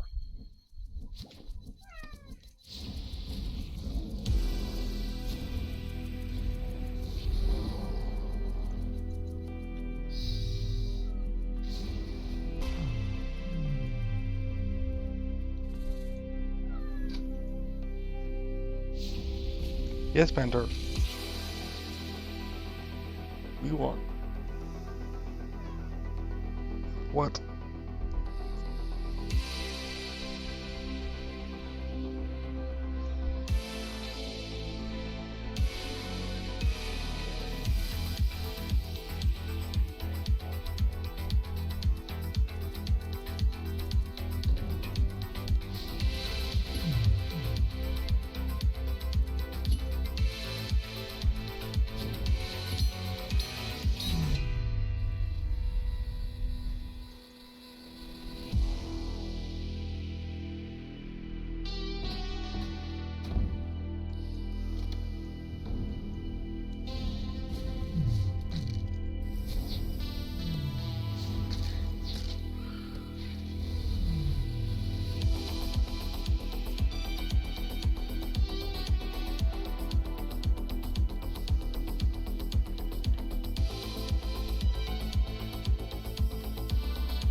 Actually chose the right one.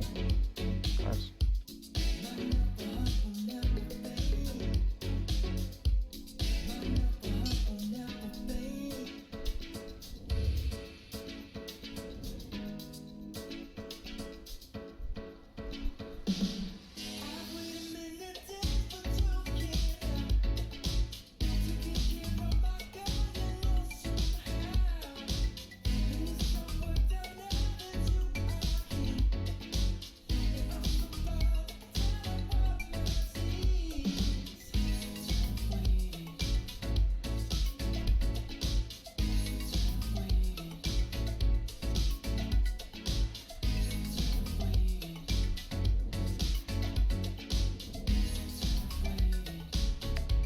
They made it so easy.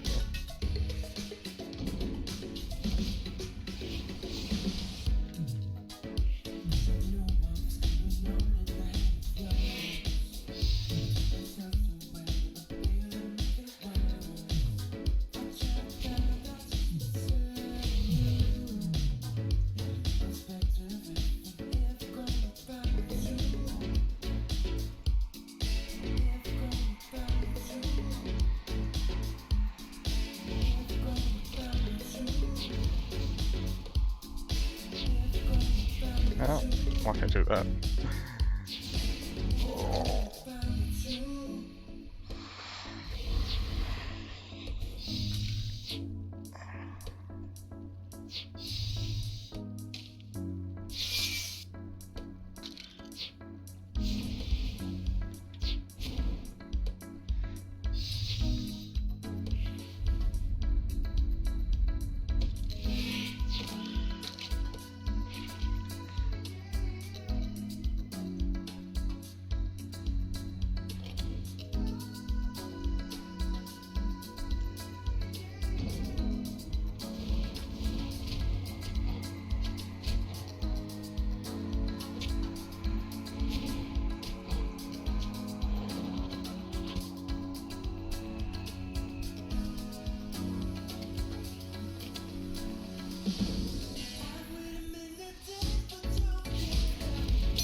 Still don't have you. That's kind of what I want.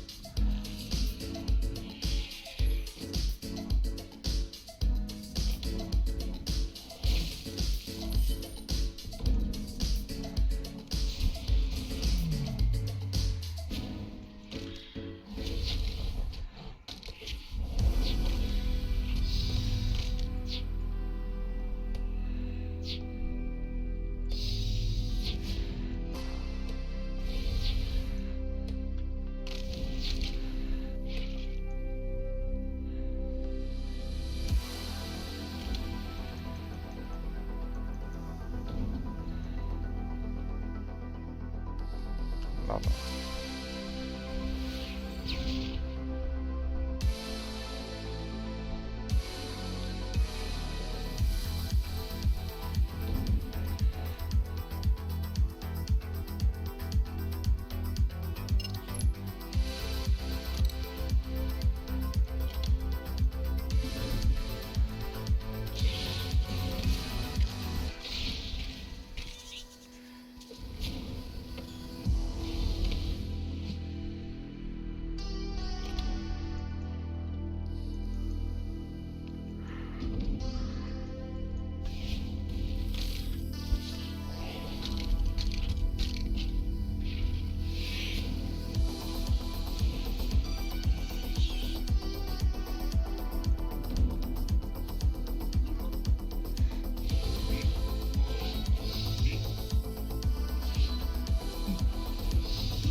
Kind of annoying that I lose all my adrenaline, but whatever.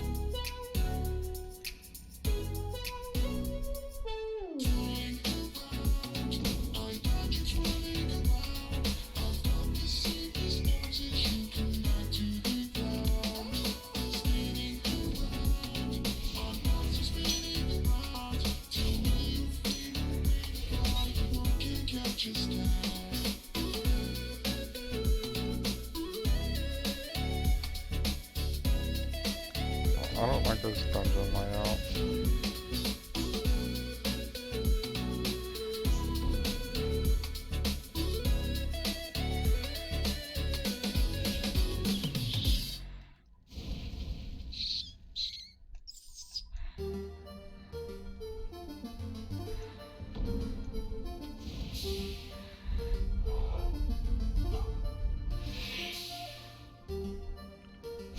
Literally has no key I can use.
Maybe it would be better to have dueling melee.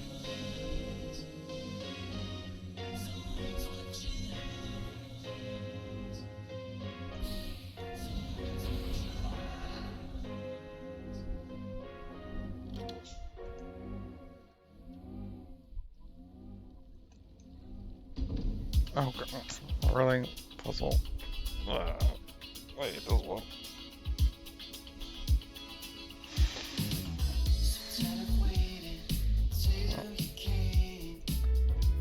Oh, it's gonna be more annoying with this now.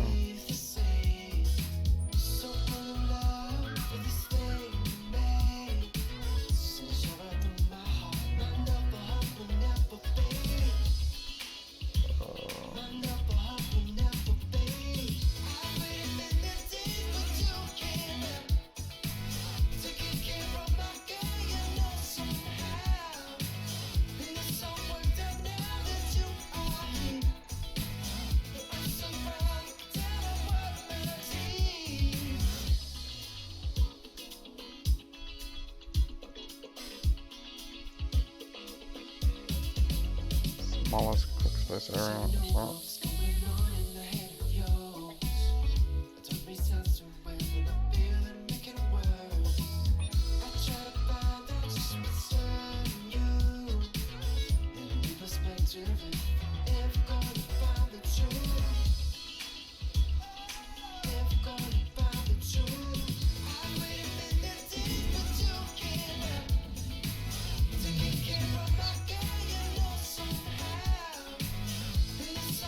really.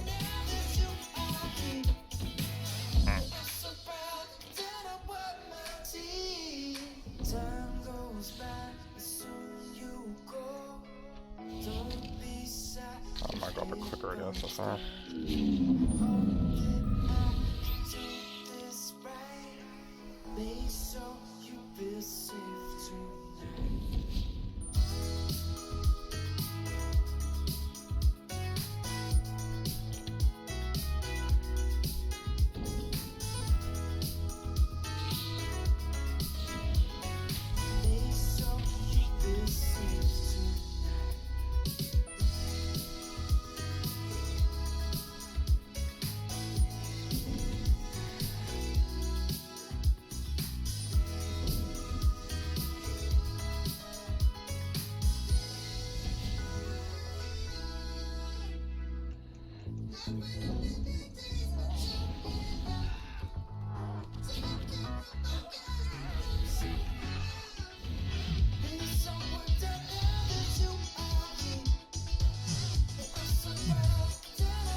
Get the...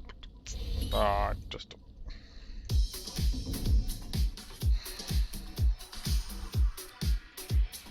Why did that do that?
just realized I don't have my teleports anymore.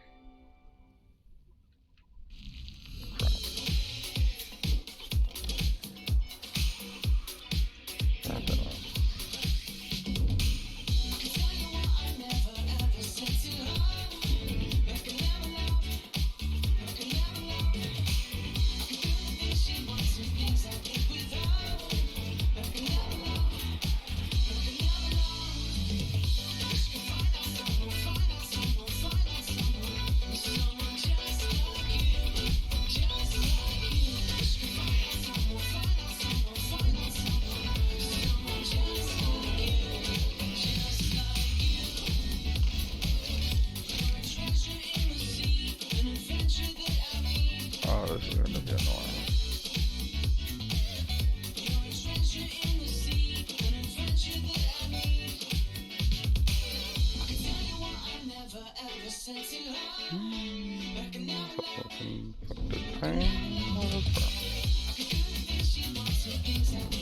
Oh well.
Why are you the work?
Really?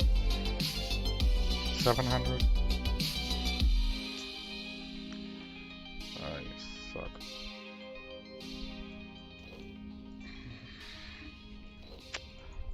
$700 XP. Game hates me. Sorry.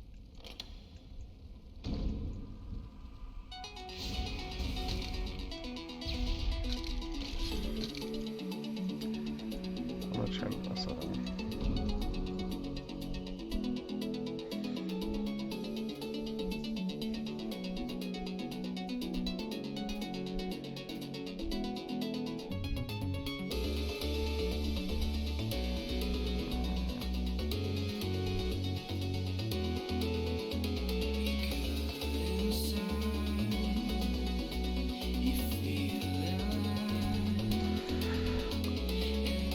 I want the whip, but I don't have the weapons.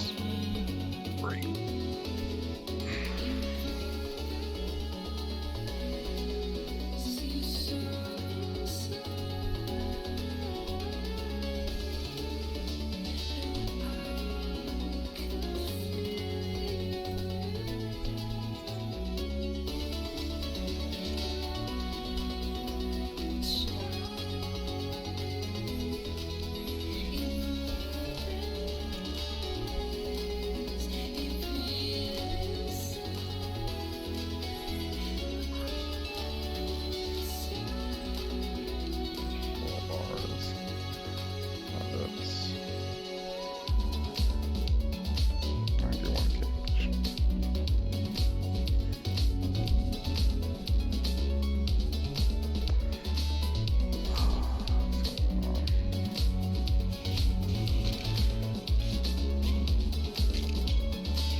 Might be able to reach this by the time I get done with the dungeon, depending on the skill nodes.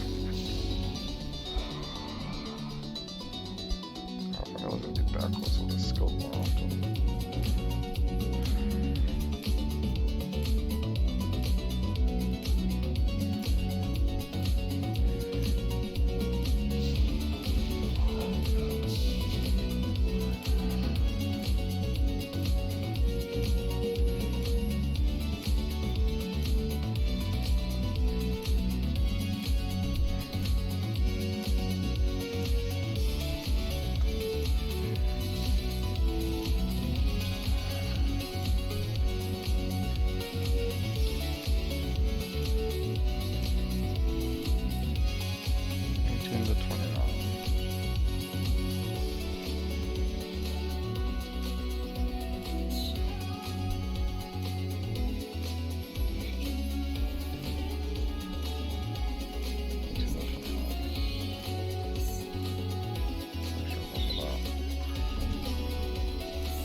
Get like 10%, I believe, dungeoneering XP for every skill XP you get. There's a 10% chance of doing that. I believe.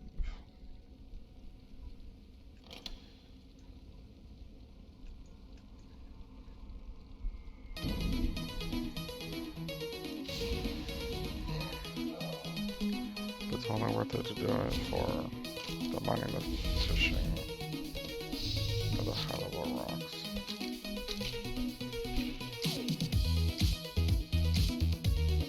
Probably should have done that one.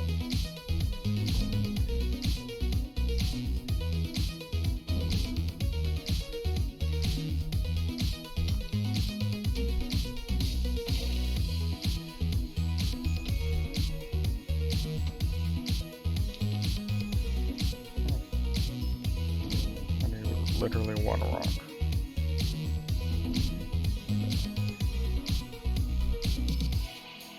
And I've got all the time it seems. I'd rather see you in my dreams.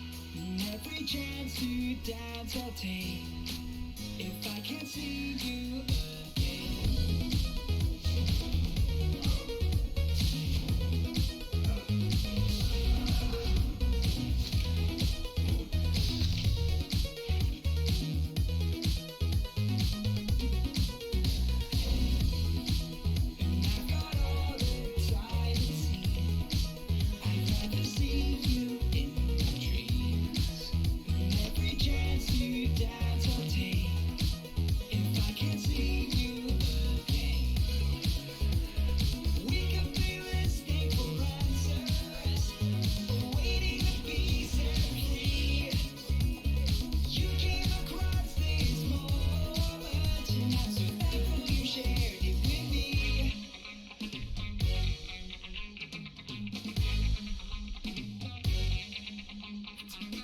This dungeon might be the last thing I do before it's like Genshin.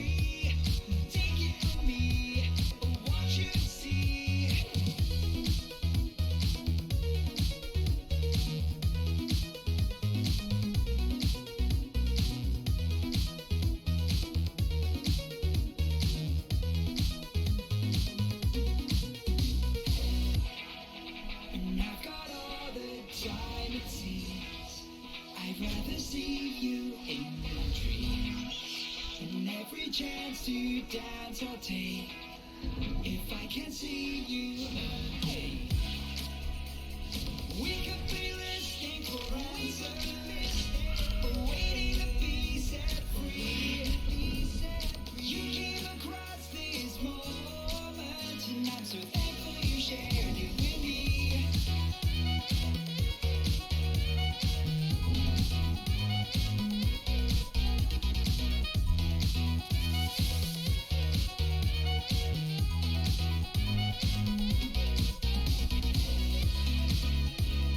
We could be listening for answers,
ashes under a canvas. No, nobody seems worth it while the feeling's sophisticated.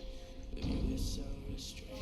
The past is getting closer, closer. That's just like the time's independent. All alone, life's escaping my mind. The air ain't as free as it used to be, but that's quite alright when you're still 18, it seems to be. I'll tell you it's overrated.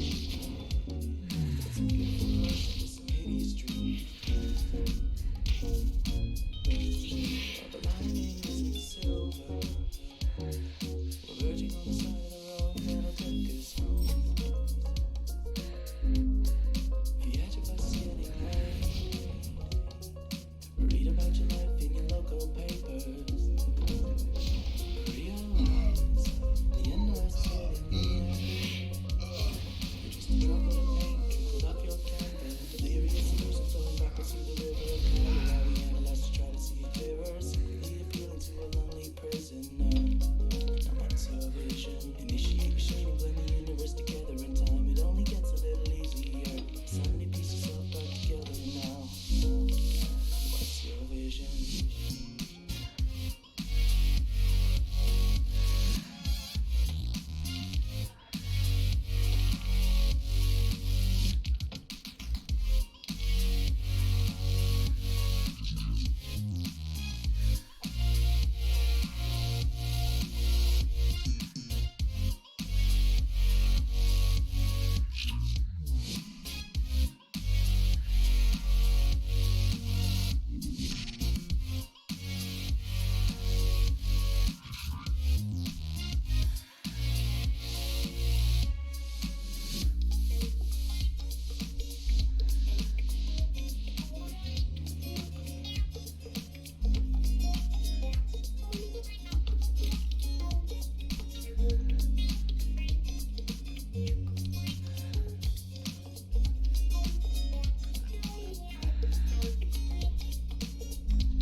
Why is it chopping with bronze? This game is weird.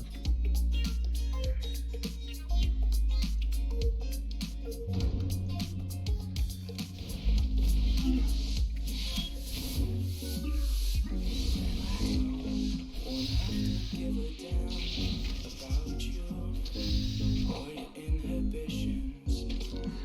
And after all, you're the one who told me love was not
This game as well.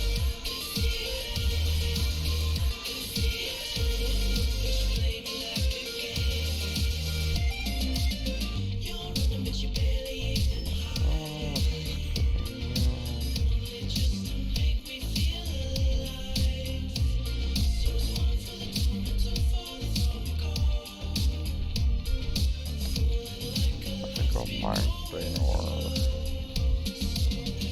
Next time on.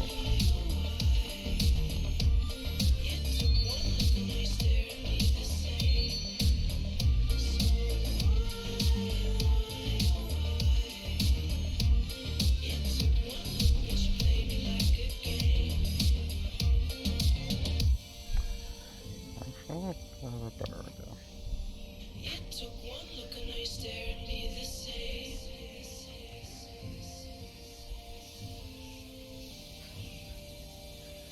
It took one look but you played me like a game. I was behind. My bad. It took one look and I stared at me the same.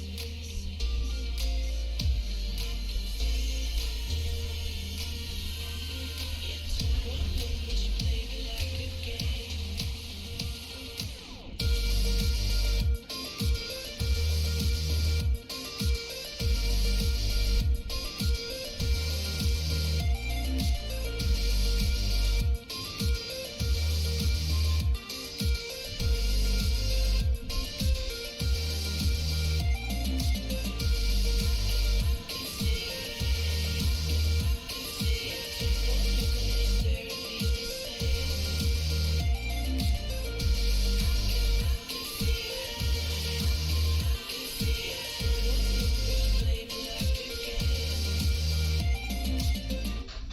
I think it'll be faster to go to the quick core.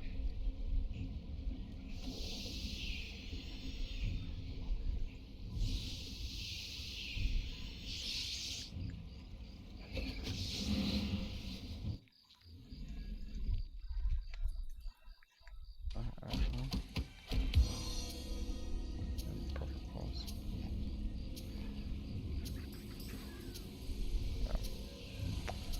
Oh, I have it in my inventory. Whoops.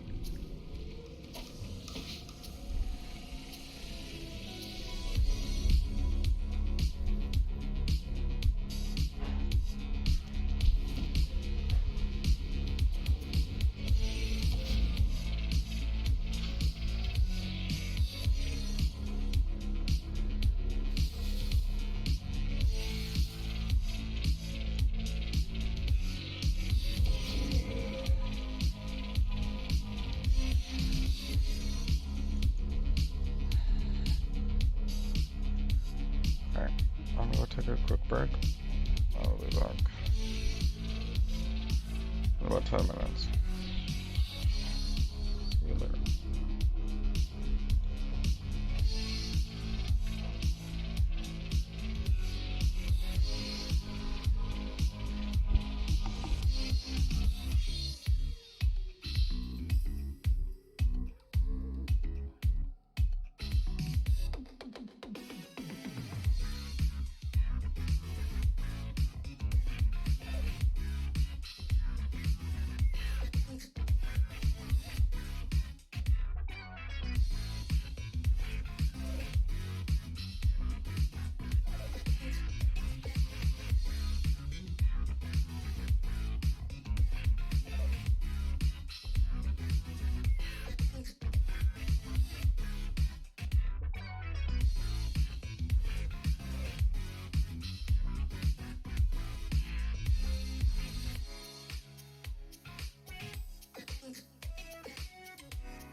myself some quick burritos so I can eat. And I hope you guys enjoyed these videos. Since I have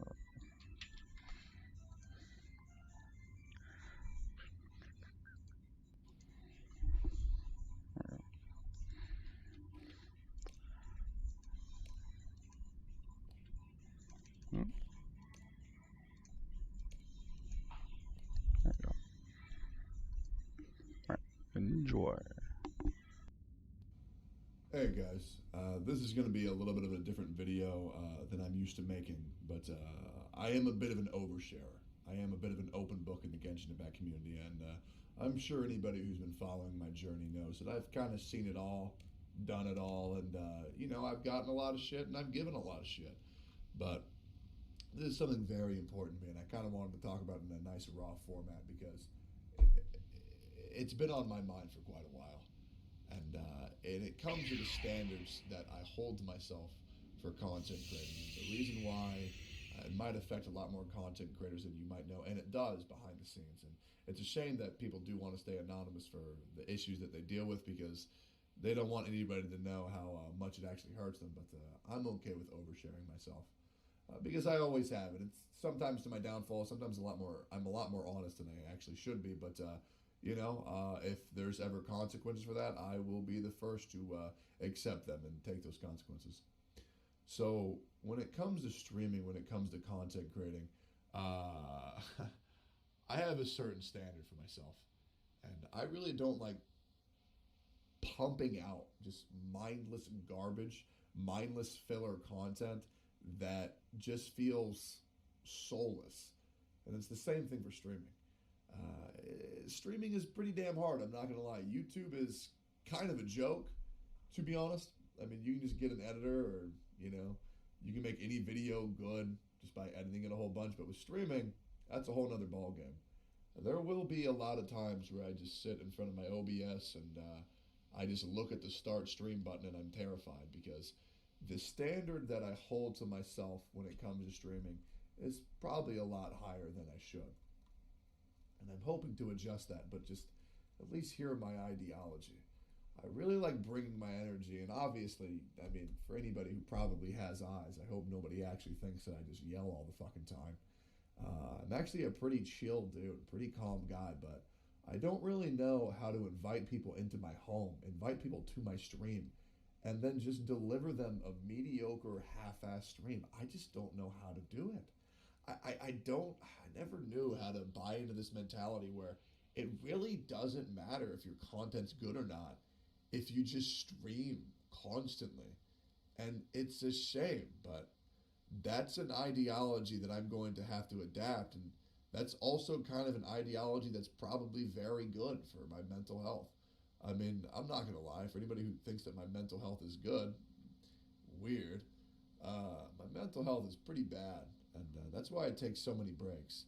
Because I'm very, very, very hard on myself. Once again, goes back to my interview with Dr. K, where I don't really trust other people to have a good conversation. I kind of just force a good conversation to have. And it's not healthy, but as a lot of y'all know, I'm not afraid to take breaks from posting on YouTube. I'm not afraid to take breaks on Twitch because my mental health has to come number one. It has to be number one.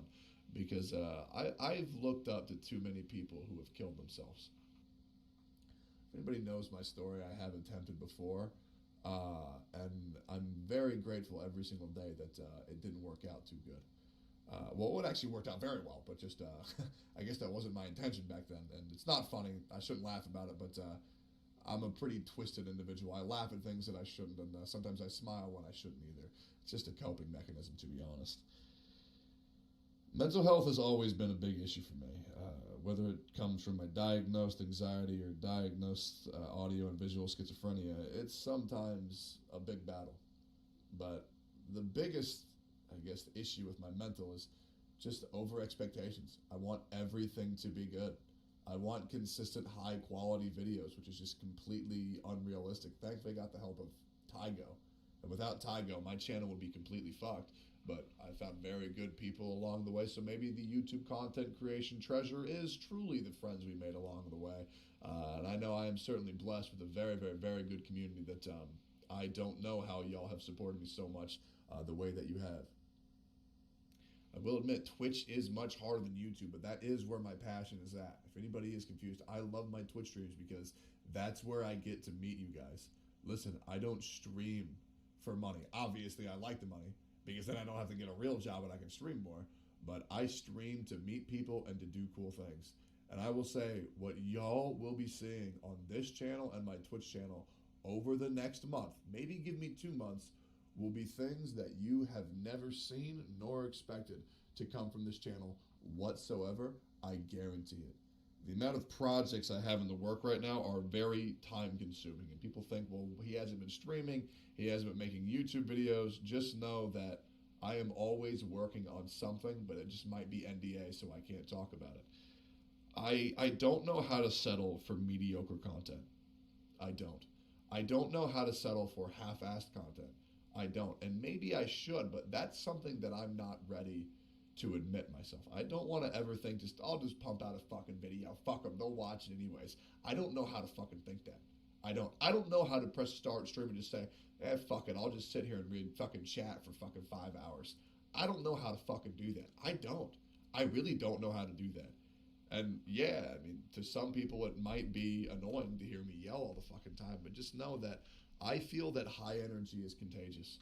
I feel that positive vibes are contagious. I feel that laughs and smiles are contagious. And that's what I like to give to my community. Now, I'm going to have to tone that down. I am. And I did that for my stream today, and it felt really, really, really good. And I'm not sitting here saying I'm just going to deliver you half-assed fucking read fucking Twitch chat streams from here to the end of time, but I'm going to have to chill on the high emotions for a little bit because my body can't take it. Like, giving that energy takes a lot out of it, dude. And especially since I've been doing this game for about over a year, puts a lot of strain on the heart, puts a lot of strain on the fucking blood pressure, a lot of strain on the lungs, a lot of strain on the mind. It is really not healthy to try to remain that high energy, that positive, or even sometimes that negative for an extended period of time. It's just not. If you think it is, try yelling straight for 2 hours and tell me how that goes, and then try doing that for a fucking year. It's impossible. But my commitment to my community, my commitment to the quality of my content, my commitment to the quality of my streams is just so fucking high that it's kind of just becoming my own downfall, to be honest. There's a couple other content creators, Zeal's Ambition and Damone Kim, that really worry me in the back of my head because a lot of content creators are doing what they did. And that is post, whether you want to or not. And that's not healthy because it's post, flatline. Okay? I don't ever want to get to the flatline point. And look, I get that I'm replaceable. If I were to quit Genshin Impact, if I were to, quit YouTube, Twitch, nobody would fucking care. Okay? There are hundreds of content creators that would take my place, and I'm okay with that. I'm not so egotistical where I think that my content's the be-all, end-all. And I'll never think that way because at the end of the day, I am just a cog in the machine, and I'm okay with that. But I do know that while I'm blessed enough to have this opportunity, I'm going to take full advantage of it. I mean, I'm not going to lie, the past year of my life has been probably the best year of my entire life. I can look at myself, and this is going to sound very sad, very fucking ugh, but I can actually look at myself in the mirror and be proud, which is not something that I could have said in the past. And I hate saying that right now because I know it's very true, but I will never be able to thank you guys enough. And this is what I want to talk to you guys and other smaller content creators who've been reaching out to me lately, letting me know that they've been kind of watching my videos and it means a lot to me, or a lot to them that, I'm speaking out about some bullshit that I say. But please, if you're a smaller content creator and you're pushing out content for the sake of content and you need a break, please take one, okay? You can't hold yourself to the same standards of the bigger Twitch streamers. You can't hold yourself to the same standards as bigger YouTube content creators because what they're doing is making them thousands of dollars. What you're doing is making you tens of dollars, okay? Streaming on Twitch to 1,000 people is literally walk around, collect berries, and read your chat. And that's all you got to do. Streaming with 50 viewers is you have to entertain everybody by being entertaining because you don't have a chat or they're going to leave. That is one of the most stressful, negative impacts on your mental health you can ever do. And that's why I recommend you so hard to stay on YouTube. Because at least with YouTube, you don't have to be active, bop, bop, bop, bop, bop, or everybody's going to leave. Because when you see those viewer counts going down, it's going to hurt. When you see those negative comments, it's not going to go away. You're going to see it, and you don't have any moderators yet, and it's going to fuck you up.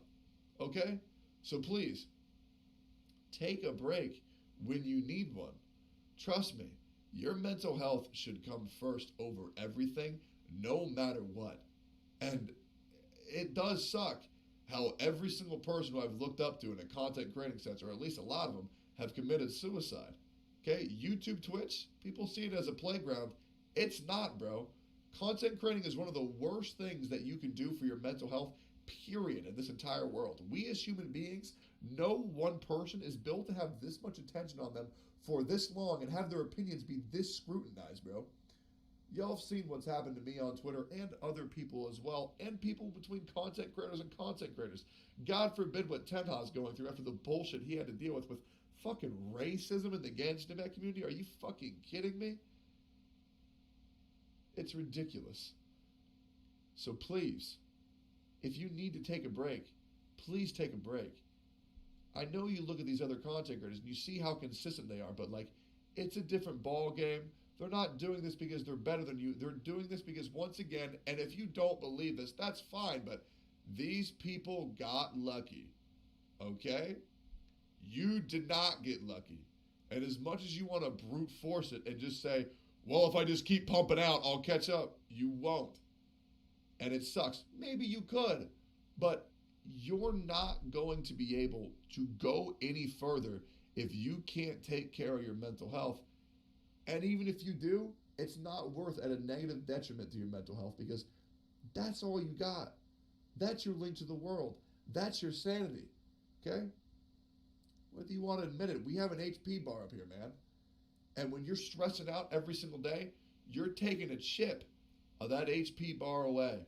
Okay? But when you take a break, you get some of that HP bar back. You'll never get it all back, but you'll get some of it back. So please, take care of yourself, okay? Now, me personally, I'm going to keep doing what I'm doing, but I'm probably going to bring down the energy a little bit and probably try to be a little bit more authentic to who I am as a person, because I don't know if I can keep this shit up anymore. Because I know it's fun to have fun, smiles, and laughs, but hey, sometimes when I feel like shit, y'all are going to have to know that I feel like shit. And as much as I don't want to tell y'all because I hate it, I got to realize that y'all are there for me just as much as I'm there for y'all. So I want to thank you guys for listening to this, and hope you got something out of this. And I hope I didn't ramble too much, but just wanted to give you a quick check-in and just say, yo, let you know how I'm feeling, and just know that I appreciate you guys more than anything. It's 5 a.m. I don't know why I stayed up this late to make this, but I really appreciate you listening. So yeah, I hope you guys have a good night or a good morning wherever you're at. And please, I know this is mainly about content creators, but please just take care of yourself. I don't want to see any more of my friends quit content creating. I don't want to see any more up and coming, YouTubers, Twitch streamers burn themselves out and give up on something that they could have done if they just give themselves a bit more time and gave them just a little bit more slack. I love you guys. Thanks for watching, and I hope you guys have a good one.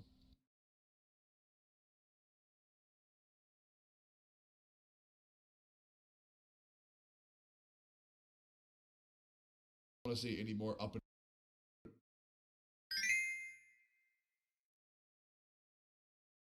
Reddit review. Hey, you want to join my Reddit? A link in the pinned comment description. Let's see what goodies my chat has in store for me today. Yeah, I saw this already, dude. Oh my god. Legit, oh my fucking god. It makes me really happy because I'm fat as fuck. And I'm glad you didn't just make me a skinny anime boy like Tartaglia and Zhang Lei. Like, I don't know if Mahoyo realizes this, but main characters can also be really fat. Okay? So I will gladly take the first thick boy as a badge of honor. Also, excellent eggy beanie.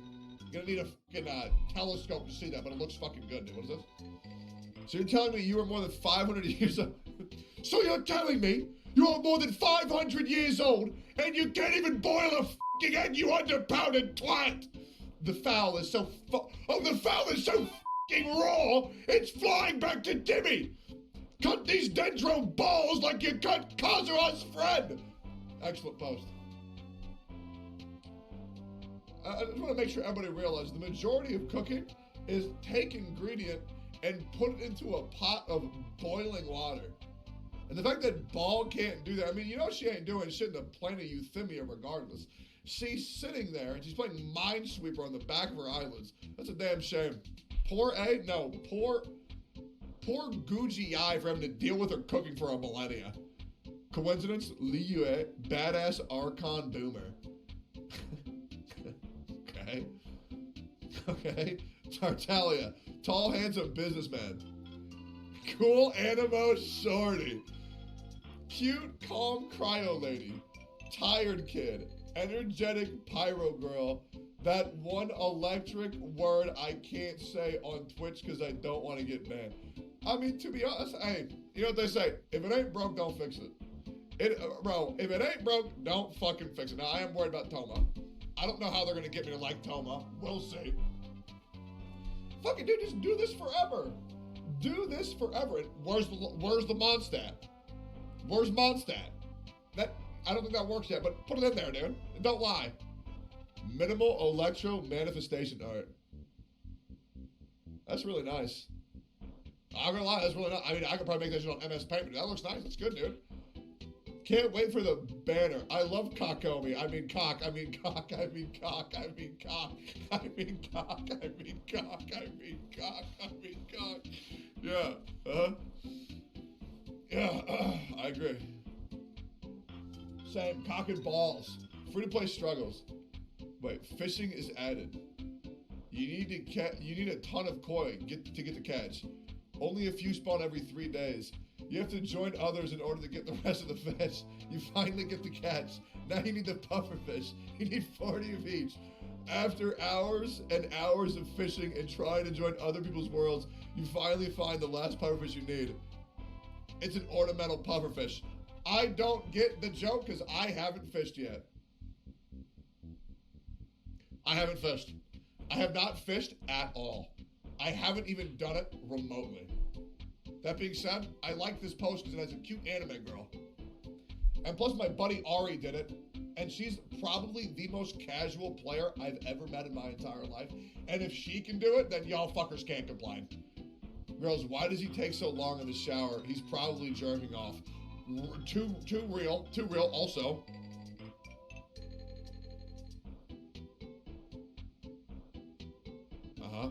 If this is about because they like looking at Ganyu because she's cute as she glides, or we're talking about the samurai and I'm a complete fucking idiot. Okay. Alright, anywho, I'm gonna move on. For some reason, I so want this to happen. This is where I watch my sister die, Kazuha. Yeah. I agree. Can we not? Why do we gotta brush over this? I'm gonna tell you, part 2, we better get Kazuha and Ball interacting about this. Because I'm gonna lose my mind if I don't see this shit. Nothing to see here except A and Miko doing some great catching up. That's great. I'm really glad that they were able to talk for the first time in a millennia, I can only assume. So it's very wholesome. It's very, very, very wholesome to see them catching. This warms my heart. Hold my cabbage. I love that. That's good shit. Hey, if there's anything that Avatar, The Last Airbender taught me is that cabbage is a very powerful, very sought after resource. Dude, what the fuck even is Dendro? Literally. I don't get it. Like, is it like Heart in like Captain Planet? Because if so, that shit's probably gonna suck balls. Like, I don't think people realize how much Dendro will change the game. If it has, like, an interaction with everything. Like, if it, obviously, well, hold on. We also have Animo and Geo off in the fucking kiddie table who aren't allowed to interact with the real elements. Oh, that's not true. Animo does. I'm fucking stupid. Sorry, just Geo. Just Geo, because rocks are stupid and they should feel bad. Unlucky. I really don't know what Dendro does. And if it only has a pyro interaction, I'm gonna be depressed. I don't know what Dendro is. I really don't. But if there's anything that I've learned from any video game I've ever played in my entire life, it's that if an element is released later into the game, it's probably going to be fucking broken. So maybe inside each cabbage is a nuclear bomb. Who knows? Maybe Klee made it. Same thing. Did you just make a Star Wars joke in my Reddit? Are you a fucking nerd? You think I watched that garbage fucking shit? Oh, bro, dude, they have fucking little light swords and fucking telekinesis, and that's the entire franchise. Bro, Goku could beat the shit out of Obi-Wan Kenobi. So why the fuck would I watch that? Take your fucking garbage show somewhere else. When you're forced to hit pity for a 5-star.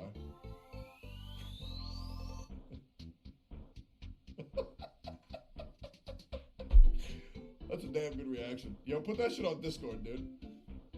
Dude, that's the reactiveness that you need to send to your girlfriend each time they send you a picture of their titties. Joking, you don't have one. But if you did, that's what you would do, okay? This would be my reaction if my parents ever told me that they were proud of me.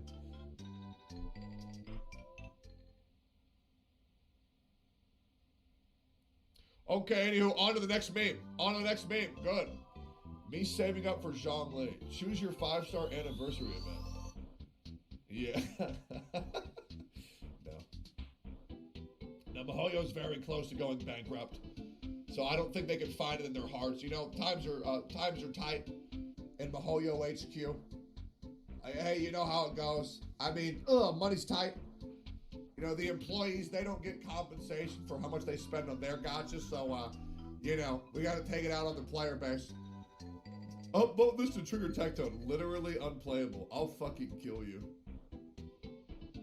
I will fucking kill you. The worst thing is that there's these dumb, blind motherfuckers who actually think Senora has bad design. Imagine how fucking stupid you have to be to actually consider this bad design. You know what has bad design? Your fucking parents when they made you, you ugly piece of shit. Now listen, I'm not angry at people shit-talking Senora. But I am angry when people can't acknowledge a good, well-made character. Looking at you, Fob, maybe you can't see the computer screen from your fucking little stepladder, but maybe if you become a real boy and hit 5 feet one day, maybe you'll be able to actually acknowledge that Senora is peak of design. Don't believe me? Go watch Frozen 1 and 2. Box office hits. Goba, after seeing techies, stop sending me Genshin hentai tweets. And show up.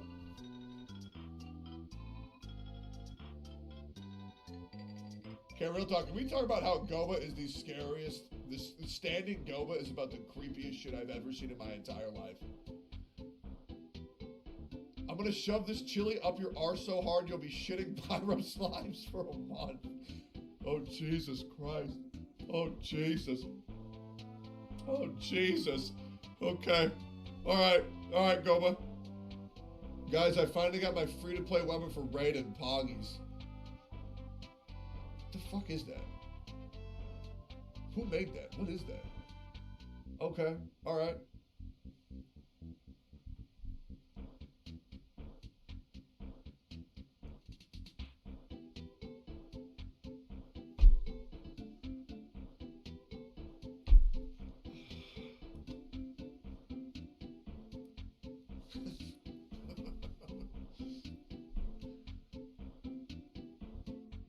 Y'all think you're funny.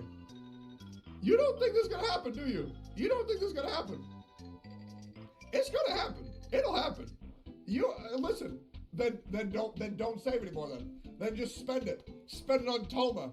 Spend it on Gucci. I am telling you, Senora is coming back. This is fucked up. This hurts my feelings.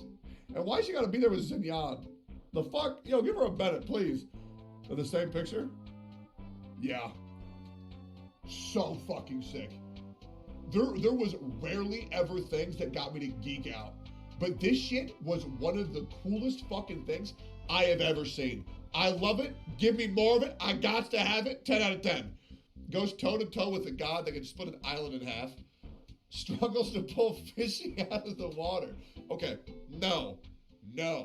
Because if you pull too hard, it'll explode the fish. If you pull too hard, you'll break its jaw. It's delicate, right? It's like delicate. It's like washing, it's like shaving your balls, right? I could shave my balls super quick, but I want to keep both of my testicles. It's not because I can't, it's because it's for a reason, right? It's for a reason. You gotta ease into it to get the fishy. Each nation has its own vision shape. Mondstadt, Snezhnaya, Liye, Inazuma. No?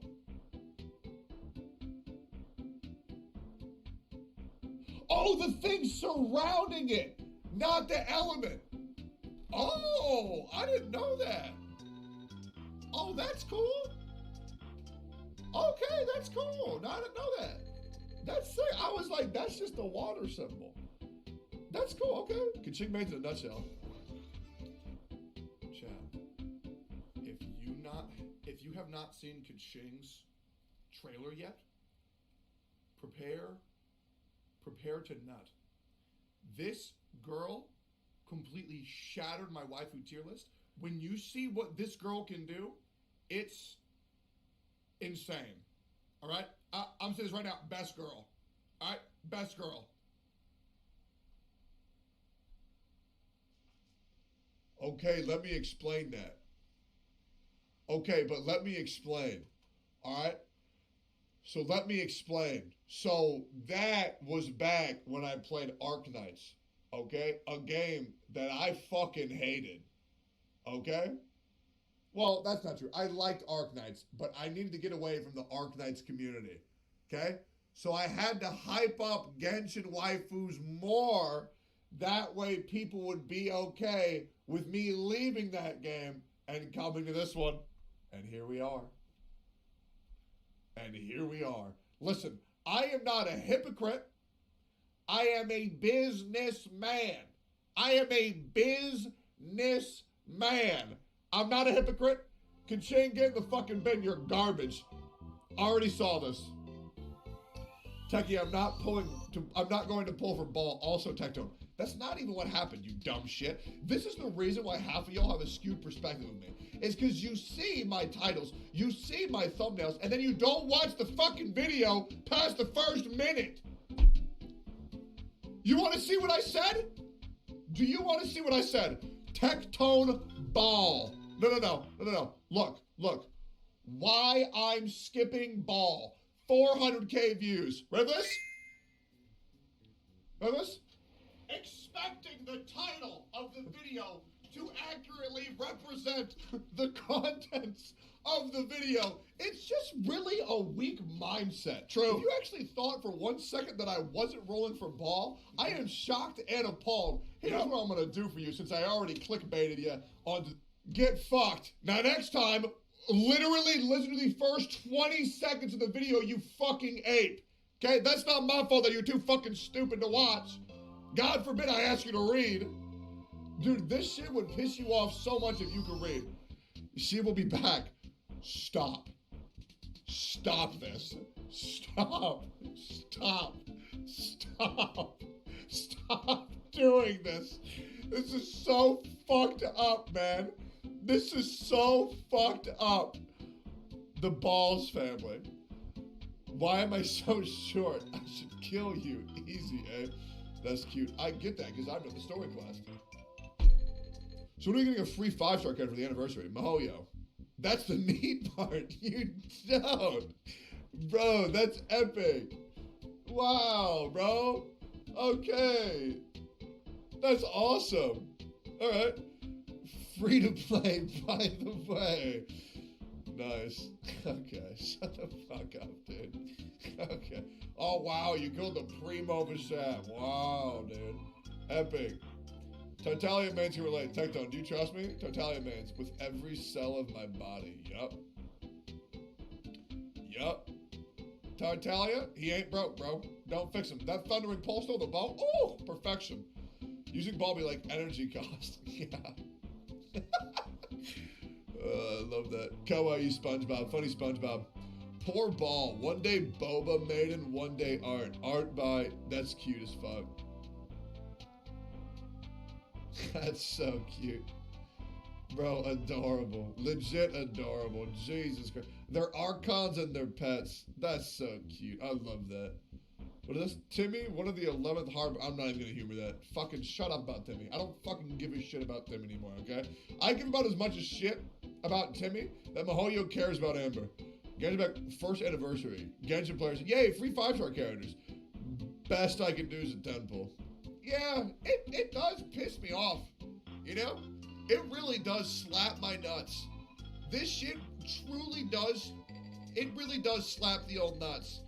It is, kind of pathetic, but oh well. While a Senora might still be alive or resurrected, so we all know what happened to La Senora. However, due to law, Senora actually has two bodies, the Crimson Witch of Flames, which actually damages her, and her mortal body that is actually possible due to her delusion. During the fight with Baal, La Senora probably discarded her mortal body, which turned her into ashes, but what you didn't know is that when she discarded her mortal body long ago, she was able to resurrect herself into the Crimson Witch using her ashes. La Senora is actually themed after resurrection. She is nicknamed the Undying Butterfly, and she is the number 8 of the Fatui Harbingers. 8 is the biblical number of resurrection, and her Fatui symbol is the moth, an animal that means rebirth. So there's a high chance that La Senora might actually come back from the dead, but this is only a theory. No, it's not. It's canonical. Senora's dead. Let's fucking go! Wait, Senora's alive! I meant Senora's alive! I mean Senora's alive! Thank you for the follow, Rare Myth.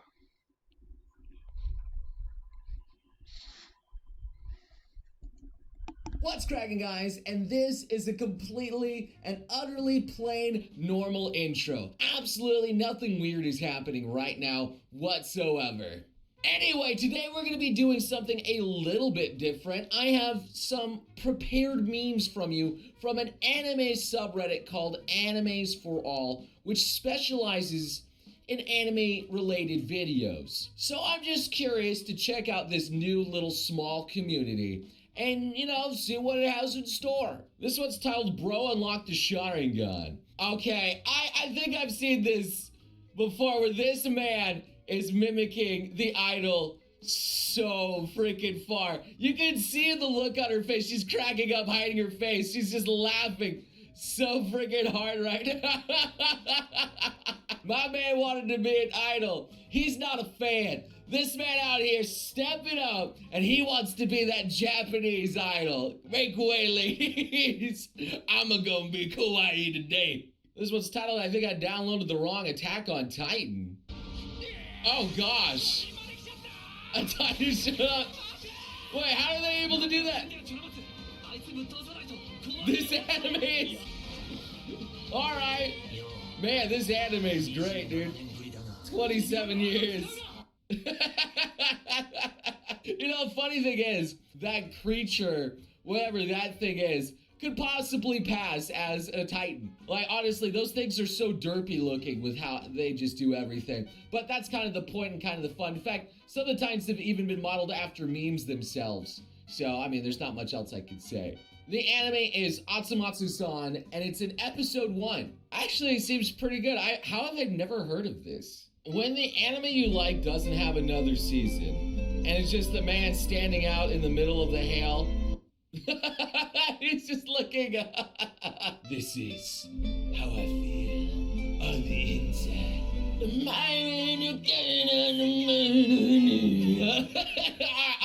Alright, maybe that's a little bit too emo. That's the best way I sing, what Tokyo Ghoul's theme song right there. That's just the way I sing it, okay? It's completely accurate. You can find it on SoundCloud, with all my mixtapes. My last 5 brain cells at 2 a.m. Oh. Let's go. Heck yeah.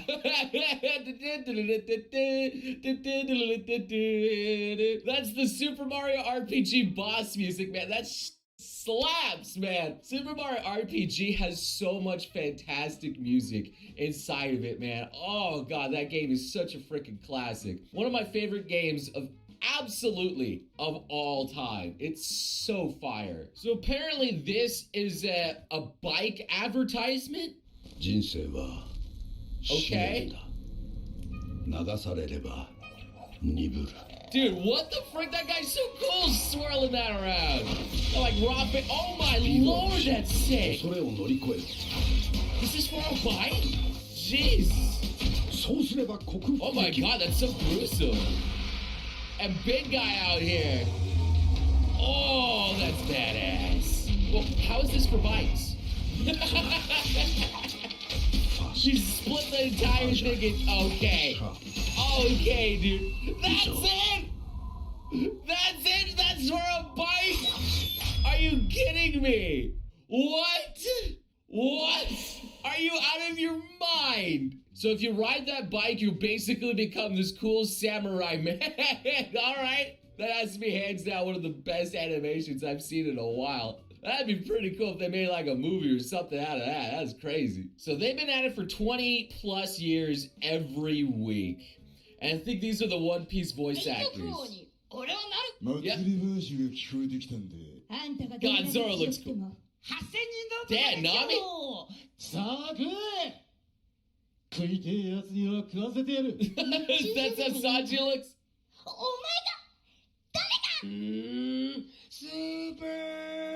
Oh, that's how Frankie! He looks cool in real life too! Let's freaking go! Oh my god, he looks like such a nerd and I love it! I love how much of a nerd he looks! Yo! Can I see your panties? Oh my god. I can just imagine that guy saying like, can I please see your panties? Oh my god. That is freaking cool. I don't know. It's something surreal seeing the voice actors voice act the characters IRL. Especially ones that have been doing it for 20 plus years. That is something special. That was a treat. I needed to see that. What I look like in public, putting those AirPods on, looking super serious, and your headphones being like, say no. Oh. And the crowd goes absolutely wild. I don't want to get too copyright struck, but that is the song that gets all the weebs jamming, man. I bet you could play that song remixed, you know, and go and give it to you or something like that. Or welcome to the jam. There's so many remixes of that song too that you could just play that song 24/7 at like a weeb dance party and people would still be jamming out. Yeah, scene. Oh, nice. Closes it. Oh, zips it back up. Get out of here, woman. Open it back up. Let's go. There's my quintuplets, baby. I'm sorry. I'm in the middle of watching this show here. Yo, save that for another time, Ashley, out here, okay? I need to watch my funny anime women. I'm not speaking from experience out here, okay? Look, I definitely haven't ignored Ashley for anime. Two cats meet each other, okay? Bring up the lady, and there's a cat underneath. Wait, what? Wait a minute. What are you doing under there, Mr. Kitty? I was about to say, what do you mean when two cats meet each other? But then I understood.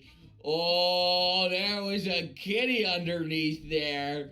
And there was another kitty underneath there. But it was the form of a woman, if you know what I mean there, lads. How much do you like Shinobu? And what do we got here? All right, we're pulling off the pieces. Oh, different faces, okay. Oh, that's cute.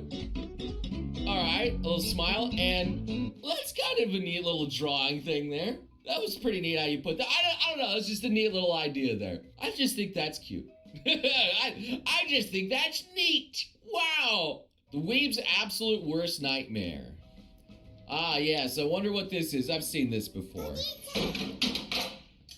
That poor laptop. That poor laptop. You know, there's been a time, though, that I accidentally, not sound related, but visual related, opened up a little bit of off-brand in the middle of public, and I was like, oh, how you doing? How you doing? Oh, nothing to say. I know. Let me just pull up what I actually need here. Okay, there we go. Yeah, check this out. You know, well, I didn't pull it up. It was more of like the tab was already open, you know. Fred, ayo, check that hottie behind us, but don't make it obvious. And me being like, running, and then does a little swerve.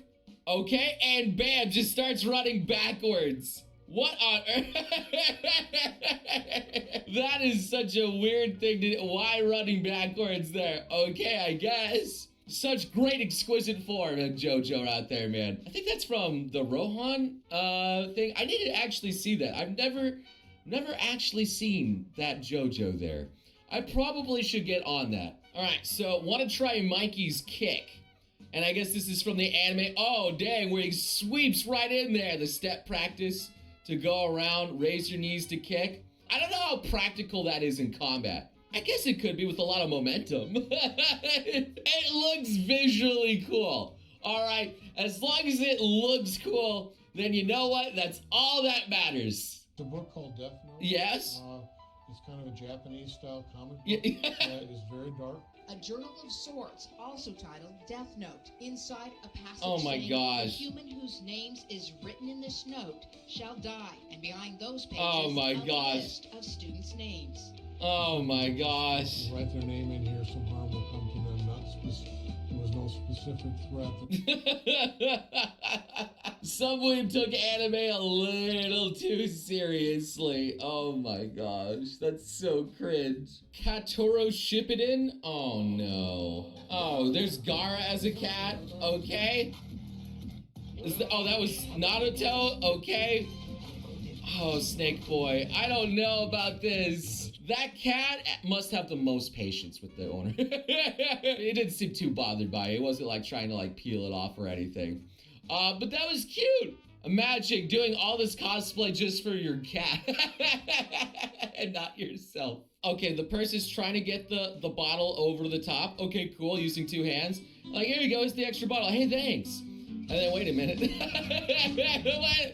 wait a minute. Now it's made even worse. Now you don't have the extra hand. You could have just handed it over from the other side. Oh my god. But again, someone's filming it, so obviously the person can get help. So anime versus real life scenes. And who would have thought that they actually based real anime thing? Man, that looks so nice though. I can't believe some people actually designed that. It's so clever. So actually clever, man. Who would have thought, you know, that artists sometimes even pose themselves for like a character position. So they take positions of themselves for like a sexy anime character.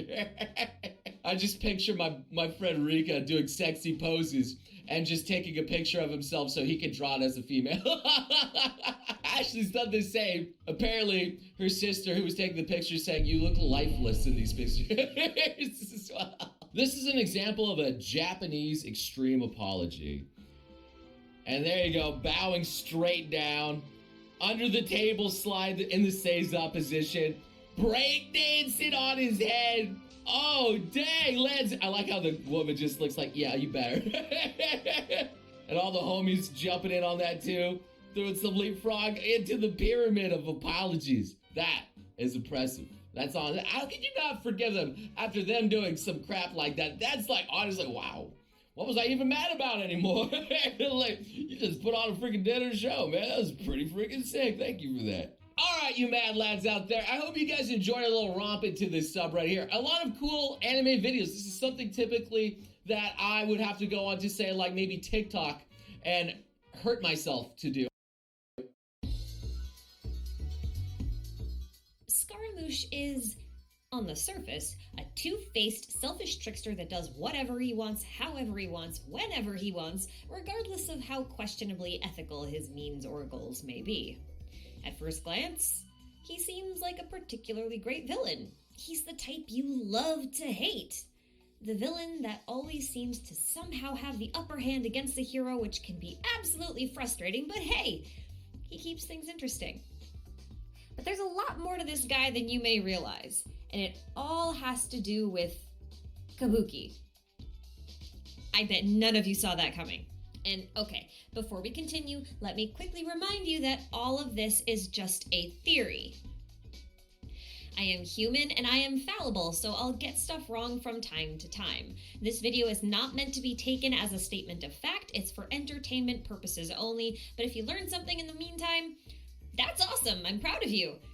But also make sure to check the pinned comment below just in case there are any corrections, and please make sure to do your own research. With that out of the way, let's dive back into the video. But where were we? Oh right, Kabuki. The overly dramatic traditional art of Japanese theater, which is probably still confusing to you guys since this is a video about Scaramouche. So let me give you a little context. If you're not already aware, the Fatui Harbingers are each named after characters from the Commedia dell'arte, which is a form of Italian theater from the 16th century. We know from Signora's drop materials that being a harbinger requires you to throw away your identity, and this is probably one of the reasons behind their use of masks. Because where are decorative masks like these usually used? In the theater. So anyway, I've had this idea for a while that the Fatui Harbingers will each represent a type of performance art from around the world. For example, Signora can be associated with the ballet, Dottore with the opera, and Scaramouche with Kabuki, and Child as... Okay, I have a hard time with this one. I think he's supposed to be like a Russian soldier dance, but I'm not 100% on that. It could also be the circus, but I think the circus is reserved for Piero. Right, so anywho, Kabuki Scaramucci. I still have not explained this. There are two very prominent things linking Scaramouche to Kabuki. The first is his mask. Now, Kabuki performers don't really wear masks, but they do paint their faces in a manner that's known as kumadori. Kumadori makeup usually begins with a layer of white over the entire face, then black accents are added to exaggerate facial features, while markings of red or blue are used to denote the archetype of the character being played. Brown, on the other hand, is used only for non-human characters. Scaramouche's mask is brown, which is fitting because he's not human. He's like an autonomous marionette, but more on that in a bit. The second prominent thing linking Scaramouche to Kabuki is his name. No, not the name Scaramouche, because that's his Fatui Harbinger name. I'm talking about his real name, Kunikuzushi. Kunikuzushi literally translates into Destroyer of Provinces, which is a really weird thing to name an autonomous puppet that you released into the wild, oh wise Archon. Not sure what you were expecting of him when you gave him that kind of name, but anyway... it's not like Kunikuzushi was a name given to a type of Portuguese breech-loading swivel gun that was used in the mid-16th century and later used by Otomo Sorin as part of Toyotomi Hideyoshi's campaigns to seize control of Kyushu, which was eventually successful, right? No, it absolutely was. It totally was. Weird name to name your puppet. Just saying. Well, anyway, independently around the same time, the name Kunikuzushi began being used in the Kabuki theater to describe a type of katakiyaku, or villain, that was intent on seizing control of the country. Weirdly enough, though, the markings on Scaramouche's mask have more resemblance to the markings of an Aragoto hero, or an angry, passionate hero, than they do the markings of a supernatural being. In fact, a lot of his design inspiration looks like it could have been taken straight from a Kabuki character known by the name of Umeomaru. His typical clothes are red and white with distinct purple checkered pattern as well as some plum blossoms, hence Umeomaru. Ume meaning plum. Note the checkered pattern on Scaramouche's bag and these tiny little plum blossoms on his hat accessories.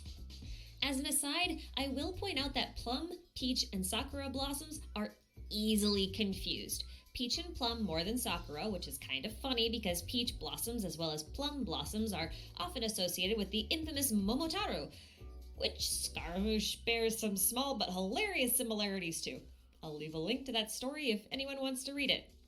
Anywho, weirder still, Umeomaru is a hero character who fought against a Kunikuzushi.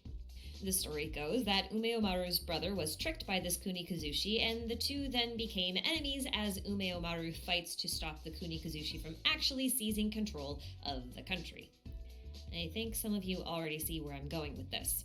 But first, just a tiny bit more history. I'm sure by now you're all familiar with the Sakoku Decree in Inazuma, so it should come as no surprise that the Sakoku Decree was a real thing in the Edo period. Closing the country off completely allowed Japan to achieve an incredible level of economic stability. During this time, the common folk had a lot more expendable income, which led to a rise in popularity for the theater, namely kabuki. Prior to this time period, the art of theater was mostly restricted to No, which was only really able to be attended and understood by the aristocracy. No in general was extremely spiritual, philosophical, and abstract, with subdued visuals and blank masks worn over the actors' faces. In contrast, kabuki was full of stimulated colors, heavily exaggerated movements, costumes, and sensational plot lines that often poked satirical fun at governing bodies. If you're interested in learning a little bit more about No and kabuki, I'll leave a link to an excellent video on it by Crash Course in the description box. What's kind of incredible about the stark contrast between these two forms of theater is that it immediately applies to how A and Scaramouche view the world. A is preoccupied with enlightenment. Scaramouche is entrenched in the messy web of the world. They are No and kabuki, embodied.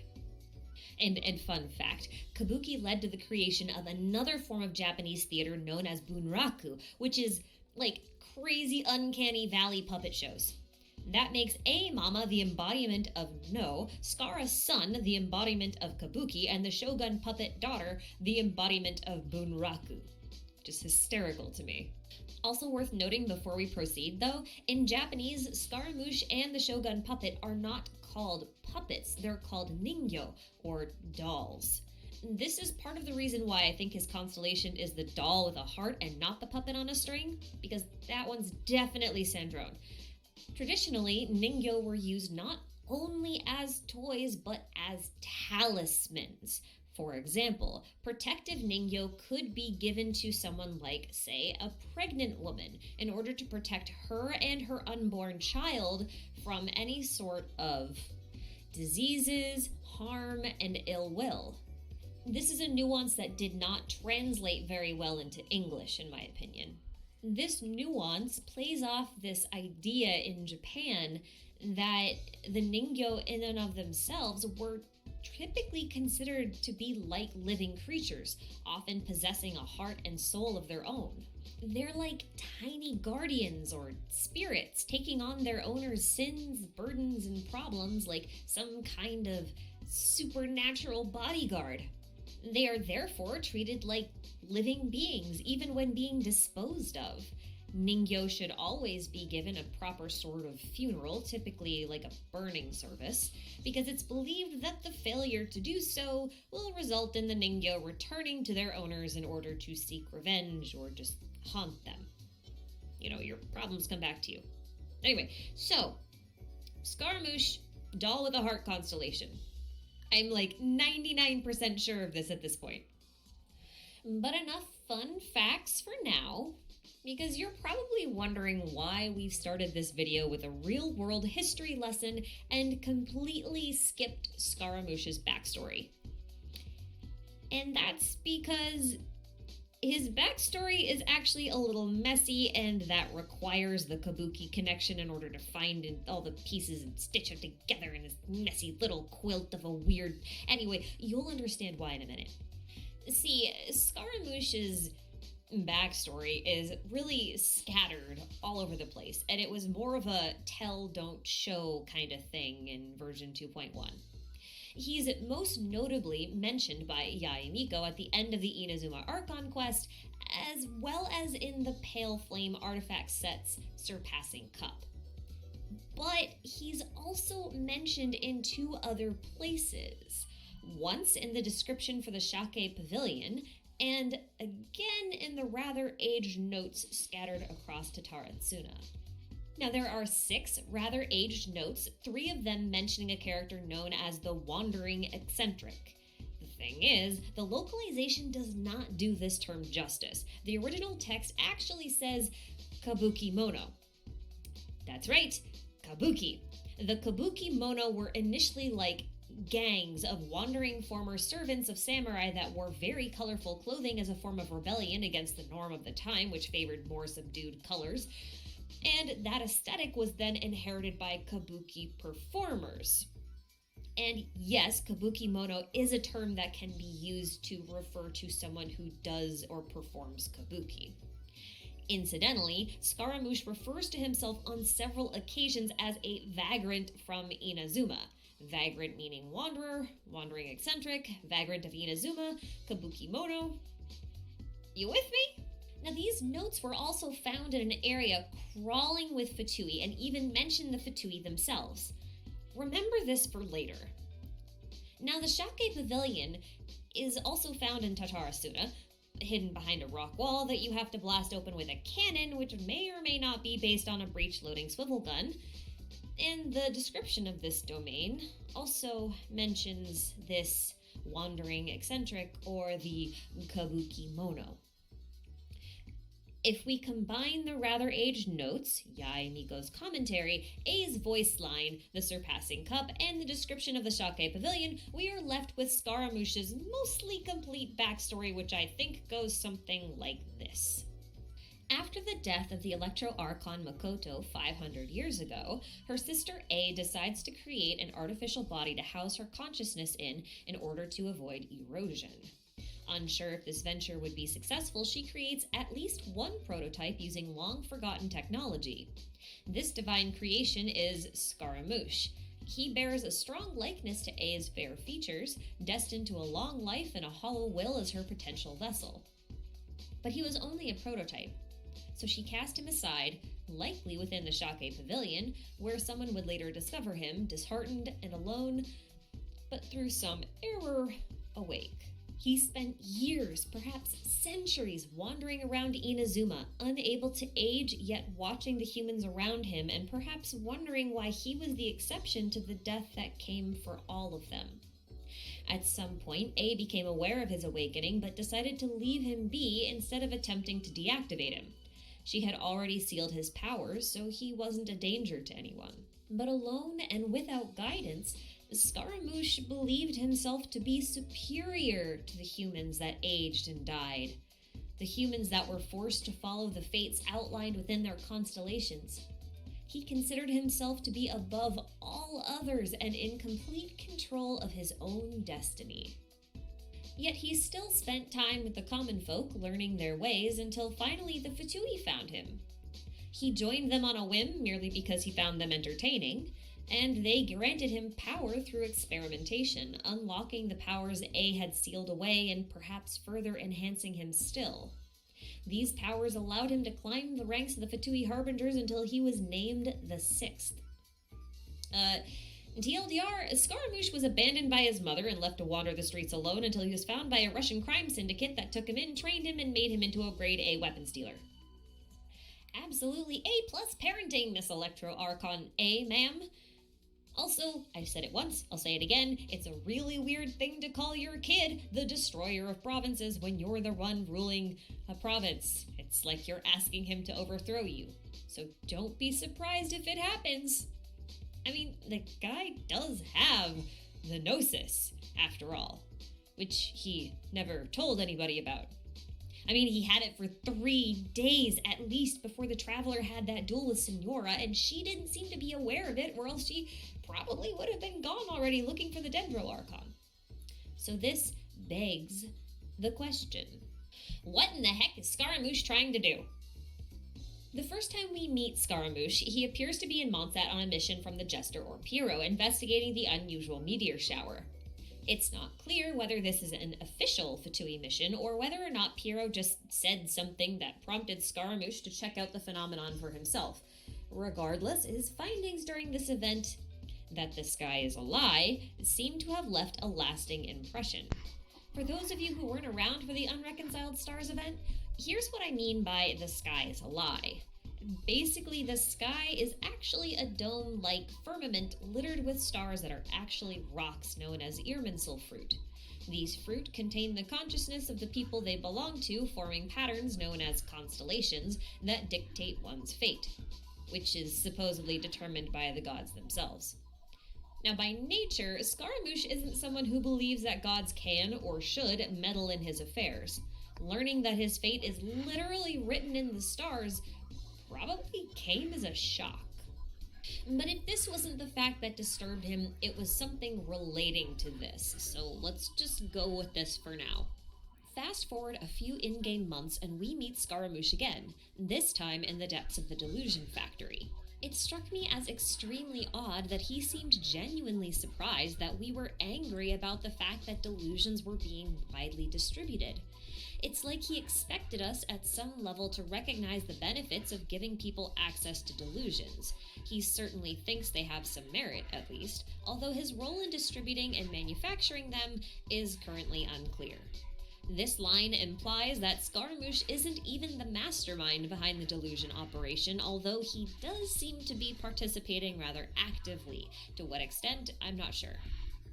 He then taunts us by telling us to go get the real mastermind, and he won't stop us. It's probably safe to assume that he doesn't care at all for any of his coworkers individually, and his arrogance suggests that he doesn't even think we'd be able to put a damper on their plans even if we did take out a harbinger or two. His confidence as he tells us about how important the Vision Hunt decree was to their operation also suggests that Scaramouche's current goals are in line with his own vendettas. Or were. At least, until he got a hold of the Gnosis for himself. Because at that point, Scaramouche had an interesting choice to make. Does he give the Gnosis to Signora or the Tsaritsa and gain some clout?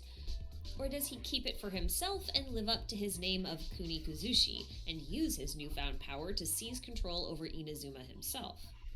As of right now, it's very likely that the Gnosis is still in his possession. 3 days at least have passed since Yaemiko gave it to him, yet Signora seems to be completely unaware that he has it. That means Scaramouche has either kept it for himself for his own purposes, or gone to return to the Tsaritsa directly. The latter actually seems really unlikely to me because Scaramouche doesn't really care much for gods. He may work with one currently, but you know, what's better than working directly for a god? Becoming a god yourself. And he has the capacity because he's basically built like a god. Right? And this is actually where Scaramouche gets very interesting to me because he has all the hallmarks of a very misguided hero character. You know, kind of like an anti-hero. He says, human life is worthless. And I know what this line sounds like, but in context, this doesn't actually sound like it's his opinion exactly. To me, the context makes it sound like this is what he's discovered as the truth of this world. It's how the world and maybe the gods perceive the value of human life. It's worthless to them. I say this because his next line is, they were always going to die. So who is they in this context? It's not all humans. It's the soldiers, because that's who was given the delusions, not humans in general. Scaramouche is suggesting that the soldiers were always going to die because they were probably fated to die as was written in the stars. So why not let them go out with a bang? Why not give them a real shot at changing their destiny? If only for a moment they could be really, truly free from the gods' oppression. I get that this sounds like a bit of a reach. I really, really do. But Scaramouche's words and actions contradict each other way too often for me to believe that he has one singular evil goal of erasing humanity as we know it. He's definitely no hero, but I don't think he's a villain either. He's working towards a very specific goal, and that goal is very likely going to match that of the travelers in the near future. Don't get me wrong though, Scaramouche isn't doing what he does in order to save everyone in the world, and his methods are definitely not the best. But while it doesn't weigh on his conscience like I feel like it probably should if he was a little more human, he does seem aware that his actions are awful. But for this appalling automaton, the ends definitely justify the means. And let's be clear, I am in no way trying to redeem Scaramouche as a character because it's this morally gray zone that he exists within that I find so interesting to begin with. He's acting in his own interest, and if it benefits other people, great. If not, also great. All he wants is to achieve his goal. Anything else is just icing on the cake. He's literally a loose cannon. But hey, speaking of the Traveler, does anyone else think it's weird that out of the 3 Harbingers we've met so far, only Scaramouche has actively tried to kill us? Twice. Signora had no interest in killing us and only fought us because we challenged her to a duel. And the child didn't really care that we got swept up in his attempt to flood Leeway Harbor, but he didn't directly target us either. It's almost like Scaramouche is aware of something regarding the Traveler that no one else is. Like a same hat kinda situation. Or he's just being a jerk. Either or. We'll look into that a little bit more in the Traveler's analysis video later on. What? Wait, what do you mean I missed something? I didn't miss anything. Totally didn't miss anything. I don't know what you're talking about. Okay. Alright. Fine. I'll address the queen-sized elephant in the room. Yes, Scaramouche will do the fandango. Meaning, yes, I think he'll be playable for many, many reasons, one of them being that a couple of his voice actors, especially the one in Japanese, is really famous, and if they let that one go to waste for anything less than a playable character, that would be shocking to me. I mean, just think of the meme marketing that you could put around this guy. They've already started, like in A's story quest, for example, she discovers that she really enjoys dango milk, which would make her a fan of the dango milk, which means she might be doing the fandango. And the sheer amount of Bohemian Rhapsody puns that are in Inazuma, just kind of scattered everywhere, is absolutely ridiculous. And Scaramouche is responsible for all of those, simply because of his Fatui Harbinger title, but also because they went ahead and named his theme song the Ominous Fandango. What better marketing scheme could you have than getting people to think of your game and your character every time that one of the most popular songs of all times comes on? I mean, it has to be intentional that Scaramouche's entire backstory is literally the lyrics of Bohemian Rhapsody, right? Like, if it is not intentional and it's just a coincidence, then that's just spooky. That's all I'm saying. So let's do Scaramouche's backstory, take 2, this time in Bohemian Rhapsody. Now, I won't read out the entirety of the lyrics, and I will not be playing the song on here because DMCA'd and all that fun stuff. Also, the song is like 6 minutes long. But I will be putting the lyrics on screen, so follow along as we revisit Scaramouche's backstory, Bohemian Rhapsody style. Basically, it goes like this. Scaramouche wakes up probably disoriented, but he's a poor boy who needs no sympathy. He rolls with whatever life gives him, but then there's an accident a la Rather Aged Notes where the blacksmith dies and he possibly experiences a small crisis. He has to convince himself that the death didn't matter. Eternity stretches out over a long time, after all. Then at his lowest low, the Fatui see a little silhouette of a man and give him the name Scaramouche. And he does the he decides to work for them. His powers are unlocked like very, very frightening thunderbolts and lightning, and then Piero sends him out to investigate the meteors, and Galileo being the reference point here as a famous astronomer. And here's where I start speculating. At this point, I think Scaramouche, after learning the truth of this world and of his own fate actually being written in the stars, he demands to be released from his shackles of destiny. Bismillah basically means in the name of God, the most gracious, the most merciful in Arabic. So we can assume he petitioned the gods either directly or just swore an oath to himself that he would no longer be bound by fate. Alternatively, he could have decided that he no longer wanted to work with the Fatui, but that seems like a bit of a stretch with our current information, with his goals being aligned with theirs. Anyway, Beelzebub is literally his mother here, so having her put a devil aside for him is probably a reference to the gnosis that she relinquished. And this is where the Inazuma Archon quest ended, but I think these next lines foreshadow Scaramouche challenging A in combat in one way or another. The line, "So you think you can love me and leave me to die," is basically describing her abandoning him, as he sees it, shortly after he first woke. This could go one of two ways. Either Scaramouche is outright defeated by A, which would be kinda boring, or the Shogun puppet grows a little more emotionally and feels sympathy for her brother, hindering A's combat ability and lets Scaramouche get the upper hand only to successfully manage to talk him down and convince him not to kill, and developing her own personality at the same time, which I think would be really kind of cool for character development.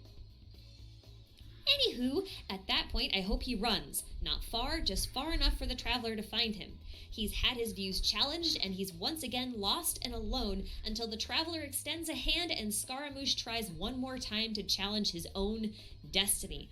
Maybe with less questionable methods this time. We hope. Anyway, thanks so much for watching this video, you guys. I hope I was able to give you some more insight into Scaramouche's character, regardless of whether you love him or you hate him. His story is really fascinating to me, so fingers crossed my predictions hold and he will become a playable character in the near future. And for those of you grumbling about his imminent death simply because Senora got offed, well, I have a funny feeling she'll be back. Not the same way that we remember her, but she'll be back. And that's all from me for now, folks. Thanks again for watching. Take care, guys, and I'll catch you in the next video.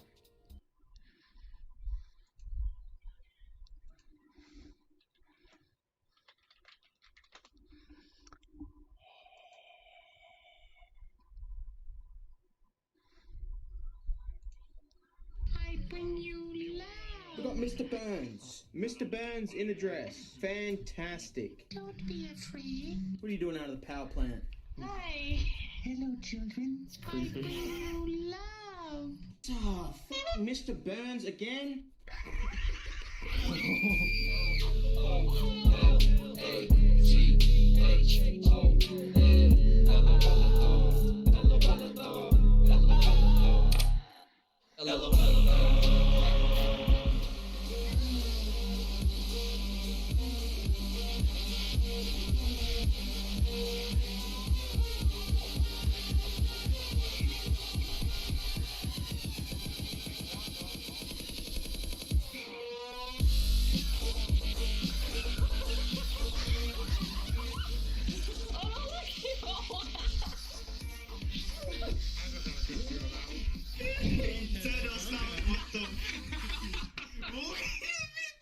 Is that my hemorrhoids?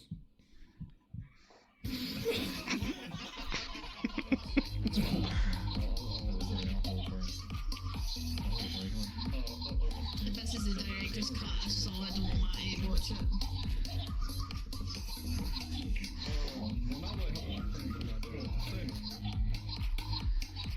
Alright, thanks everyone for coming to Jesus Christ.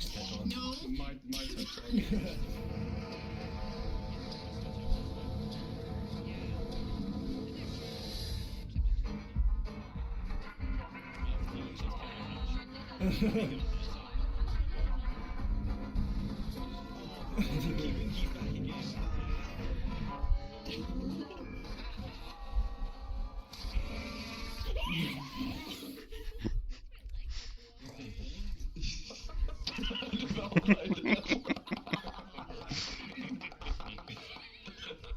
Tesla engineers.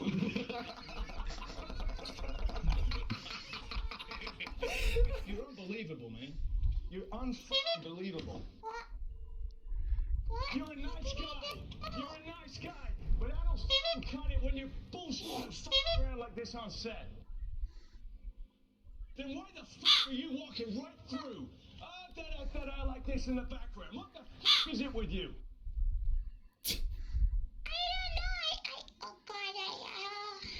No! No! Oh, good for you! And how was it? I hope it was fucking good because it's useless now, isn't it? Fuck's sake, man, you're amateur. Look, gee, you got fucking something to say to this prick? I wanna fucking kick your fucking ass. Fuck, you don't shut up for a second, alright? No! Whoa! Seriously, man, you and me, we're fucking done professionally. Fucking ass. Oh god. I love it! It's amazing, yes! Bring you love. Wait, I don't know. I know the phrase. What's a wanker? Wankers. Boys at school, right? They said it was someone what does wanking. So what is it? Have you ever done it? Excuse me, we're British and curious. What's going on here? Indeed. I am the great and mighty Pooh. That's a huge bit of shit. I'm going to throw my shit at you. And you're the my chocolate starfish. How about some scat, you little twat? Oh, Jesus Christ.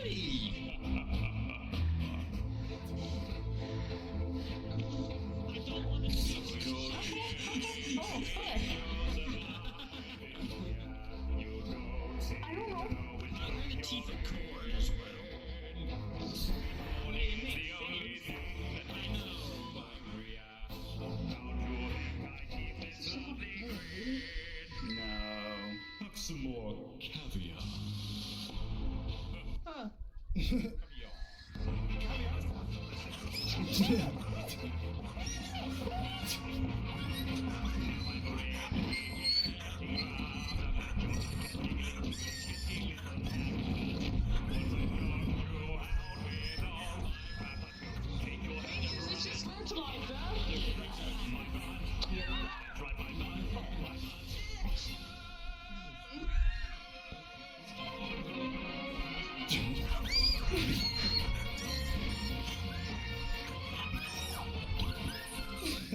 Pay the quota fee or serve your sentence.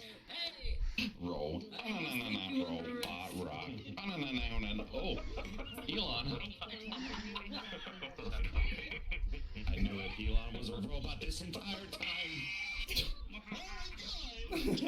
No, I'm like. You can keep that love. No. I'm afraid. Don't be afraid. I'm not. You have such a long nose. Your nose is so great. Hello, children. Why you gotta point, brother? Oh. It's magnificent. It's a beehive and beautiful. I bring you love. No, not a penis. I got a message for all you liberals out there. You want my gun, my firearm? Come take it from me. Right. Just walk through my door, come into my home, and take it from me. With your weak, soft, liberal, girlish hands. Just try to put those hands on me. Those soft, liberal hands. Put them on me, on my body. Just slowly, gently dragging your fingers up and down my arm, giving me goosebumps. You want my gun? Come kiss me for it. But not like right away. Don't be too obvious with it. Let's do that thing where our faces get close to each other. And you know it's going to happen. It's just a matter of time. You just stare at each other's lips. But you're waiting for the right signal to give yourself over to them completely. Like in a walk to remember. Come do this for my gun. You very careful. Play with my hair. A walk to remember is a good movie. If you want my gun, come spank me for it. Not like too hard, but like still hard, you know? Like hurt me but make me feel safe at the same time. You pussy liberals.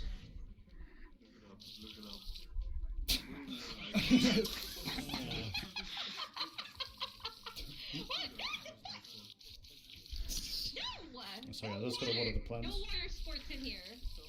No. Huh? That's probably more. Oh. I see you've inserted the cartridge again. It's good that your curiosity has brought you back to me. Since you ran away last time, I never had the chance to introduce myself to you.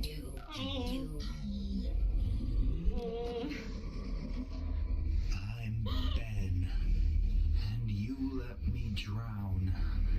How could you do this to me? How could you do this?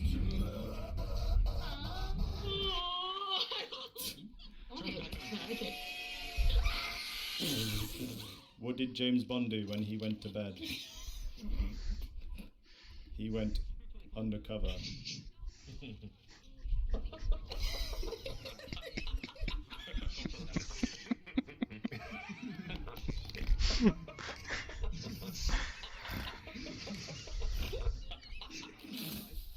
Opening your eyes. Jesus Christ. You even mean to get It's a pig!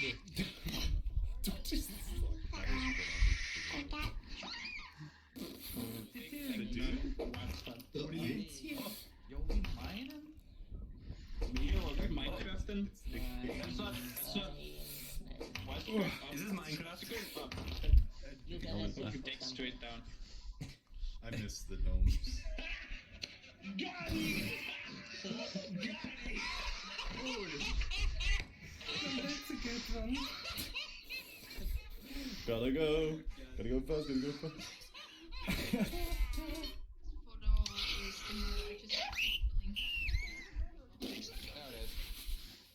Hey! Oh, wait, you sit on it.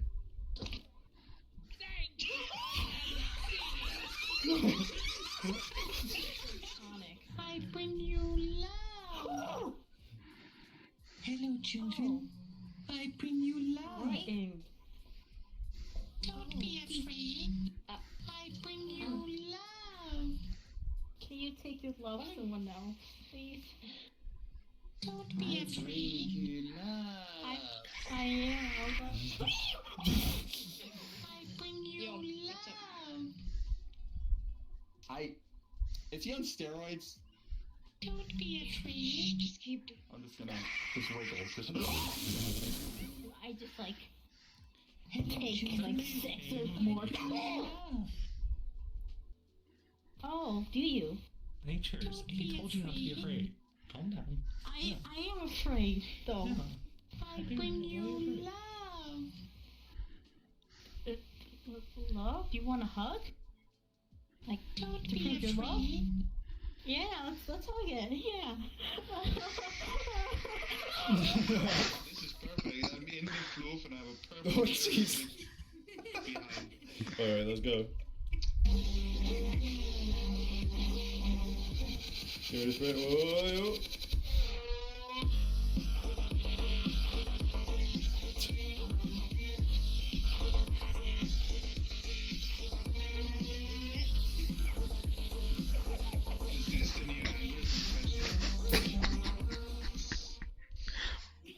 Oh my god. That's not good. I see you've inserted the cartridge again. It's good that your curiosity has brought you back to me. Since you ran away last time, I never had the chance to introduce myself to you.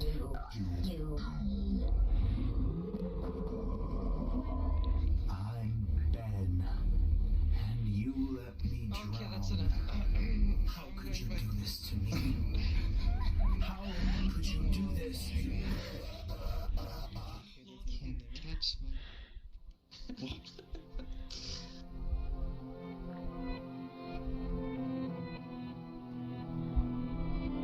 I'm so fucking curious. Oh my god.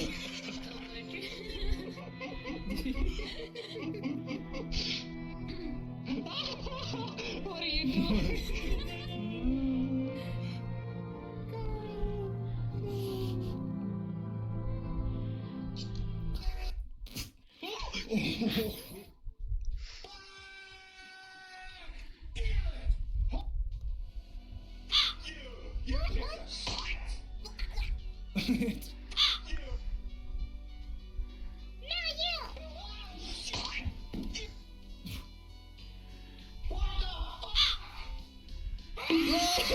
Oh my god! Holy shit!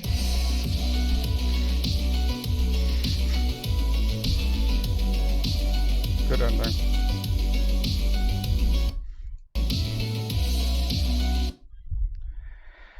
Alright. Let's get back again.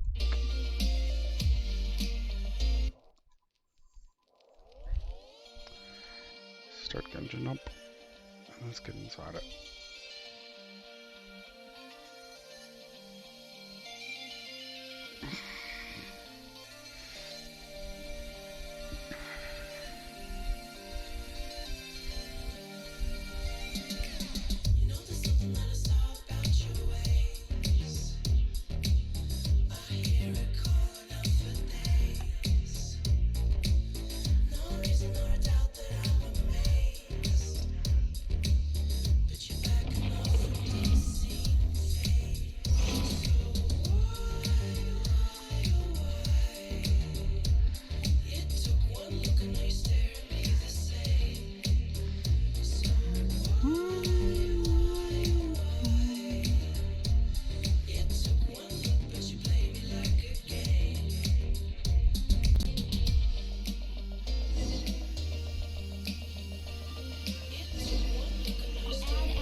Close your eye. Emoji.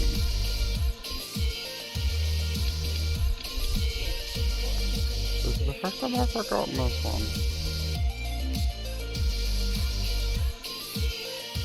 I'm never going to see what it's about. So right now,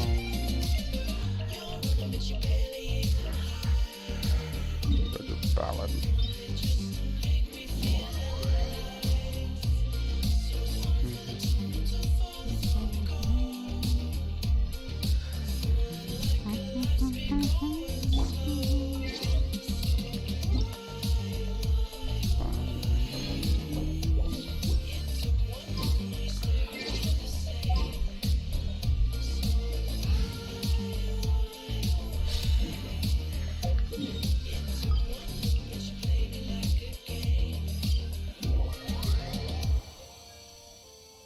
Start our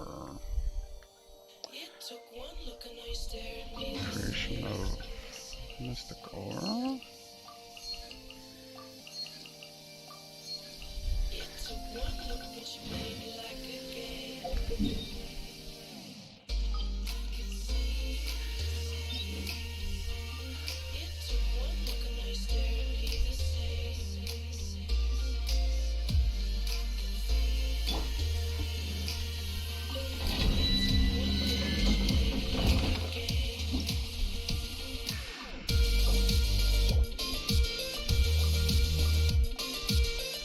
Oh, there's no one doing it. Oh well.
Good things come to those who don't wait around. That's what they say anyway. Knowing my luck, the opposite is probably true for me.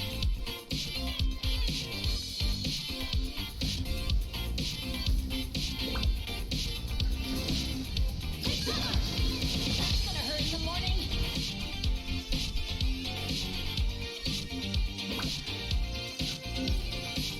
Get out of here!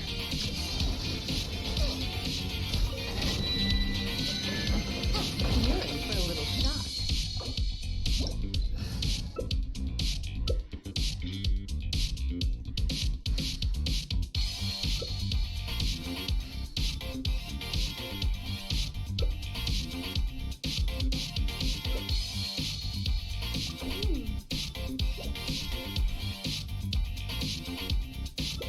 It's nearly time for afternoon tea.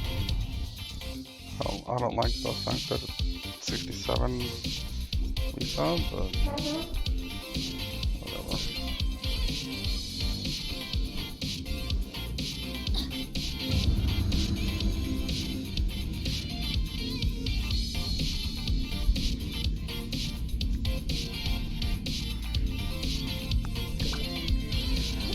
Okay, this is legit, I guess.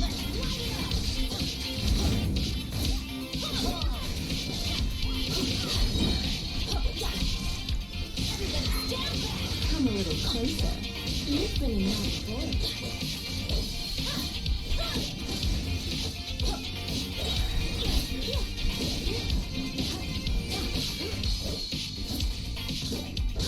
Let's light it up! Try not to enjoy this too much. Why did I ever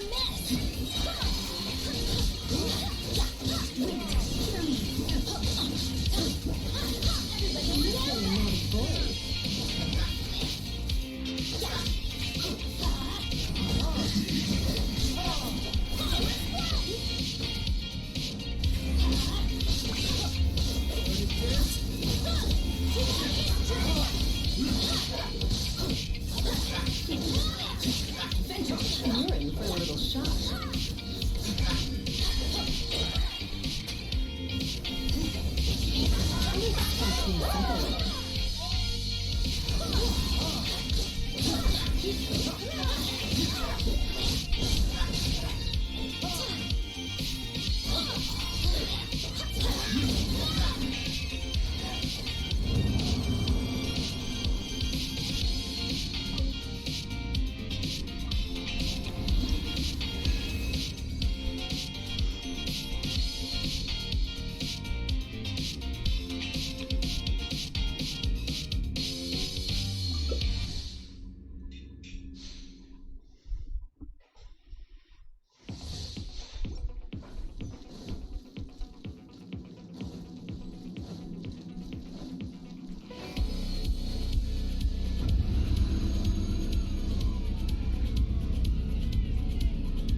Come a little closer. Don't be such a bully. That's gonna hurt in the morning. Let's light it up.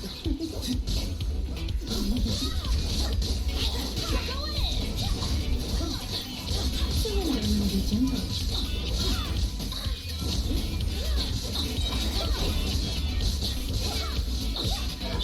Let's light it up.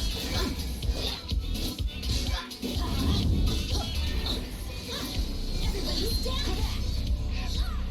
Deep work. Why do they never miss?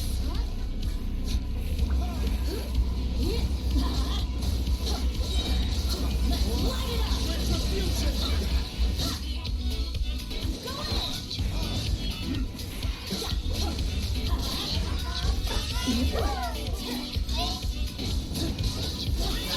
Enjoy this too much.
I just saw this long dong flash before my eyes. Jesus.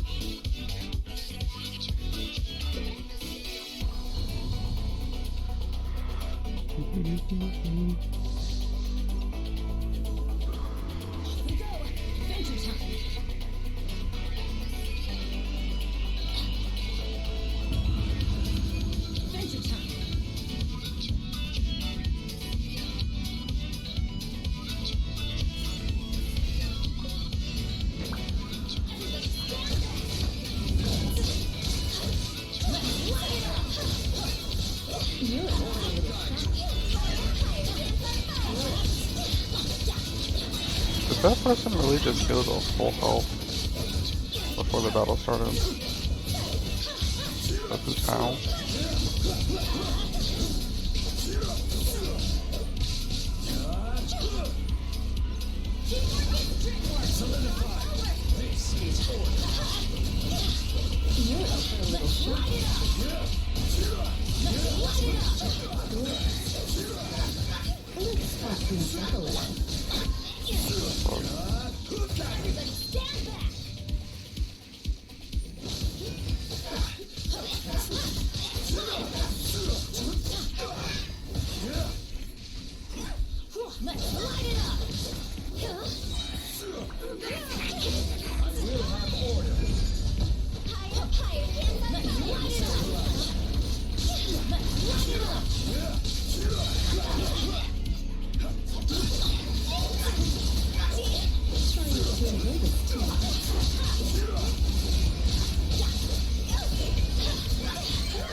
Under a canvas.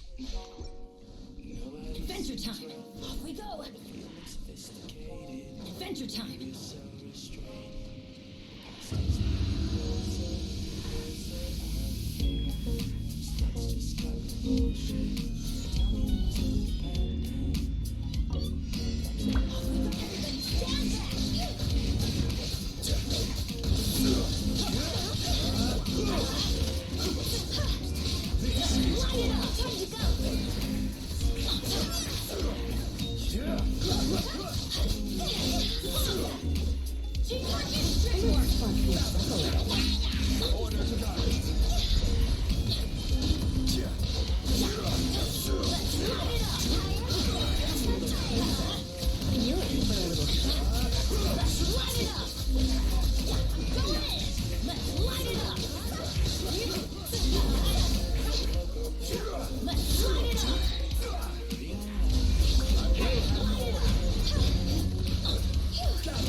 This is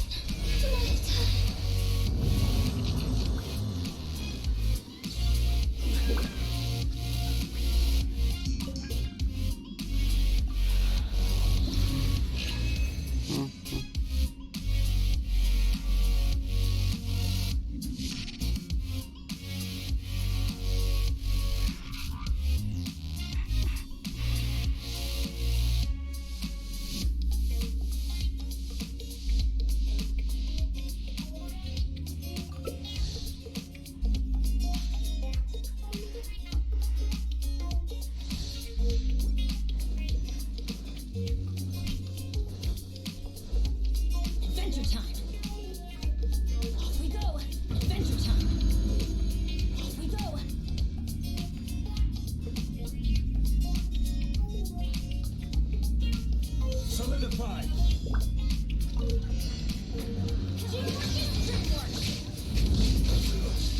I find it funny that the tower's healing.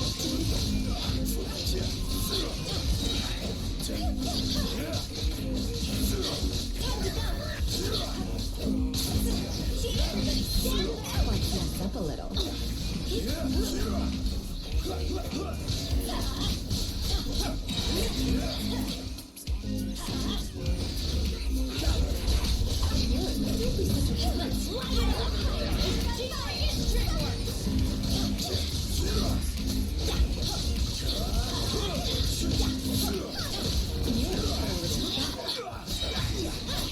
Off we go.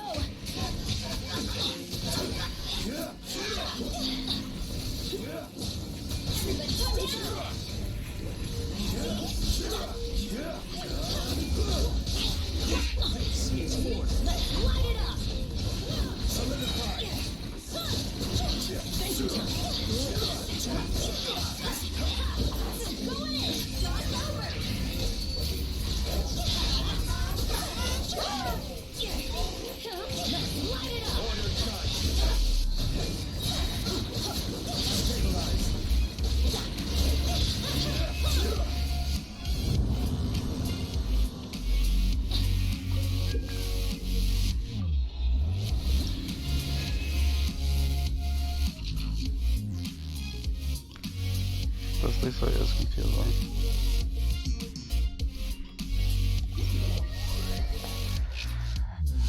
Sage.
Everything.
I got stuck.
Adventure time.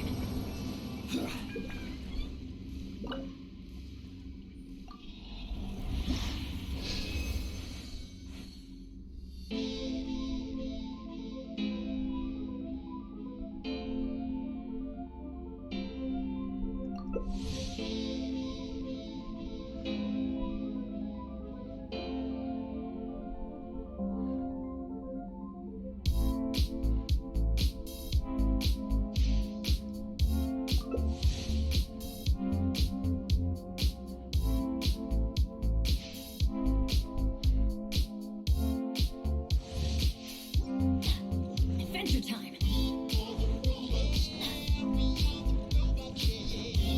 Adventure time.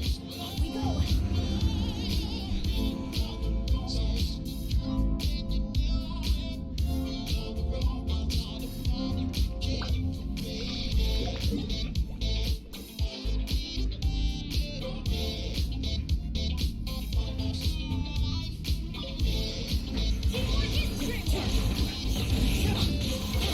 Suddenly color with the extreme zoom, I swear.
Nope, not gonna say a thing.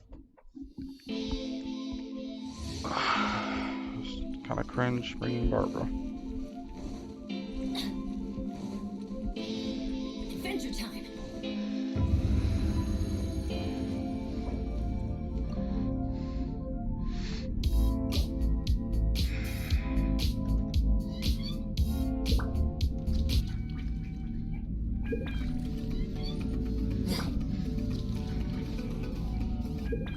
Oh, ow. Where did that come from?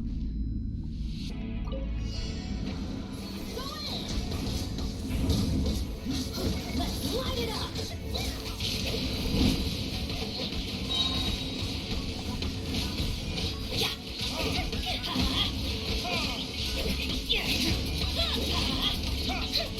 Everybody stand back! Let's light it up!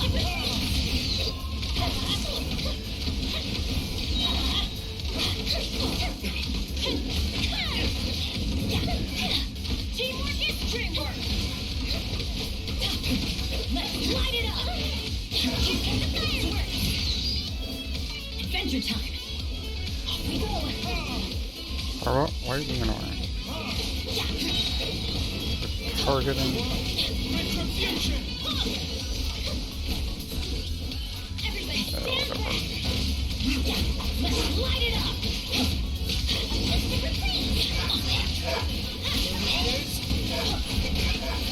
Let's light it up!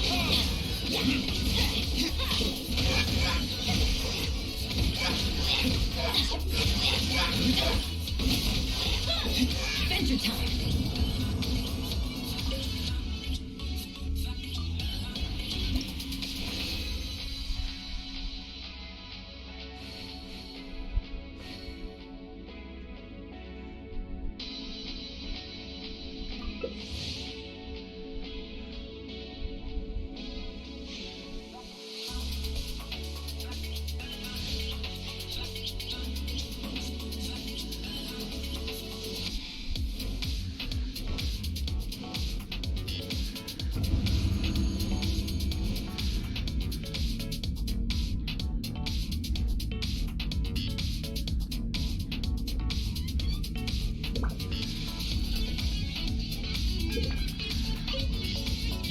Teamwork is dreamwork!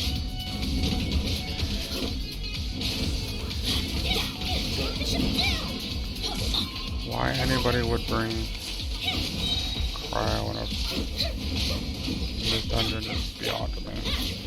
Everybody stand back!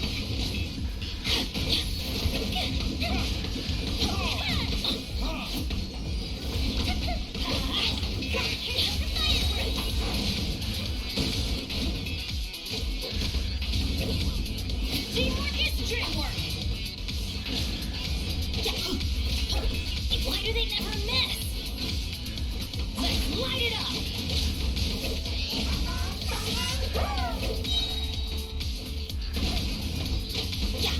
I'm going in!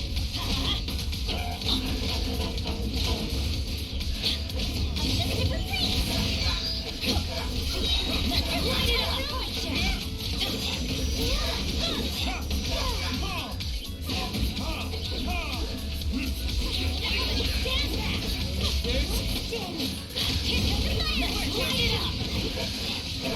Let's light it up!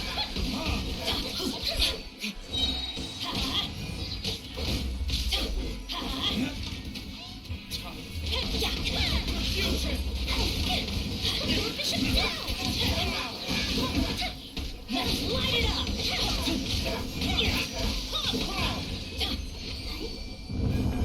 Off we go!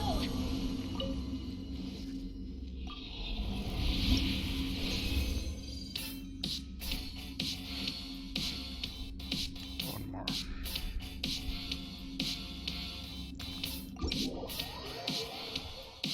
And they left. Sag.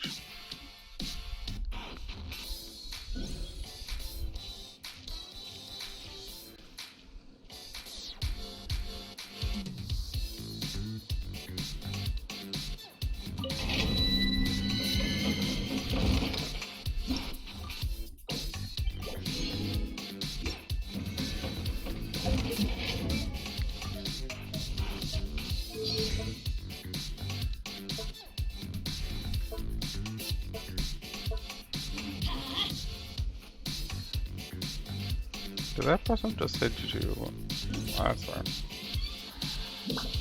Kita. Let's play! Lightning Flash!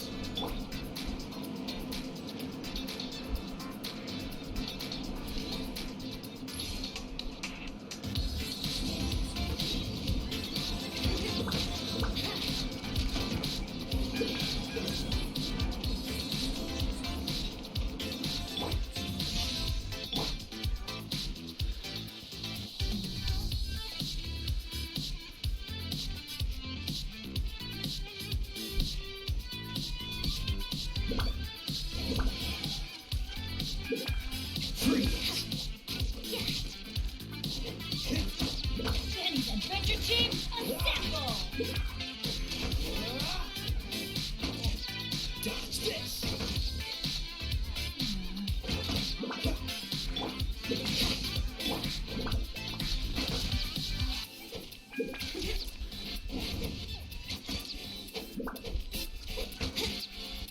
Here we go!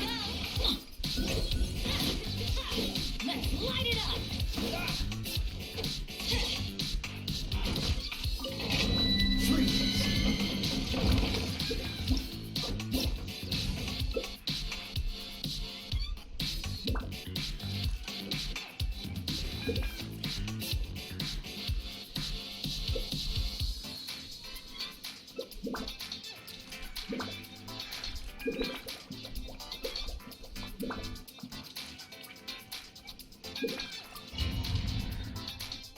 There's always one.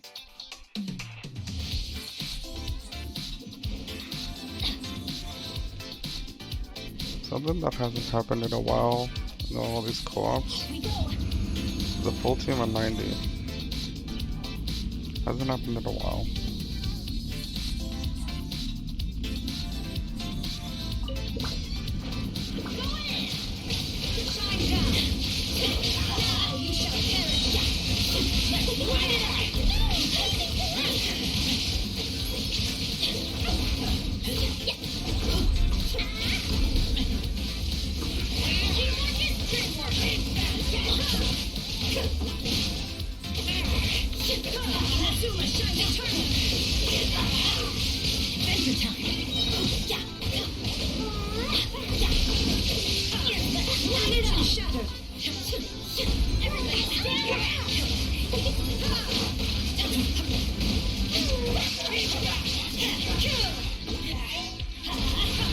Shine down!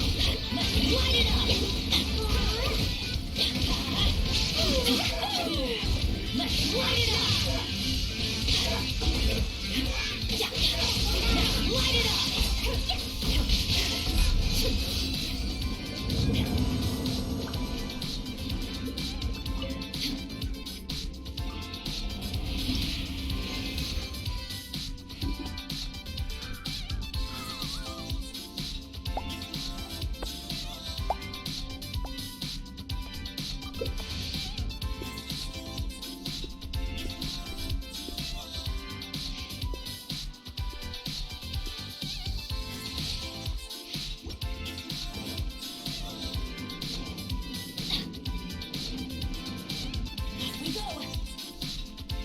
Adventure time!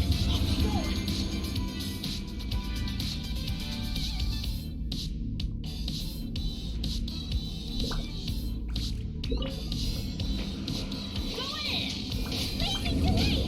Illusion shot! Light it up! Torn to oblivion!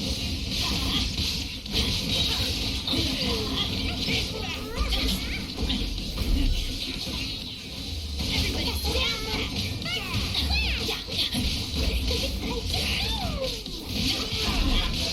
Here we go!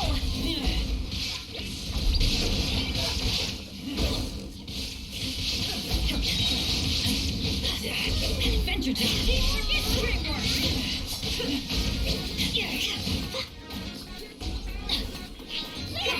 There is no escape! Inazuma shines eternal!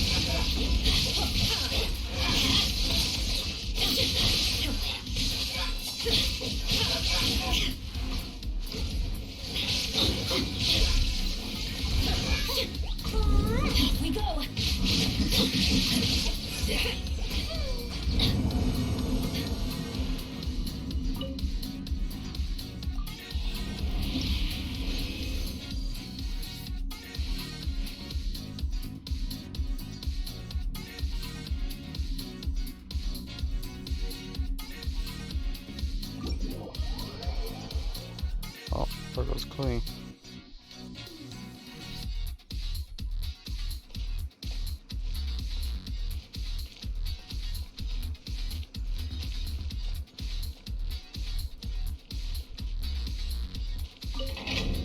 Brace yourselves.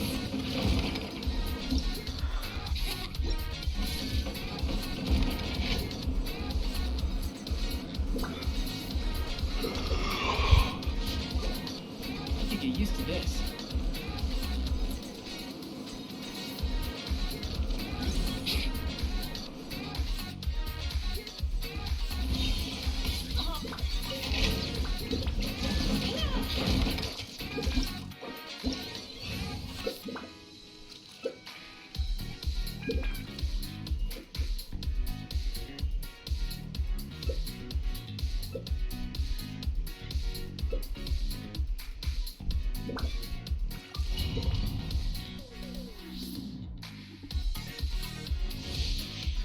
Adventure time.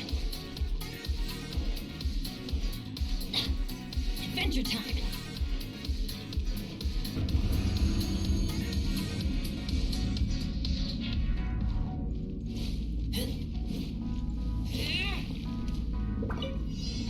Everybody stand back. Let's light it up. Shine down. That's gonna hurt in the morning.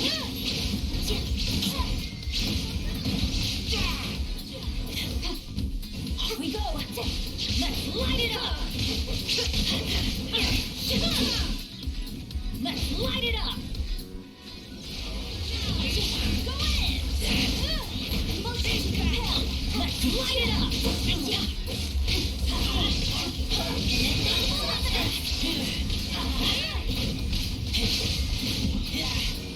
Let's light it up. Teamwork is dreamwork.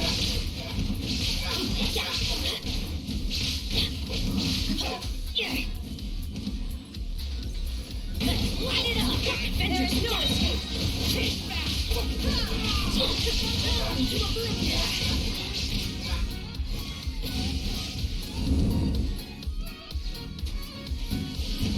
Everybody stand back. Incinerate. Why do they never miss?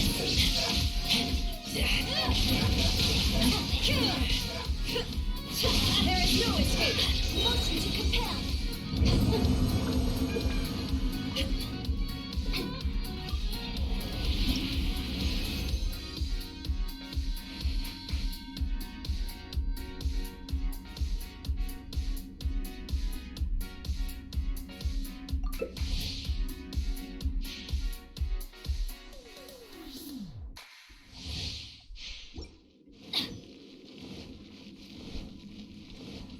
Off we go.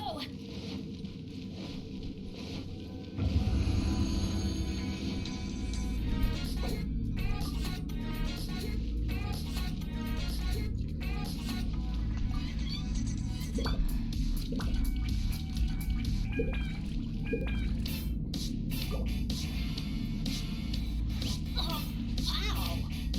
Where did that come from?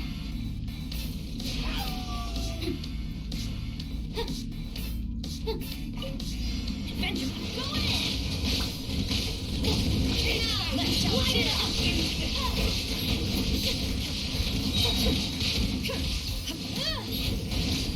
Incinerate! Everybody stand back! Let's light it up! That's gonna hurt in the morning!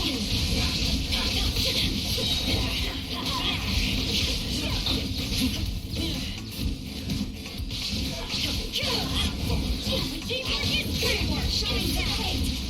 Let's light it up! Let's light it up!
Alright.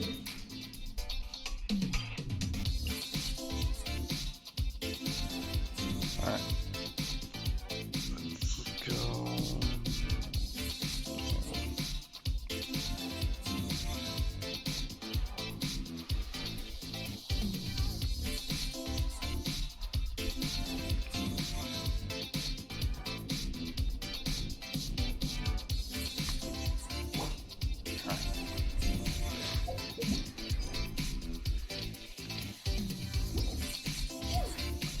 Sabotage of the zone.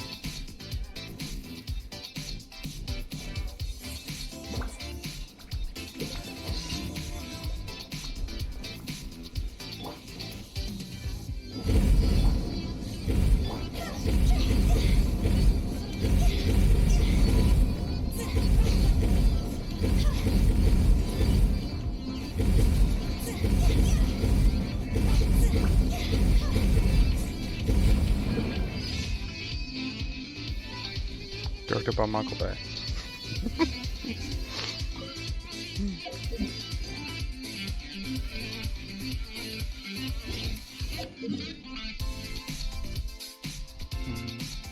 Getting with the helical power? Oof.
Oshima Junpei, who works at the Asahi Shrine, seems to be troubled over the matter of his wooden carving. So, which means this was only unlockable after completed all days of the Cat Shrine quest.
This guy wants me to take pictures of Echo? This is a weird quest.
That's a weird quest.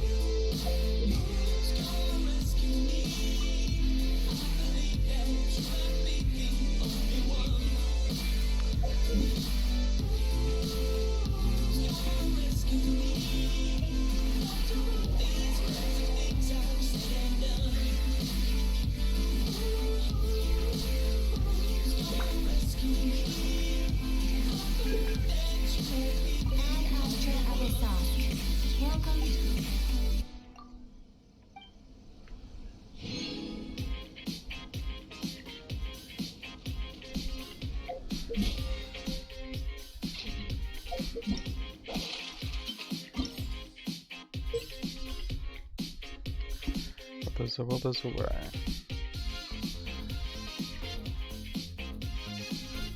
He seems to have actually found some useful information, useful sources. Rendezvous with her pronto.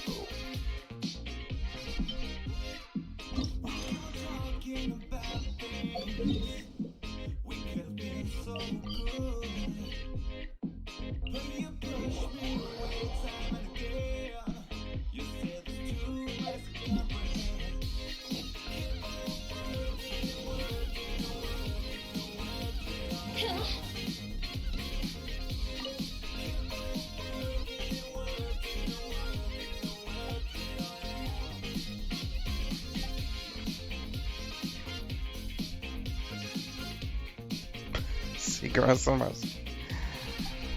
Alright, Kajira.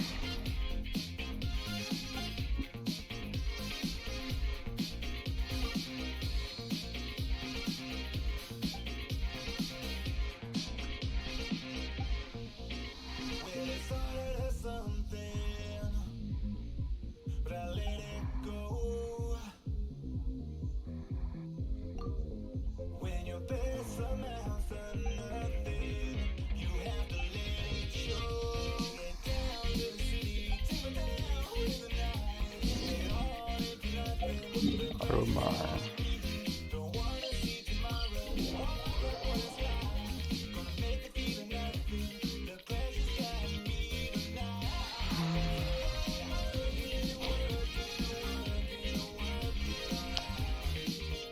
Did they really?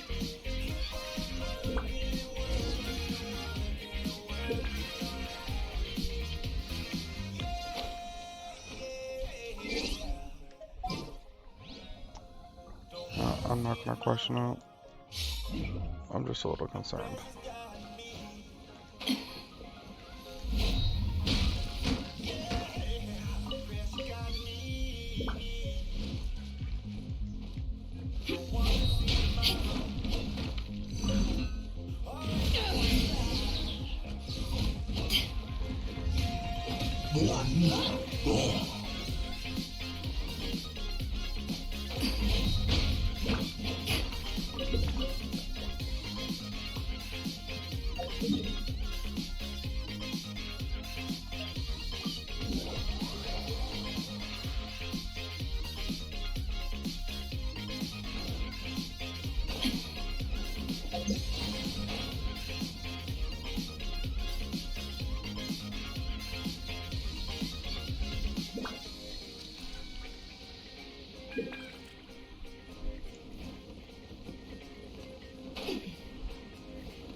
Everybody stand back!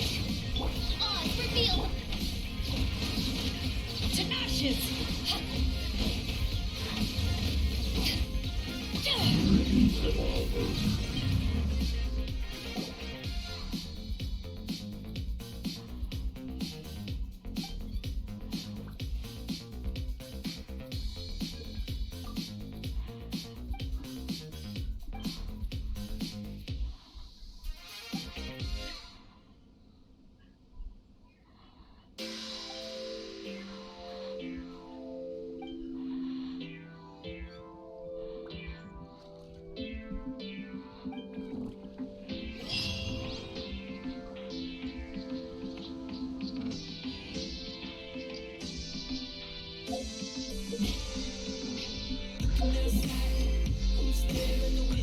What waypoint did I go? Oh, this is so confusing. Why does it say waypoint unlocked?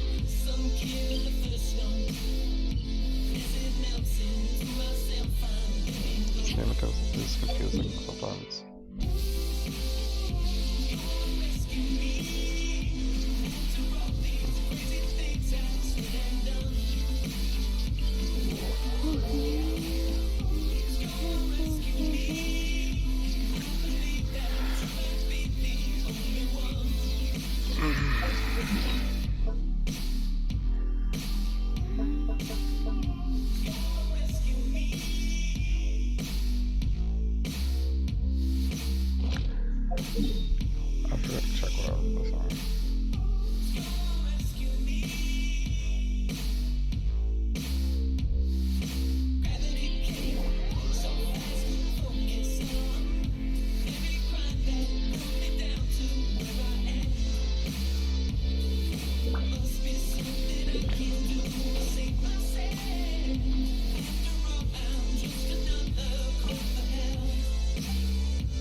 tactic. I'm always ready.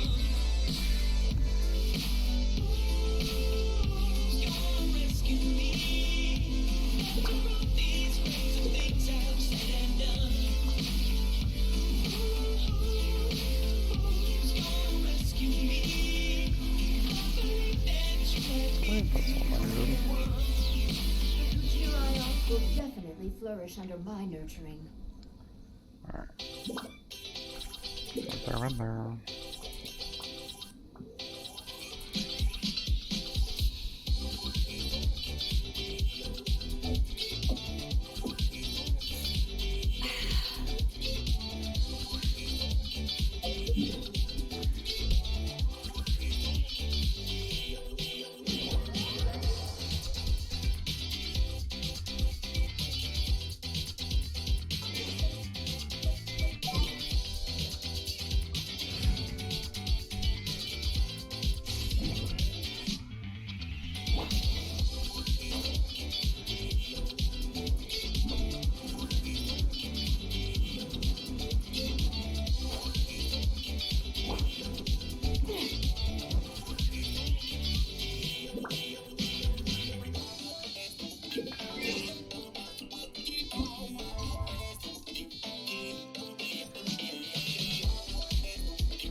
I've already fished there.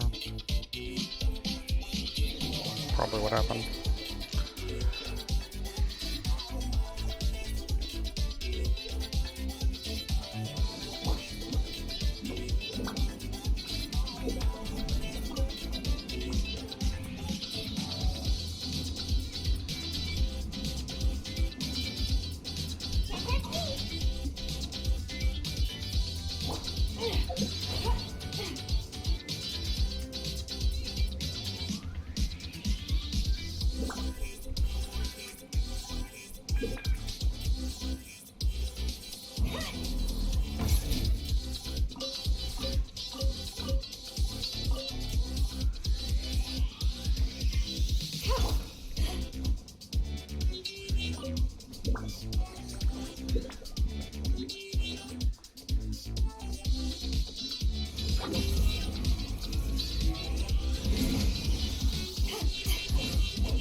Already fish here also.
If I remember correctly,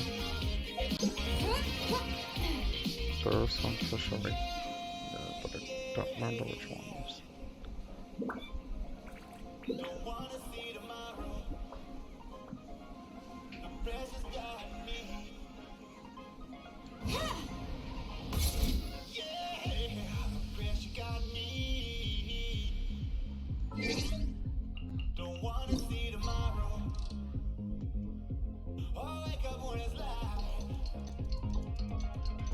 I don't need koi.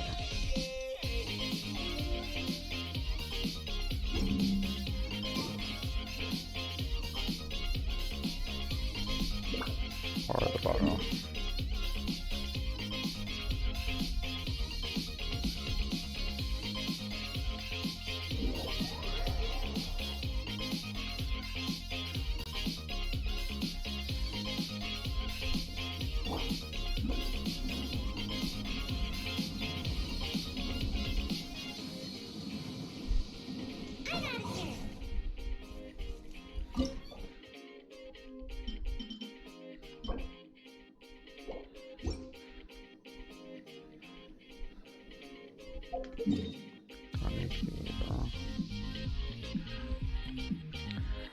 Oh yeah, there was a spot over here. I should check.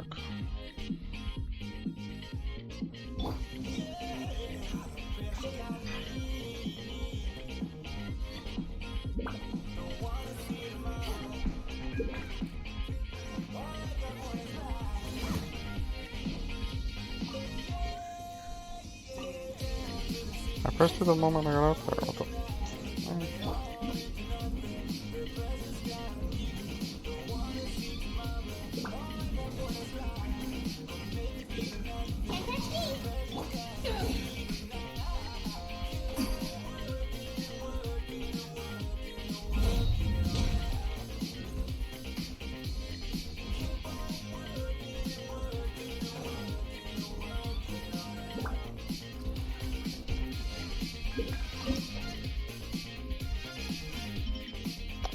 It'd be cool if you spawn.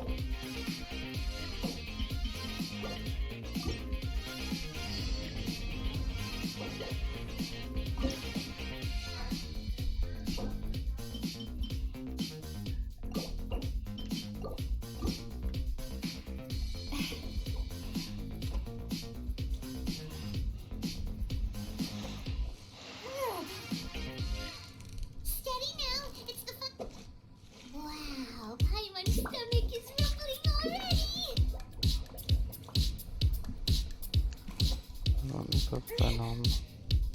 You got it. You got it. Whew, that was a tough fight.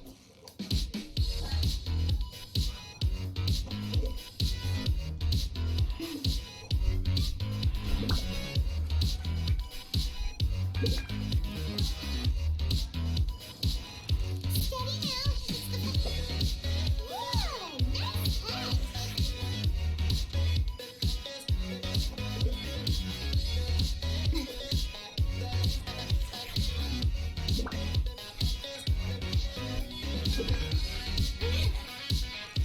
Victory is almost there. Wow, Paimon's stomach is rumbling already.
Really?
If you ever want to trade tactics, I'm always ready.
Finally.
If you ever want to trade tactics, I'm always ready.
There's so much fish here, but not the one that I want.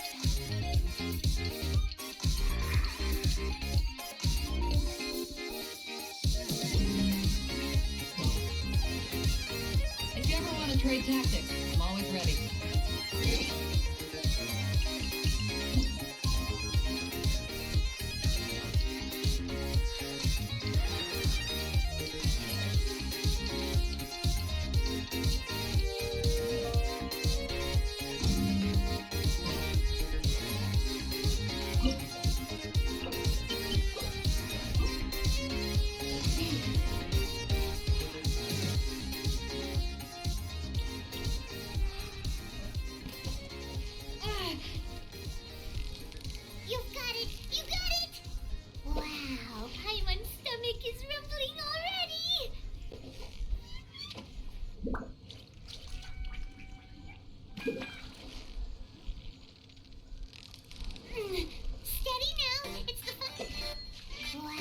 Paimon's stomach is rumbling already!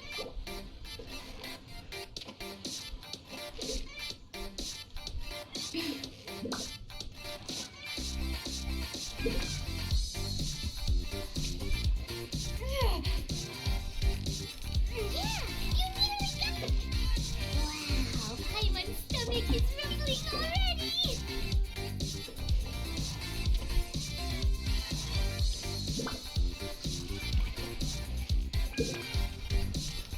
Steady now, it's the Wow, Paimon's stomach is rumbling already!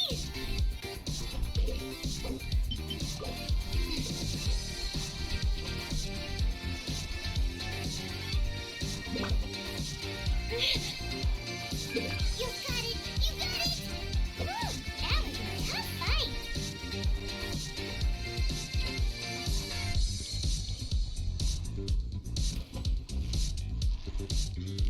Victory is almost ours!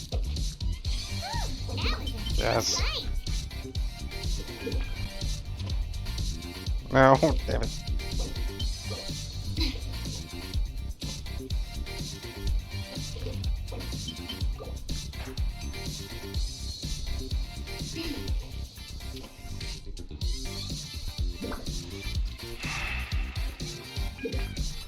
Why did I get one in the last minute?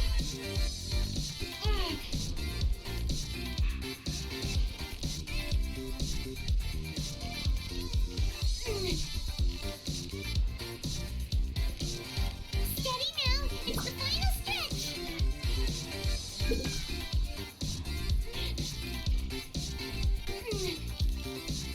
Wow, Paimon's stomach is rumbling already!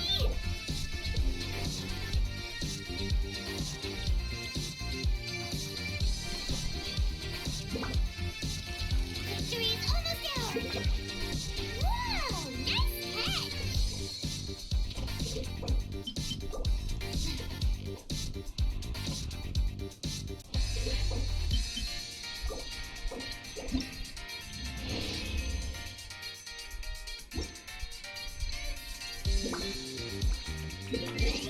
How did I get the 500 fish?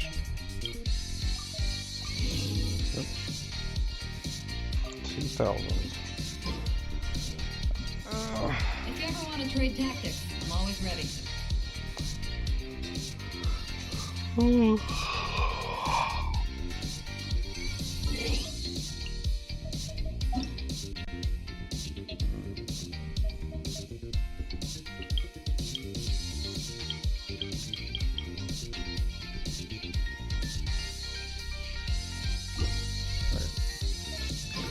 Another fella.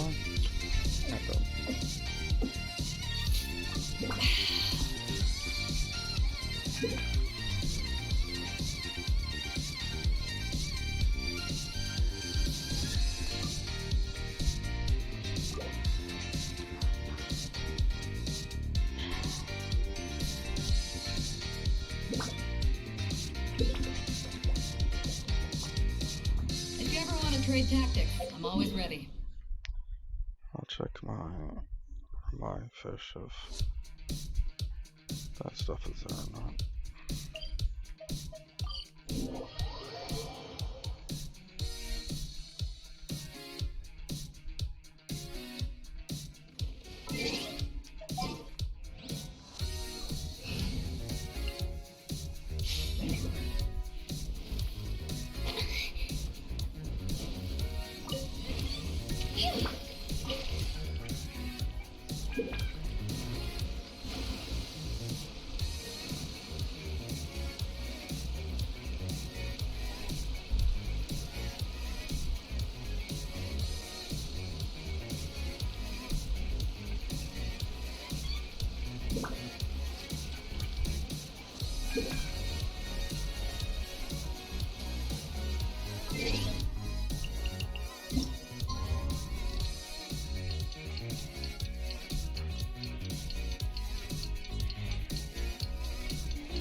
Jump!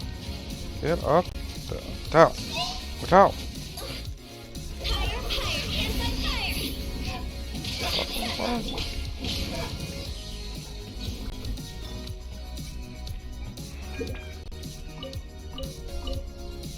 Why is it so difficult for the characters to get up here?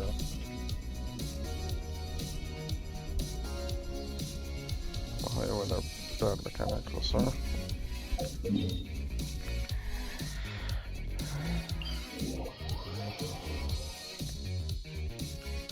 Let's get a remind.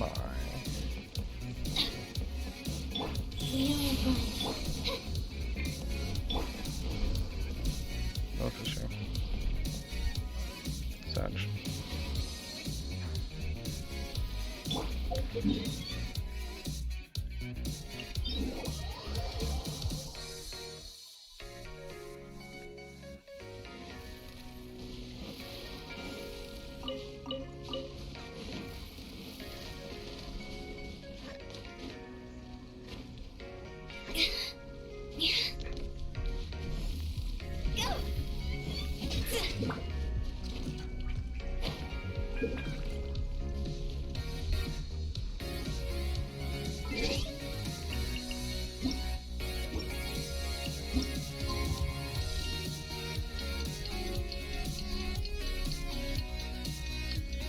I didn't check Rito during the daytime.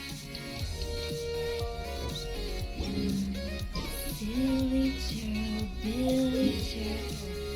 For sure it's gonna be on me also, but I'm hopeful.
Wanna come over for tea?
Whoa, nice catch!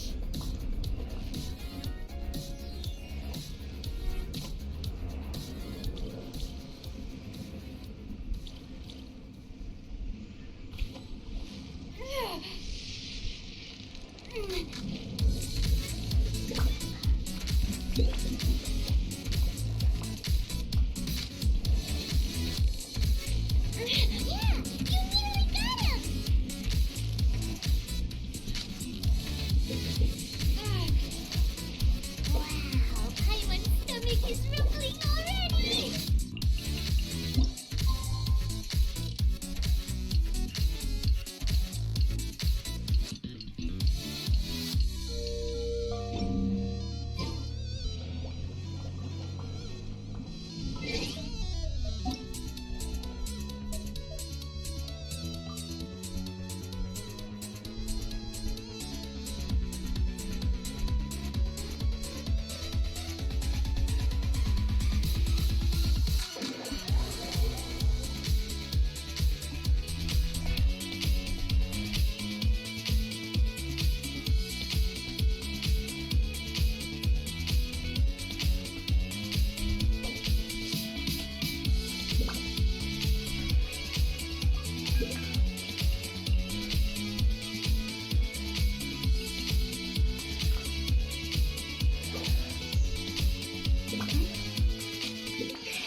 Right now, I wish I was sitting at the top of a tree, looking out over a meadow, cider in hand.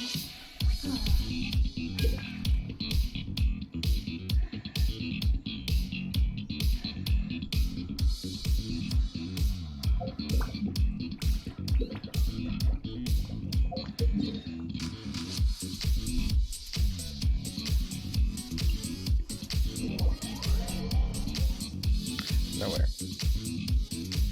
Oh, there wasn't any over here. They're open up.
It might be dead.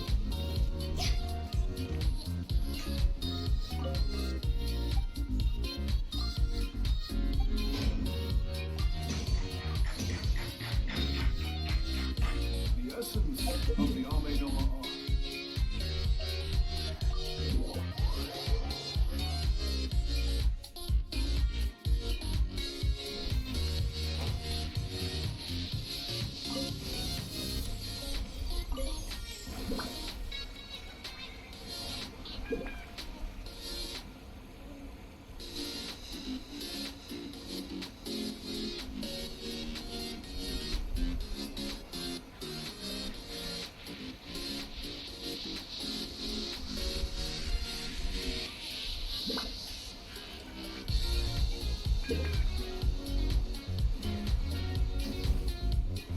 Doesn't seem to be any rare mine.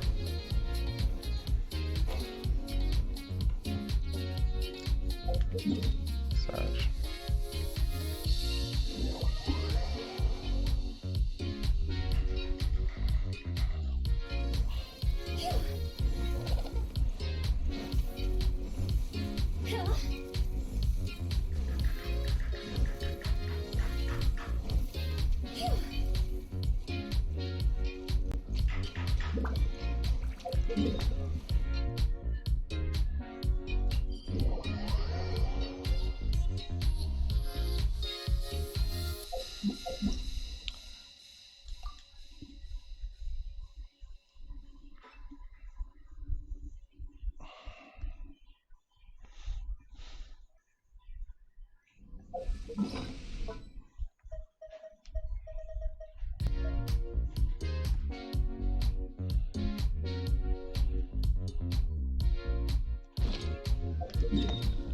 Was it 10 or 20 per?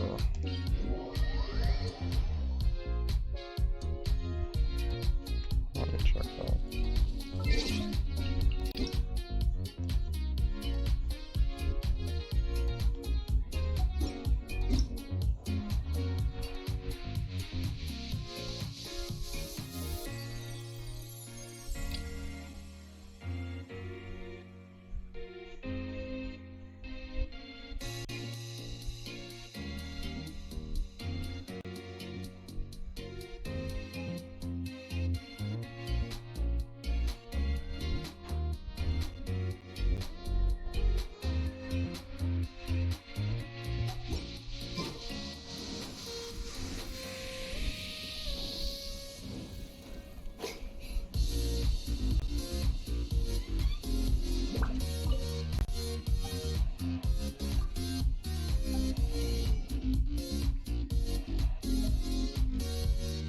Yeah, it's 10 per. Oh, I need so much of the.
One client, two clients, three clients.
Well, you guys enjoyed today's stream.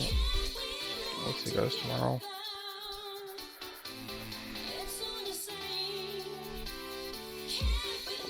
Hope you enjoyed today's stream.